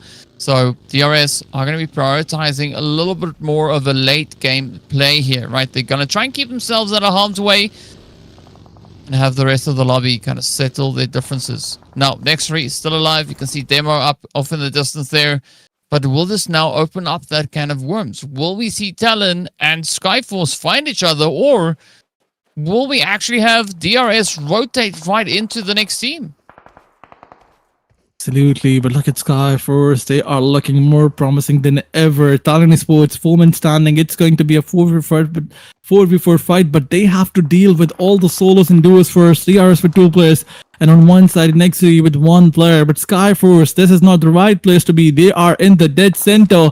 They gotta watch out. It's out in the open, no cover deployed. A virtual cover is here in terms of smokes, but some random fires will definitely create a lot of troubles for you. But a rigorous fight between Talon and Skyforce will happen in a short while. On the back of it, probably next or maybe someone else will try to do a third party. But Skyforce's split is commendable. NEXORY on the back of it, they can definitely backstab Team Skyforce. Riley is so close to the 1 player, to that solo. But does he have any information? Let's wait and find out. Sancheer on the other side trying his level best to wait and watch the players of Team Talon. They're taking all that information. If they lose to Talon, they will regret the moment when they knock 2 players and they did not decide to push. Yeah, and the regret always comes too late, right? Right at the point where you can't do anything about it, that is exactly when regret sets in. But now, let's see whether or not players here from Skyforce are going to light this one up. They start to mobilize, they start to move. They have the health bar, so it's looking pretty good for them. But now the zone also shifts in their favor. So the pressure is going to be pretty high. Talon, very cautious. They don't want to overextend. They don't want to reveal too much of their position. So Akul has been spotted.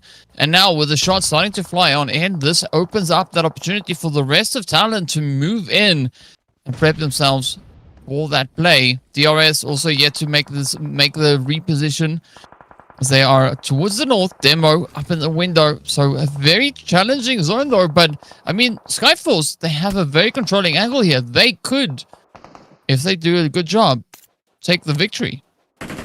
Absolutely. The zone control is with Skyforce. Talon ESPORTS, they don't have the zone. They can do one thing. They can try to gamble all the players pushing from one side. That's all they can do. But Skyforce, look at them. Look at the position of Godless. He's not going to allow them to do that. Although Yoruhen alongside his other teammates trying to wrap around from the right side, from the eastern side. Yoruhen will be given the cover fire. In the meantime, Godless gets taken down. It's a 3v4 situation. Skyforce, they're losing their 1 man. That 1 player who was trying to gatekeep the player from the eastern side. And this will give an opportunity to Talon ESPORTS to push forward. And now they have the zone. One of the players inside the zone. All the others following him. They don't have the vehicle. Akul charging in on foot. Rotating on foot. It's going to be a big risk. Let's see what all the other players can do. Axel still trying to challenge ICY. It's a 1v1 between Axel and ICY. The situation is down to a 3v3 because Akul is down. Well, let's see how this one plays out. DRS also now with that solo, it is increasingly more challenging.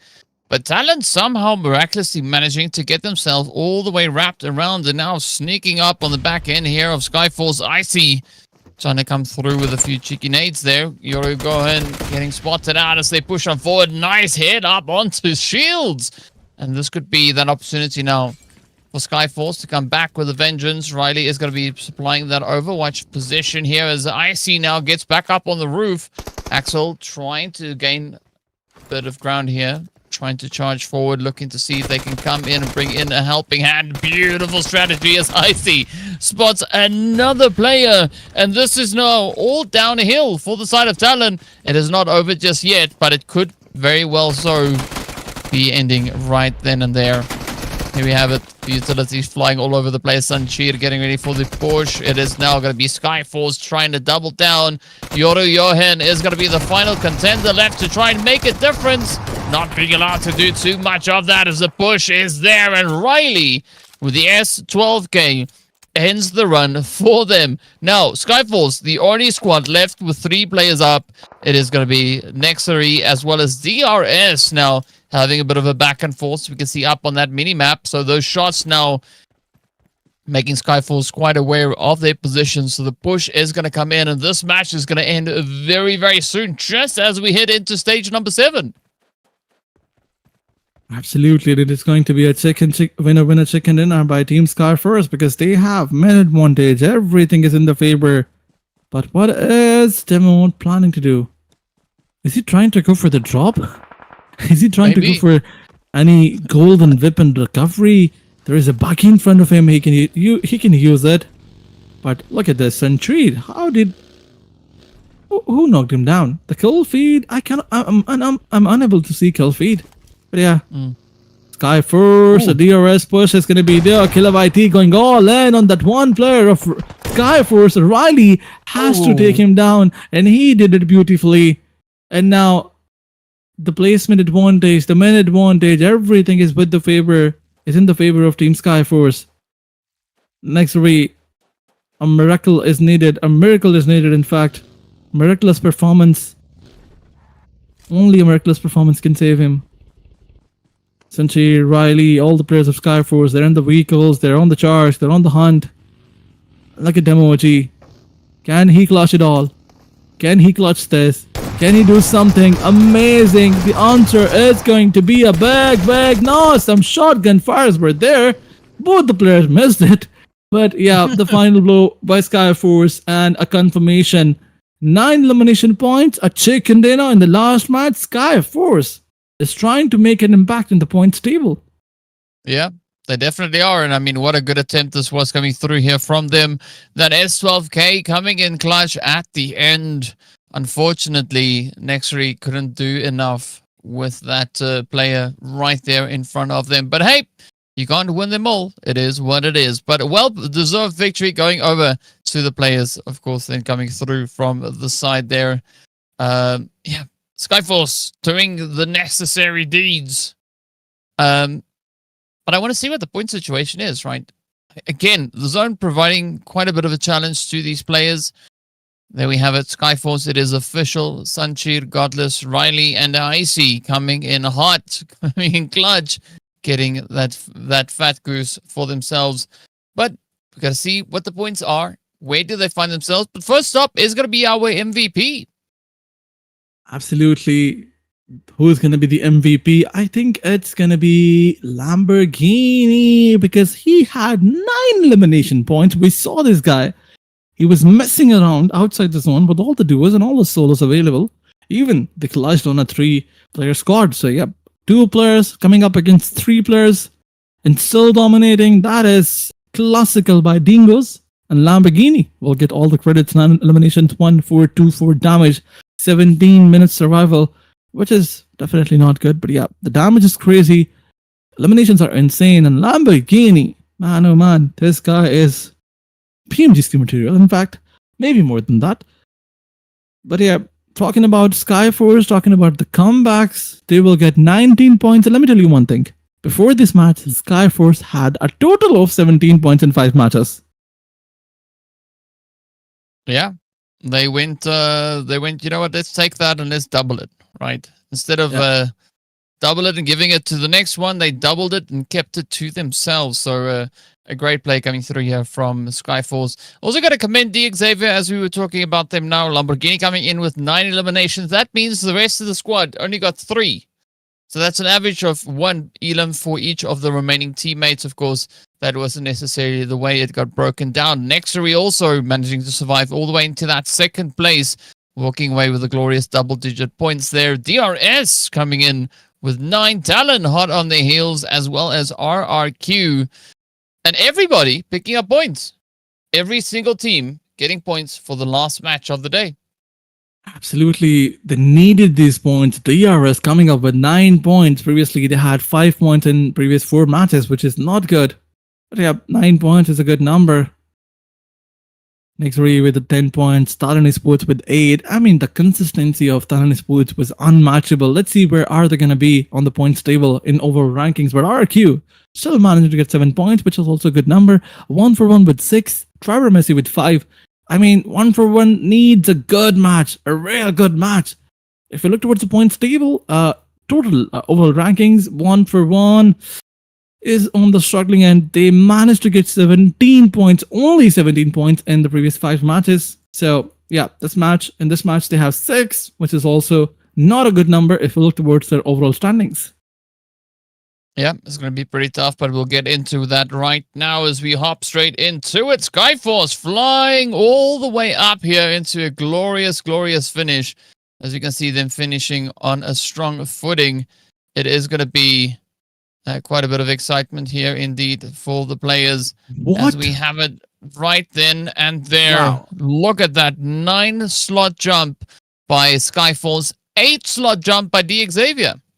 I think Skyforce was on, they were on 17th spot. So it's not a 9-spot jump. Maybe I'm watching the wrong overall standings. Yep. Okay, before this match, they were, after 4 match, they were on the 17th spot. Never mind. Before this, they were on 12. Yeah. Okay. My bad. I got a little bit more excited than I was supposed to be. But still, a good performance in 2 matches from 17 to top 3. That is brilliant. Yeah, definitely is. So gotta love what these teams are bringing to the battlefield here, just keeping the pressure up. But yeah, so much excitement all across the board as the teams continue to surprise us with what they can bring out of here. And of course, now we are going to be moving into that final page, and the only movement that we see here is a beautiful upwards move coming through from NEXORY, now awarding themselves that 13th position.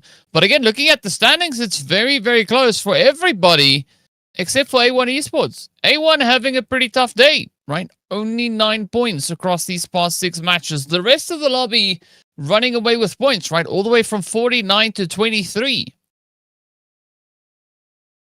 Absolutely. The points table is right in front of us. Any team can try and climb up the points table, apart from A1 Esports, because they only had 9 points, not even double digits, but that's not where you're supposed to be. Not an ideal spot, but it's okay. It's all right. You have 6 matches to go. Yesterday is going to be another day with the same format, same amount of matches, same number of matches, and same schedule. So the performance should not be same. You need to make a comeback from tomorrow's first match. If A1 gets a second winner in the first match tomorrow, maybe they can surprise everyone else. Yeah, let's hope that is what will happen for them. Here we go, though. It is going to be our MVPs for the day. Here we have it. It is going to be Lamborghini sitting up at the top with 15 eliminations, 255-2. That is a pretty hot and heated play. But everyone on this board sitting with more than 2,200 damage next to their name. Of course, we see Yoro Johan coming through with 11, Razak coming through with 8, as well as Zeta picking up 8 as well. So a very strong dominating performance that we've seen so far. Absolutely. Lamborghini, 9 eliminations in 1 match. That's the reason why he's on top. But moving onwards, if you missed that, who got the chicken dinner in all these matches? It was TRS in the first one, VOIN Donkeys in the second, TALON in the third. Then we had HLV stepping up big time from Bangladesh. HALAL AXETRON, the team who was struggling badly, is playing brilliantly. And Miramar match was also, I just forgot who got the Miramar match. But never mind. The last match was taken by Skyforce, and previously it was not Skyforce, it was someone else. Tribe AEROMACY got the previous Miramar. Yeah, AST with 6 elimination points. I just saw that. Yes. So yeah, this is it. This is it. Days over, 6 matches were there. Rondo was included, and that's the best thing about this map, that it also gives you enough time. Just like Sanok was a quick match. You were supposed to rely on your elimination numbers, but Rondo gives you an equal opportunity. Yeah, and of course tomorrow we are going to be running through the exact same map rotation again. So we are going to be starting off the day with Rondo to see who can maybe play the upsets and where it's all going to go. But on that, we are of course going to be ending it right here for day number 1 of the Last Chance Qualifiers. Be sure to join us back again tomorrow. Same time, same place, even more insane PUBG Mobile action. Until then, see you guys in day 2.